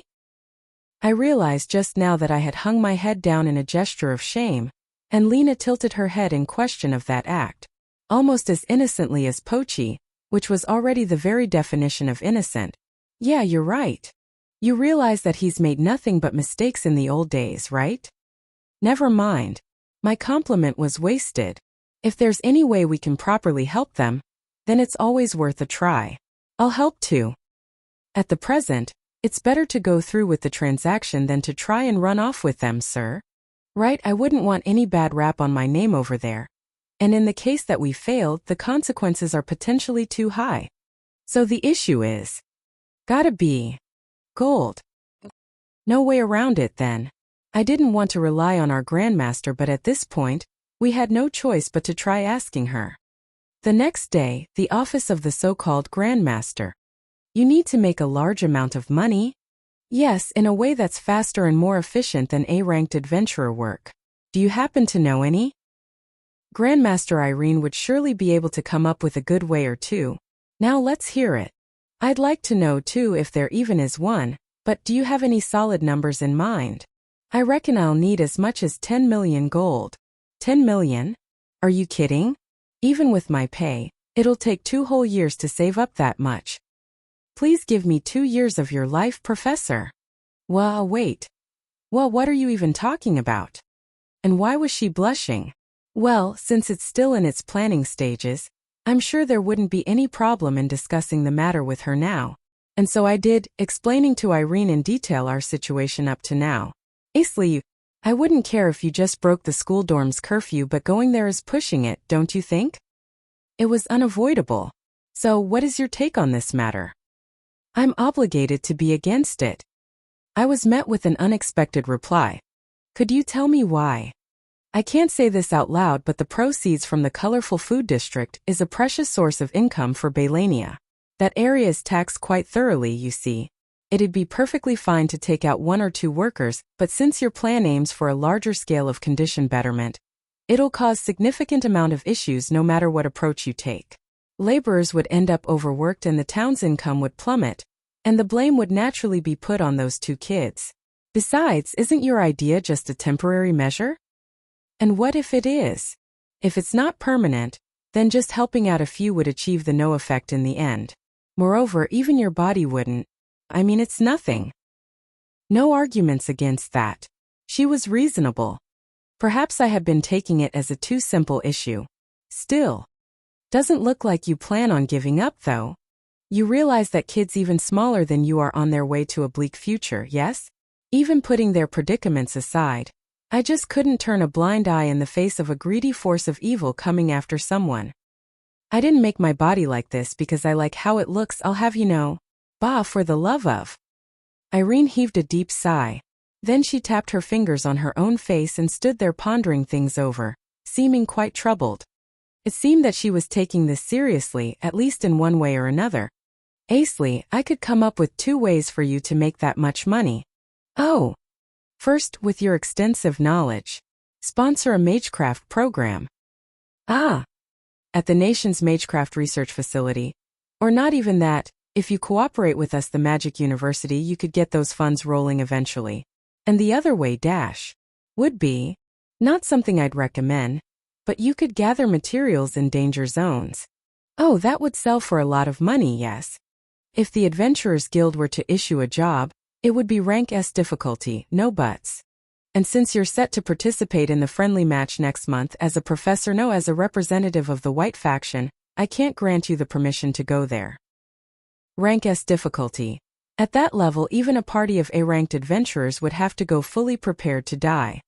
Nothing would be achieved with my death. Besides, I don't want to die yet. How about you stop with your naive ideas and make a name for yourself in the friendly match, then get yourself a sponsor. That would be a clean way to go about it, don't you think? The competition will be spectated by the heads of large companies and aristocratic households. After all, I think you'd eventually make the money when you get yourself on a post-graduation career path. That would be too slow. You've put this matter into your hands for even less than a day. How is it too slow? It's according to my calculations after putting my personal matters aside. That's all. Regardless, thanks to you I'm starting to see some hope. Thank you very much. I ended the conversation and excused myself from Irene's office. Now what should I do? What should I do to get the money? But either way, I was very thankful for Irene's weighing my available choices. I should prepare some gifts for her next time. The Magecraft program was one thing I'd like to avoid, no matter how much I considered it. Offering only the Magecraft formulas would never cut it, so that was out too. Offering myself to the life of a lab rat wouldn't save Haruhana, Ofuyu Onatsu or anyone. Options. The next day, I visited Irene's office once again. What might this be? And she uttered while shivering profusely, as she examined the paper that I had passed to her. I'm thinking about auctioning off the formula of my teleportation spell. Since you're one of the 6 archmages, Miss Irene, I would like your handwritten signature of approval. In contrast to my invigorated smile, Irene's face looked as if she had just busted a vein. Now that was amazing, first time I've seen her like this, I suppose. There's a limit to how hasty your decision can be. You have all the rights to do this, of course, but if you run this through the proper channels and contribute it to the nation, you would make a lot more over time than what you would get instantly, not to mention the status and fame. Honestly, this is nothing but you being foolish. Irene sprung up from her chair, unleashing a flurry of scolding that weren't only venting, but also sensible arguments. This time it was a topic that I was self-conscious of, so I didn't plug my ears. Irene, seeing that I took all of it head-on, calmly sat herself back down. Didn't you say that you would like to take it slow with the teleportation magic? Well, I guess I can't blame you for wanting to go this way. But why teleportation specifically? You must have invented many more magic in Magecraft than that, right? Shouldn't you be able to make quite a lot of money if you sold off a few of those? You see, I've decided beforehand to offer it to the nation, so there wouldn't be a need to bring out the other ones, would there? Most of them were just byproducts of my hobbies anyway. Looks like you've already made up your mind. My stubbornness is one of my redeeming features, Mom. Oh, for the love of... Well, anyway, you can't do this anonymously. An auction can't be held if the name and background of the one contributing the spell aren't made known. Not even with my endorsement. It's the law. Well, that was one thing I feared. Good thing. I'd already anticipated this. Then would you like to process the transaction yourself, Professor Irene? That's a creepy grin you've got there. Are you cooking up some evil plot or something? You sound like you've got something nice in mind as well. Am I right, Professor? I'll listen to what you have to say. Whether I'll follow it through, I'll decide thereafter. But of course.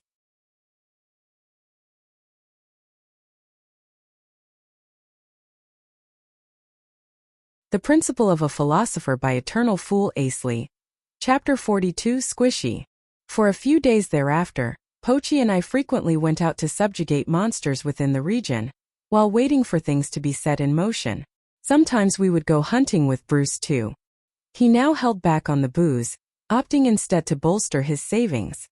I had proposed that we discuss the matter with the other 2 members of the Silver, but Bruce had rejected, stating that he would be too embarrassed to talk about it.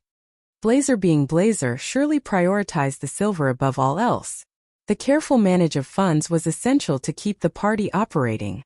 And since Betty was in charge of managing their lodging costs and other daily expenses, Bruce wouldn't want to bother her either. As for Bruce's role within the Silver, he was to fill in for everything the other 2 didn't do. He had a limited spending quota, and anything beyond that went into the Silver's savings. As of now, he was attempting to increase his income, in order not to disturb the party's savings account. I could see that he was pushing himself too hard.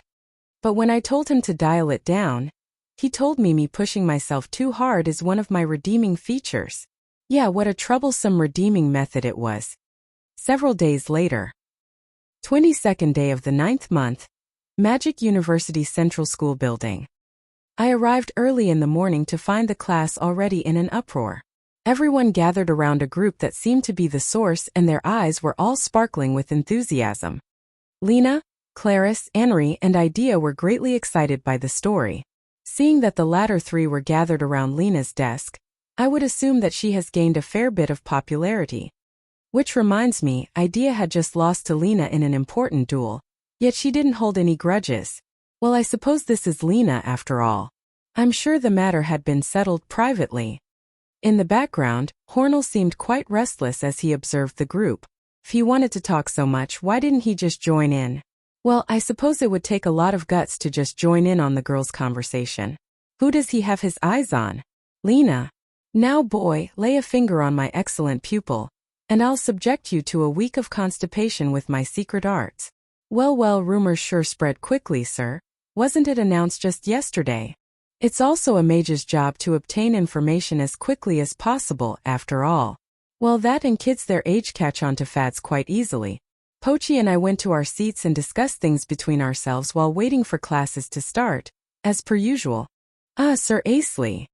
And the first other voice we heard was that of my very own pupil, sounding bright and energetic as she stepped up the stairs. Ever since the preliminary tournament, she had become one of the most popular people within our class. With only a single utterance of Lena's voice and the sound of a single step forward, all eyes in the classroom turned to follow her. There were already fan clubs dedicated to her among the upper-class years, but not yet in our freshman class. She had always been a well-natured girl, the kind that handles her popularity well. At this point, there was probably no one in the Magic University who didn't know Lena's name, considering she was a mage accompanied by an A-ranked ballad dragon. I look forward to seeing what the future has in store for her. Oh, good morning, Lena. Busy morning, isn't it?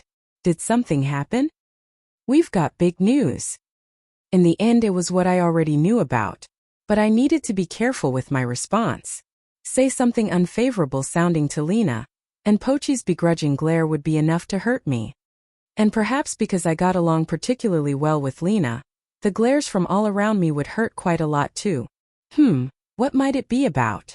Miss Irene has finally completed the development of teleportation, the first ever object space transference magic spell. WHOA. REALLY. I had been practicing this dialogue last night in countless repetitions. But I might have executed it too systematically. WOW. THATSAMAZING. Oh yeah, the doggo did practice it with me too. Aha, you already knew about this, didn't you? So came the scornful glare of Pochi. But how did my act get caught? N-O, OFCOURSENOT. YEAH. NOWAY. Boo. You must have heard about it yesterday at the Adventurers Guild. Lena puffed up her cheeks. And would she get angry if I poked them? Ahahaha, so squishy. Hey, why were you poking her cheeks, Pochi? Because they were there. What a self-evident explanation. Ahaha. It hurts a bit, Pochi. And looks like I'll have to trim my nails more thoroughly. Master, where did you keep my nail file? At least give me some time to think, doggo. Still, Miss Irene completed it. Looks like she can expect a higher position within the university, not to mention becoming even more famous than the already is. She sure will. I can't let myself fall behind either. My excellent pupil clenched her fists and pumped them up in front of her chest. Sorry that I had to lie to you, my excellent pupil. Ahahaha, squishy squishy. And would you look at that? The doggo is still at it. After school, Irene's office. I've just processed a transfer of 5 million gold to your account. You'll be fine with the remaining 5 million being transferred after I get the delivery from the nation, right? Of course. I can move things along for now with the down payment. Irene and I were discussing our transaction. The teleportation magic had been sold off for 10 million gold. I wanted the payment in full, which lined up well with Irene's circumstances, which involved her being funded by the nation to research object space transference magic. Her research had been showing a low rate of success, which had put her under considerable criticism from the nation, but now its success has been proven thanks to the courtesy of my deal. Rather than continuing researching by myself, I believe passing it to her for a hefty compensation, to be a win-win situation. We could have held an auction as we had originally planned, which may have brought in more funding. But in the end, I had judged that it would be better to entrust the magic to someone I can personally trust. She had helped me a lot in regard to the Falltowns case and had turned a blind eye to my countless breaches of minor school regulations. At first, Irene had been hesitant to take this deal, but she caved in when I told her that I would be fine accepting 5 million gold as a down payment. So, tell me, how do you plan to release those colorful food district workers from their employment? I've been planning to start my own business, you see. Doesn't sound like you're fooling around. Do you have any specifics? You're not planning to run a shop on no profit, are you? First, I'll try to make as much gold as I can. The rest comes after the beginning of the friendly match. That would be the 10th day of the 10th month, then you have a bit over half a month. If there's something interesting to cover, make sure to let me know as well, all right? Aha, of course. We'll be counting on you when the time comes. After the deal was set, Pochi and I attended only the minimal number of the required classes, opting instead to go out with Bruce on various hunts, racking up not only our funds but also a lot of experience points. Our most frequent hunting ground at this time was on the other side of the hills, to the west of Bylania, the very place where we had felled the Ogre King several months ago, and further beyond, into the forest of deep-rooted sins. The ogre's remnants and various monsters averaging on rank C and B had made this place their habitat. Bruce was the advance guard, Pochi was the main attacker, and I was the rear guard, making the formation quite well balanced and guaranteeing us a good rate of improvement. Bruce's fighting style has changed as of late. His heroic attitude was still there, but his movements were more precise and technical. Perhaps he might even be promoted to rank S before Blazer. Even Betty had noticed and called out how we were getting along a little too well lately. And in her case, it seemed that she had been going on hunts with Lena on the latter's days off. And Blazer? I've been hearing that he was now temporarily teaming up with a trio of mages. Apparently, he had seen them as ones with great potential for future developments, so he had agreed to take care of them, with the plan to invite them into the silver when the chance arises. As we all were busy with each of our goals, the days passed, and in the blink of an eye, the day of the friendly match was already upon us. 10th day of the 10th month, 9 o'clock in the morning.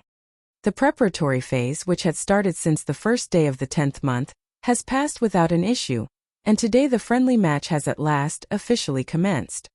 As one set to appear in the competition, Lena and I had trained ourselves rigorously, while the other students were busy setting up food and trinket stalls as well as other entertainment establishments. In this day, the Magic University was bustling with festivities and classmates were dressing up in mascot costumes of popular monsters for live performances of magic and party tricks. Our match would commence at noon, so Lena, Pochi, and I chatted along as we went around to check out the stalls. Master, let's go get some more of those sausages. Again? You already had 5, haven't you? Just 5, you mean? My stomach can take at least 7 more. That's not what I was concerned about, doggo. Ahaha, it's delicious, that's for sure. Jumbo boar sausage, was it now? The kraken-shaped fried dough from the shop back there was good too. Lena, are you sure you want to be eating all that right before the match? Oh, I'm just buying them.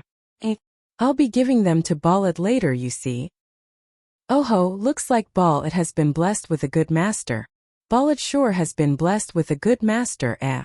Hey, you saying that makes me sound like a bad master. You know that? Sausages. Fine, I'll buy them. I'm a good master after all. Forget 7, I'll buy 10 or even 20. You're the best master. Ha ha ha ha ha ha. You too. The match is starting soon.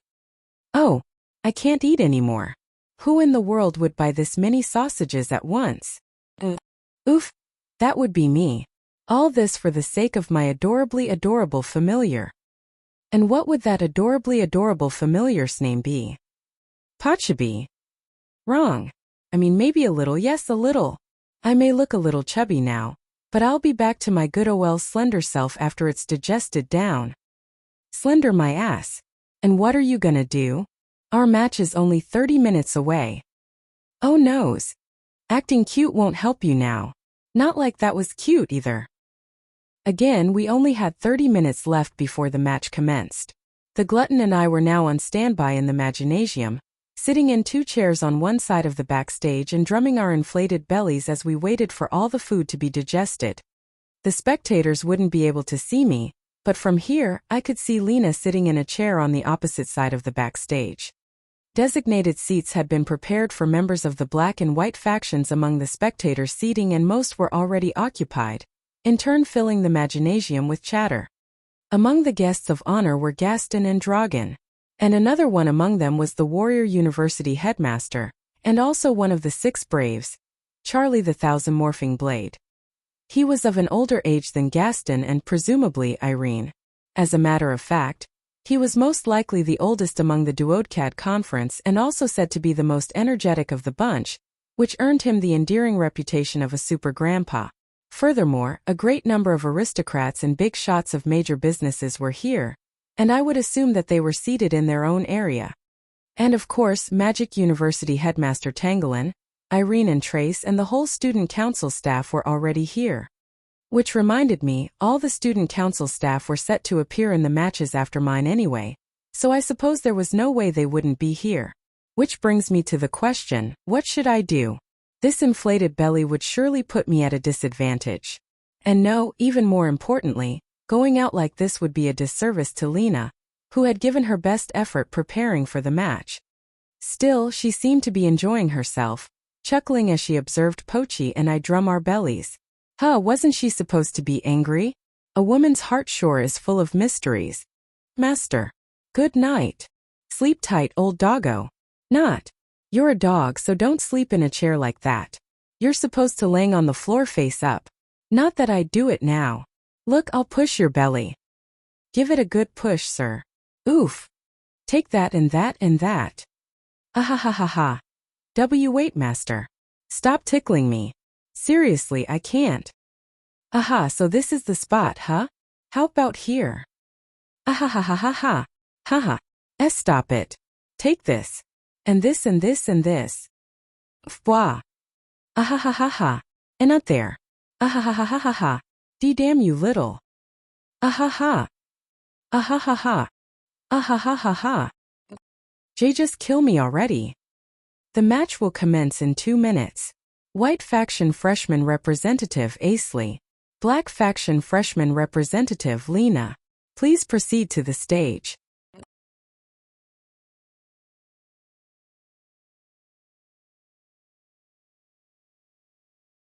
The Principle of a Philosopher by Eternal Fool Asley. Chapter 43, The Friendly Match, Part 1.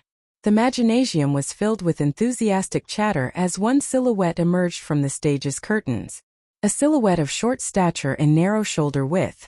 Although the young lady held an appropriately modeled staff, she still had a sense of unbalance, giving away the fact that she was still in her growing years. Such was the entry of the Black faction freshman representative, Lena. An overwhelming cry of support from the Black faction members' designated seats welcomed her. Anyone present could see that Lena was quite nervous, which was apparent from the stiffness of her movements. Her first step was shorter than her shoulder width, the next one was quite light, and then the ones after turned more firm the closer she approached her spot on the stage. Naha. Lena looks pretty nervous, doesn't she? It is only natural. Look at all these people. And on top of that, she will be facing her own teacher. In response to Henri's remark, Clarice offered her opinion. Idea, sitting beside them, leaned her head in and joined the conversation upon hearing so. Oh, that's the deal between those two. That's right. Asley taught Lena how to do magic before she got in school. That explains them using the same weird chant. Then, Asley does not use magic much when in class though. And when he does, it was mostly elementary level spells. He's just putting up an act. So infuriating. He seems like a funny guy, but something about his face makes him hard to approach, you know? Not like he's been avoiding us and not us avoiding him either, but sometimes he feels like a way older person. That's true, everyone in class addresses him with a certain degree of elderly respect too. Except me, Hornell and Mitters, that is. As Idea rambled on while resting her chin on one hand, Henry grinned and nodded in agreement. Asley can come off as quite strange, like sometimes he's a kid who acts like an old man, and sometimes an old man who acts like a kid, I guess. Still, he has become quite a popular topic among the girls as of late. Huh, really? After all is said and done, he did serve as the tactician during the ogre subjugation. He is an A-ranked adventurer, and on top of those, a staff member of the student council. That would make anyone at least a little curious. There has been some speculation of him repeating President Warren's prestige too. Humph, being associated with the Black Emperor, huh? Looks like he can look forward to more promotions soon. Idea did nothing to hide her disgruntlement toward Asley's fame. Meanwhile, Blazer, Bruce, and Betty were setting up what was practically a picnic in one section of the general audience seats, laying the great amount of food they had bought around them. Lena's looking awesome out there. True, she has a certain charm that draws people toward her. The guys from the guild are coming to cheer for her too. Give it your best shot, Lena. Betty welcomed Lena's entrance with a particularly loud cheer, and in response Lena waved to her. As if the young lady's half-embarrassed expression was the final blow, all the adventurers from the guild followed suit in raising their voices. Earlier, back at the Adventurers Guild, a grand announcement of the friendly match had been made, courtesy of Duncan. The event usually did not garner much attention there, but since their little adventurer Lena was set to appear, everyone had expressed their desire to attend. The trio could already see many familiar faces from the Adventurers Guild. Duncan, having arrived late, spectated from one of the back rows, and beside him was Dallas sitting still with his arms crossed. Bruce looked around to identify the familiar voices among the cheering, then proceeded to notify the rest. Ha ha ha, they're looking so formal. Old man Dallas is here too. Probably here to see Asley in action. Aha, looks like Duncan made it too. Now here comes the opponent of everyone's idol. Wait, where's Asley? Betty tilted her head, questioning why Asley hadn't made his entrance yet. Seriously? The hell is he doing? A sudden incident, maybe? He's no stranger to such happenings. Blazer expressed his doubt, and at the same time, the surrounding crowd grew restless. Irene, sitting in her referee seat with arms folded, started tapping her fingers impatiently. If this wasn't a public event, she would likely have stomped the ground and yelled, demanding Asley's presence this instant. Gaston, sitting on a tier above her, in the center of the visitor seating area, heaved a deep sigh. Hornell and Mitters, working as management staff, went downstairs and peeped into the backstage, then made a hand signal to the student council signifying that there was no issue. The commotion calmed down, filling the venue with momentary silence. Then Asley made his entrance, walking in a stylish, well-ordered posture with his staff.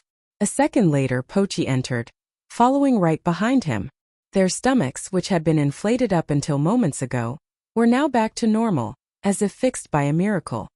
The audience, taken by quite a degree of surprise, welcomed them with utmost silence as they marched to face Lena on the stage.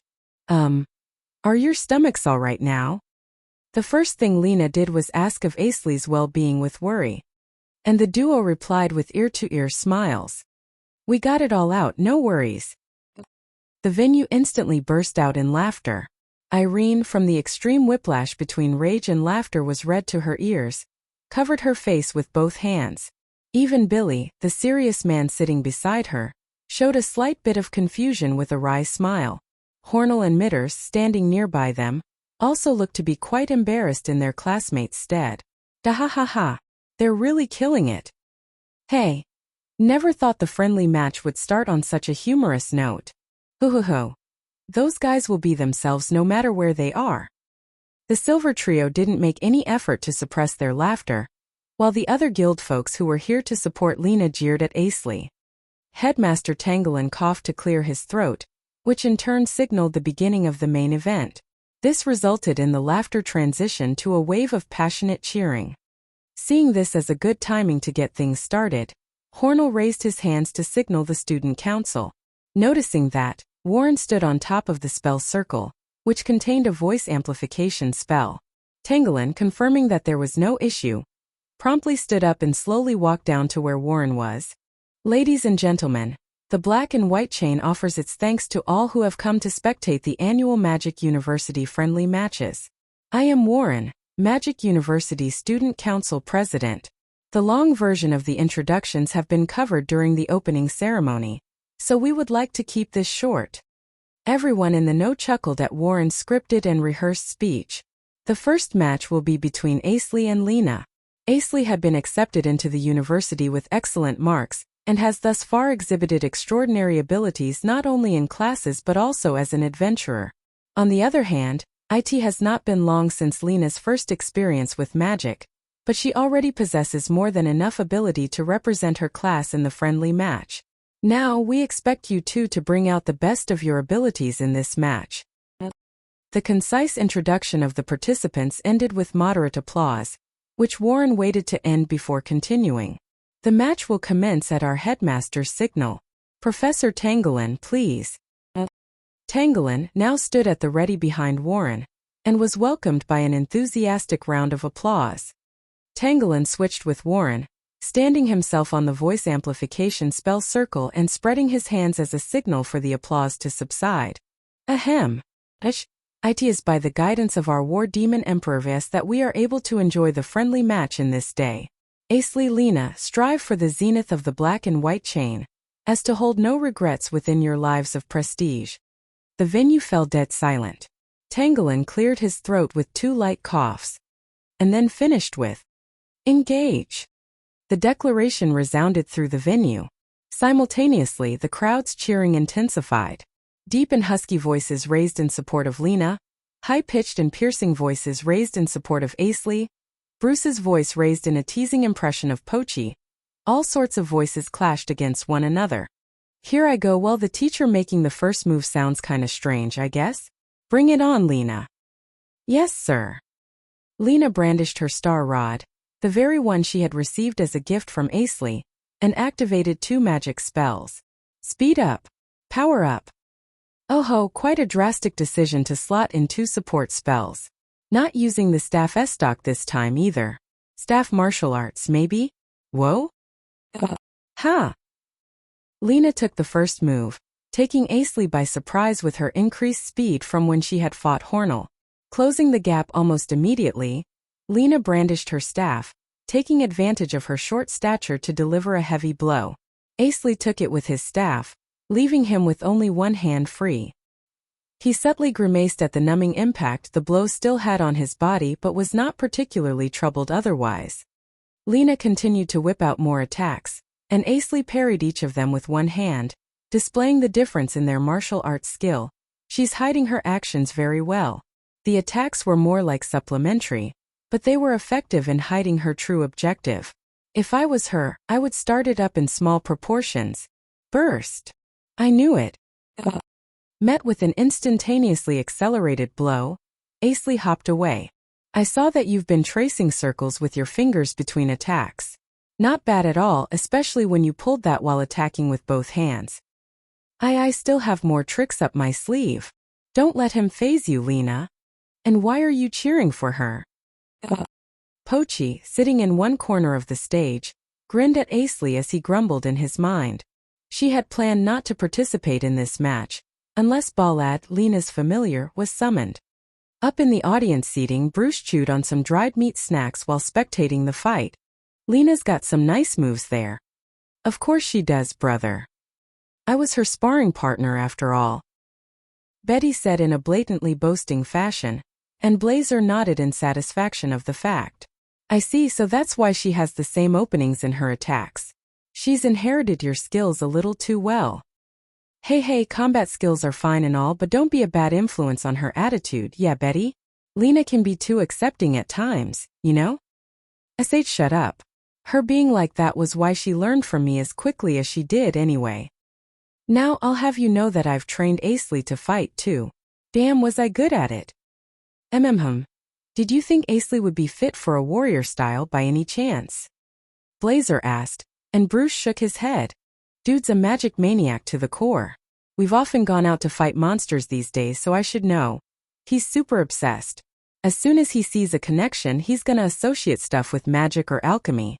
No wonder Pochi has a hard time dealing with him. Although Bruce was sitting in a chair, he crossed his legs, rested his elbow on his knee, then placed his chin on his palm. He heaved a sigh and kept his eyes on Asley. As the clash of staves went on, Gaston kept a close watch on the honored guest's designated area, located on a balcony opposite to the audience seating area. To his side, there was a ceaseless stream of spirited commentary, assaulting his and Dragon's eardrums incessantly. Gah-ha-ha-ha-ha. That boy is quite an interesting fellow. Which reminds me, Sir Gaston, didn't you say that you've taken the boy with you to hunt the Ogre King? That is so. For someone this young, he sure has some backbone. No, perhaps I worded that poorly. Well, no, he surely is a talented individual at any rate. The source was a man of magnificent appearance, with left eye covered with an eye patch, sharp right eye sparkling with a golden glint of excitement, long white eyebrows, and ruffled hair of a color indistinguishable between gold and silver. His face was deeply wrinkled, yet those wrinkles were notably well ordered like a pattern. If not all those, at least his immense size was worth a mention. He was far larger than even Dragon, the man whose build had been associated with bears by Asley, and his chair creaked constantly under his mass. He was none other than one of the 6 Braves and the Warrior University headmaster, Charlie the Thousand Morphing Blade. Gaston kept a dignified tone while conversing with him, and Dragon kept silent, perhaps out of a desire to avoid getting involved. Now, did something happen, Dragon? Not feeling well today? The dainty tiger grimaced at how the other man's voice shook and rippled the seating area's glass windows. Perhaps sensing such discomfort, Gaston offered him a timely rescue. Sir Charlie, surely that can wait. We should enjoy ourselves while the match lasts, don't you think? Gahahaha, that's right, that's right. There seems to be some movement over there. Dragon grumbled to himself, his gaze panning away from Lena and Asley to one corner of the wall. Rise, arise, crosswind. Rise, crosswind. Lena unleashed an intermediate-level wind spell, and Asley retaliated with the same spell by tracing a circle with overwhelming speed. The 2 wind blades collided, bursting into a severe shock wave before fading away. Witnessing the brief exchange, Irene and Billy sprang up from their referee seats. So fast. That comment caused commotions to break out among students and student council staff members. The latter spell's invocation speed, without the help of swift magic, surprised even one of the 6 archmages. It was definitely not normal. I knew you were awesome, Sir Asley. Rise, arise, rise. Heavy chain. Whoa. Arise. Middle chain double. In retaliation to heavy chain, the advanced level restraint spell, Asley cast the same spell of the series but one of the intermediate level. The friendly match rules dictated that the use of attack magic was limited at the intermediate level, but that did not apply to support and recovery spells. That's amazing. I never expected you to use support spells on this level already. This is the only one I can use though. Still, your tracing took long. It's not quite on a practical level yet, is it? I believe that you would wait for me, Sir Asley. I see. You've grown up splendidly, I must say.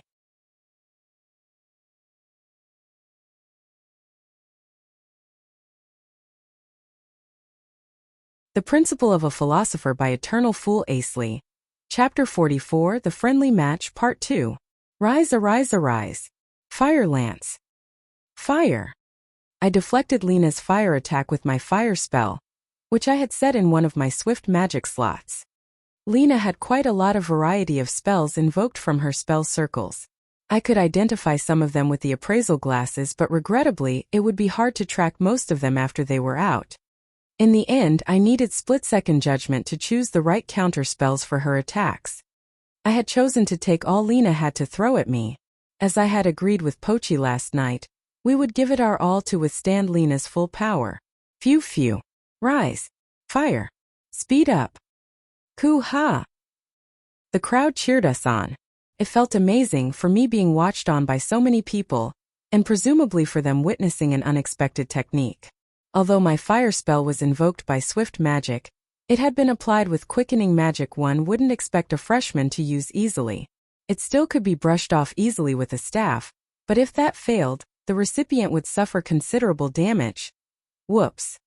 Rise, arise. Whirlwind. Hype up. Lena drew a spell circle at her feet and set it sliding under me, sending up a coil of wind. I managed to escape by enhancing my physical abilities with magic, but considering how I could only stay on the receiving end, perhaps I was on the losing side there. Lena's delighted countenance was dazzling. Sweat streaming, breath heavy. She had finally reached me by the fingertips, and I couldn't possibly shake her off. Very good, Lena. Here's to your graduation. Yes, thank you very much. A graduation from a little magic school, one unknown to everyone here except Lena, Pochi, and I. Lena shivered and did her best to hold her tears. Oh no, my eyes are starting to. She's finally graduated. This calls for a celebration. How come you're the one who cries first? I'm so sorry that you had to put up with a teacher like him all this time. Pochi's cry howling sent the whole venue into a wave of confusion. Lena, on the other hand, changed her expression as if she had experienced a paradigm shift. She opened her eyes, letting sparkling tears scatter, leaving not a trace of overwhelmed emotions in them. It was as if she had noticed an apparatus about to explode, and switched it off before it could. Now she took one step toward me. The real show starts now, Master. You do remember the plan, right? Yes, sir. You'll take on Ballad, and I'll watch over Lena. Nope, that's not it. You got the most of it right, but not the last part. Ahahaha, I know. We gotta go full power from the start, right? You got it. And then Lena's spell circle was completed. House. A dark silhouette emerged from the radiant flash. Such was the summoning of Ballad Dragon, the four-winged dragon. Looks like she's grown up 2 more meters. Now let's see how much you've improved during the last month. What? Make no mistake, it was indeed Ballad. But in one of her fingers she's got a sword. Wait, no, that was the staff estoc Lena used when she had fought Hornell's team. TCH appraisal glasses, do your thing. Name Ballad. Titles: Four-Winged Dragon, Advanced Familiar, Rank A Mage. Already. HP 2209. MP 761. EXP 66,701. Special skills: Breath Attack, Space Interference, Attack Magic Elementary, Support Magic Elementary, Recovery Magic Elementary. Damn it, I was afraid this would happen. She can already use magic. Pochi, keep Lena busy. Leave it to me. Speed up. Power up. Keikai. Lena successfully applied support spells onto Ballad at the last second, with Pochi's disruption preventing her from taking further action. From a tactical standpoint, Ballad is my only opponent from this point on. To be frank, it wouldn't be so difficult to win against Lena, but simply zoning her out of the fight would definitely not count as a victory. So I'll face everything Lena has to throw at me head-on. Master Asley, I'll give it my best today. Yeah, come at me with all you've got. Hype up. Title up. Damn, that was a good plan. Setting augmentation spells with completely unrelated effects as swift magic to prevent overlap should have been an obvious choice now that I've seen it in action. Moreover, I'll be using only intermediate and lower level spells. Right. This might get intense. Here I go. No, don't. Well, she's already mature enough to not go along with that, though. Her enormous build already took up a quarter of the whole fighting space. She'd been boosted with quickening magic, and now she's charging right at me. Yikes. Coo. I managed to evade Ballad's feet by the skin of my teeth, but then the crown of Ballad's head busted right through the venue's defensive force wall spell. The high-pitched shattering rang and buzzed in my ears. It was very rare for the force walls to be destroyed during the friendly match. If anything, this place is the Magic University. Perhaps they haven't been expecting A-ranked monsters to attack the place very often. Irene and Billy promptly took action. They're probably creating a stronger force wall this time around. Works for me. Rise middle chain double. Wuxia. That won't work. Sha. Along with an adorable cry that reminded me soprano of a boy, she brushed the intermediate level restraint spell aside. Did it quite splendidly nonetheless. Although designed to be used against human opponents, the spell was effective against monsters too. Her dealing with it so easily had decreased my range of viable tactics considerably. Wuxia. Ballad breathed a scorching stream of dragon fire from her mouth. I dodged. Then the fire hit the new force wall and caused the same shattering screech as before. At this point, I'm sure Irene and Billy were having their hands full maintaining the wall. The audience grew uneasy, but unbeknownst to us, Gaston had already encamped himself opposite to Irene. Two of them practically clutched us as we fought. It seemed that he was now maintaining the force wall together with Irene, fortifying it greatly. What exactly do you want to ensure with that, old man? For my opponents go all out even more. Rise middle chain double. Rise middle chain double. That won't work, Master Asley. Rise middle chain double. So persistent. I fired off the same spell again and again, each time failing to phase Ballad's tenacious figure. Although her reversal attacks did consume a fair amount of arcane energy, it would still be difficult to shave them off at the rate we were going. In this case, I had to bank on exploiting Ballad's immaturity. Ballad, are you aware that magic spells linger for some time after they are invoked? Middle chain double. Of course I do. Rise middle chain double. Stop ITT. If you do, then what about all the spells that you had shrugged off? Now, remote control. I invoked the circle that I had been tracing discreetly with my left hand. Naya. All the scattered middle chains strapped themselves onto Ballad at once. Although they were intermediate level, the great number of chains were strong enough to hold the Colossus down. In fact, they contained her so well that she was almost completely immobile, save for the fingers of her limbs. One thing I was glad for was that I had been able to restrict her movements before she had the idea to use space interference. I would have landed in hot water otherwise. If Ballad had garnered some more experience for herself, I wouldn't have been able to pull the stunt off either. Gotta get them off. And checkmate. Don't push it, Ballad. I held the pointed end of my staff at Ballad's mouth. I yield. And then Lena announced her surrender. Phew. Doody. Way to go, Asley. As the Maginasium had just fallen into dead silence, Bruce's voice alone echoed intensely through the venue. Betty's voice could be faintly heard as she berated and attempted to restrain Bruce, and Blazer said nothing while he clapped his hands. Doing the same after the latter were Duncan, Dallas, and the folks from the Adventurers Guild. In no time the whole audience followed suit, as if it was an instantly contagious phenomenon. Woaha! That was awesome! Overwhelming applause and cheer. Congratulating, praising, and expressing excitement toward my victory. A victory of a talentless man. It was a scene that I had never been subject to until now. I could hear a sudden prominent pulsation inside me. The proof of my streaming blood of my life, intensifying as if to fuel my arcane energy. That too was a sound that I had never known until now. Congratulations, Sir Asley. Lena, you did great. But you could have ended it instantly if you went all out. But that was all I had against my teacher.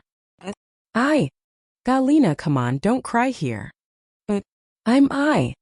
Bah, you haven't learned a thing about a woman's heart, Master. You should give her a good hug and let her cry it all out.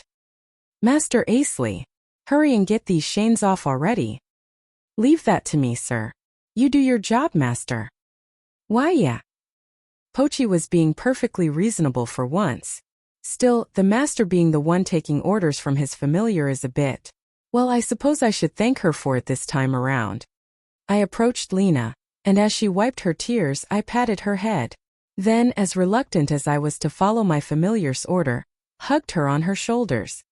And at that moment voices of powerful cheers broke out, so intense that even an ogre king would go pale. The roar kept shaking the air in the Maginasium, and the ground of the magic univerity. I see, so that was what the saying meant: people are not strong but they can exhibit incredible power. I've long forgotten where I'd heard that from, but I couldn't pick a better phrase to describe how I'm feeling now. Come on, Lena. Everyone's waiting. Yes, sir. Her frail shoulders straightened up. With the glint of a strengthened confidence in her eyes, she looked into the distance, then for a brief moment back at me. Such was an emotionally triumphant moment of my excellent pupil, a crybaby, yet an adorable pupil. She filled me with so much power that I didn't even mind all the bashing from the guild folks coming at me. I smiled, naturally as can be, then Lena followed, and together we gave our thanks to the yet unrelenting congratulations.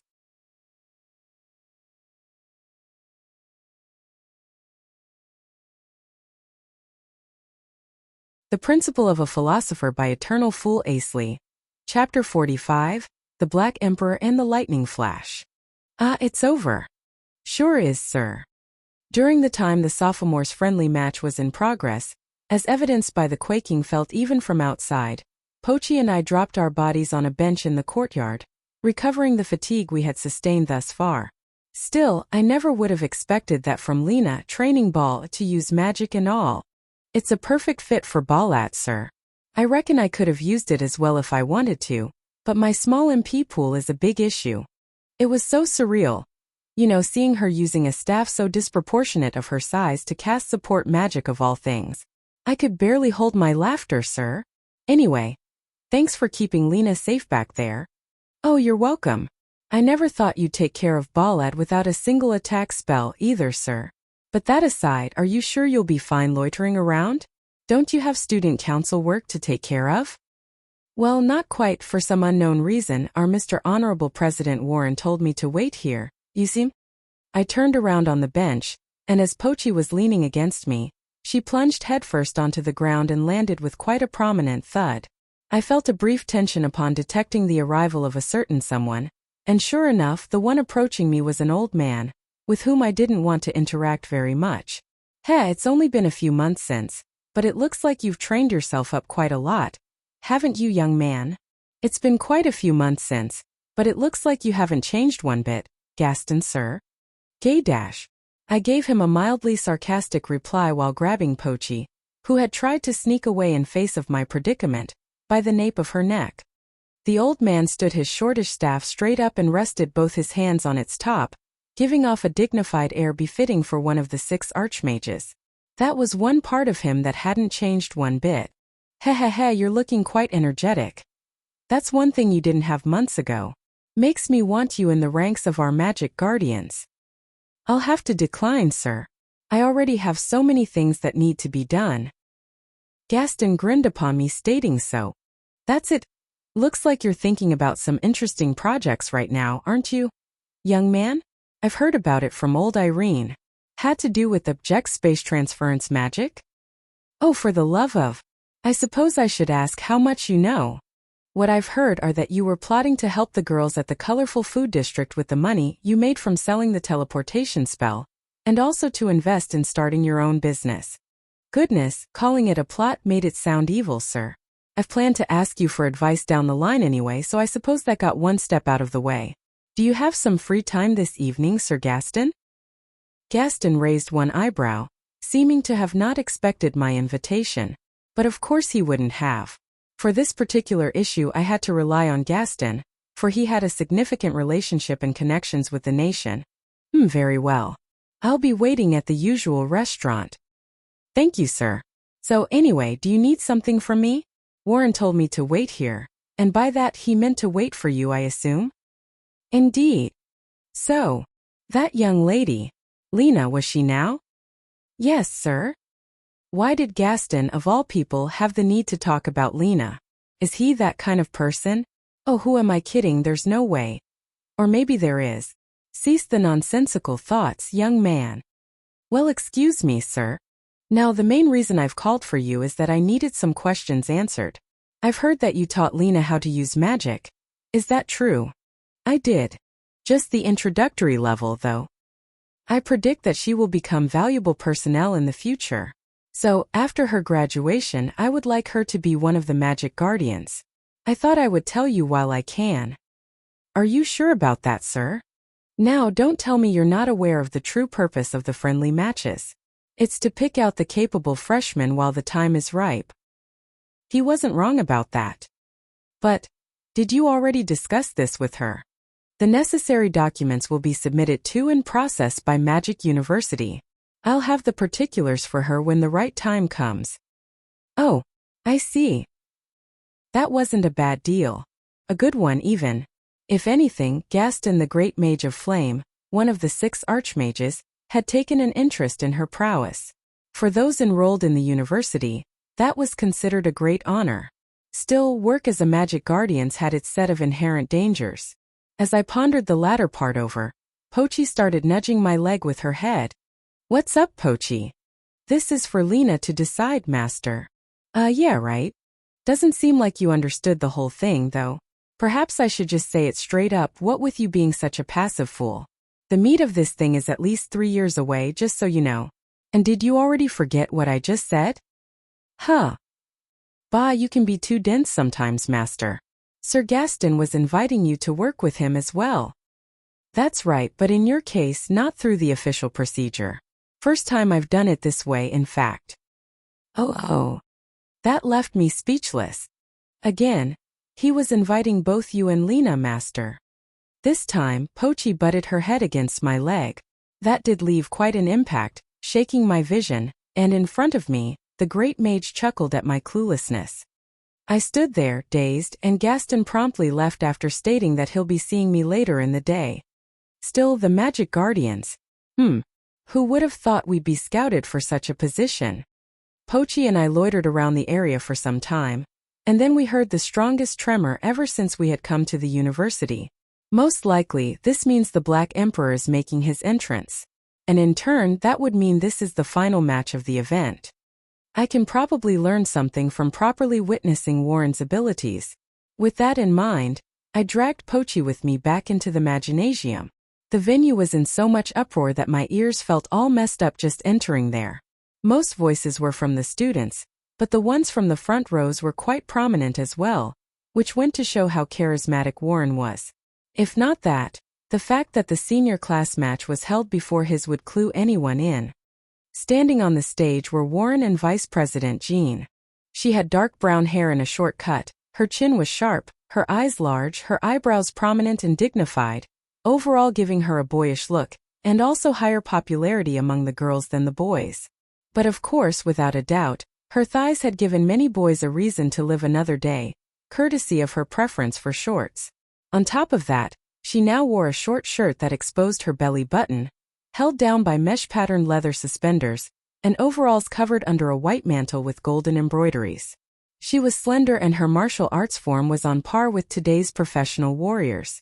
From her dazzling white motif and her proficiency in lighting magic, she had been nicknamed the Lightning Flash.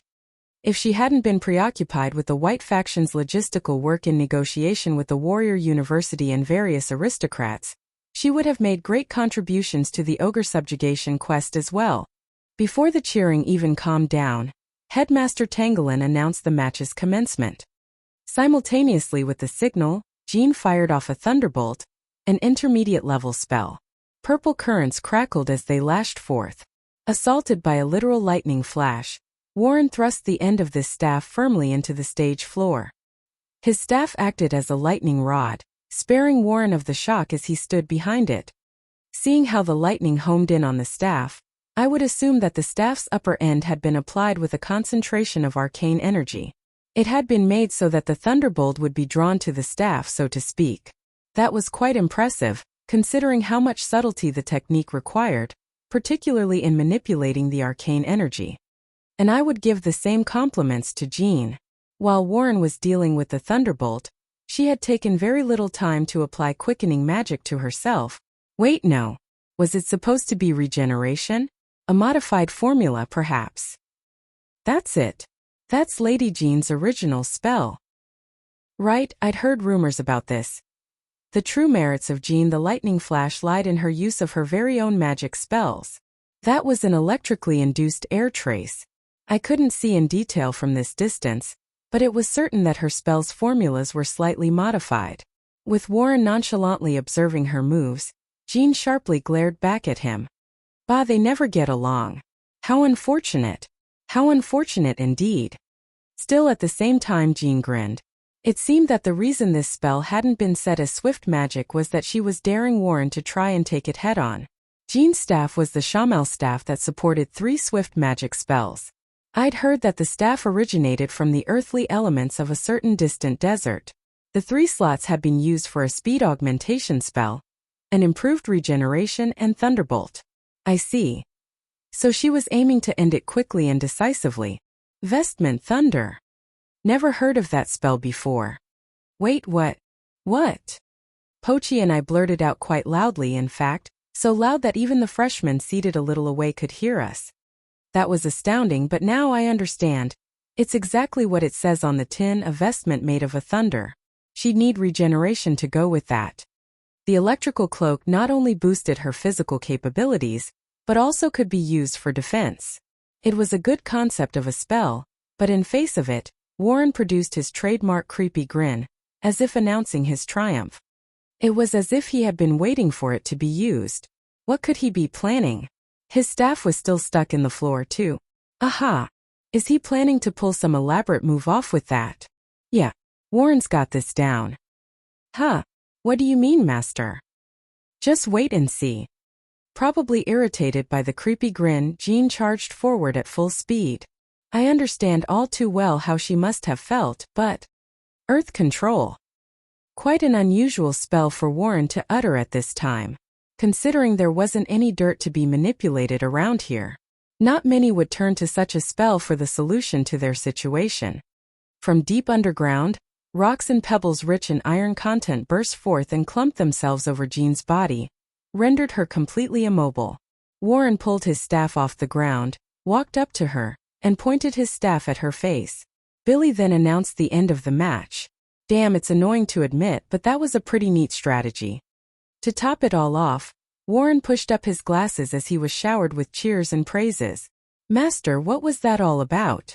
You know how Warren stuck his staff into the floor when he avoided the thunderbolt, right? That was the move that decided his victory.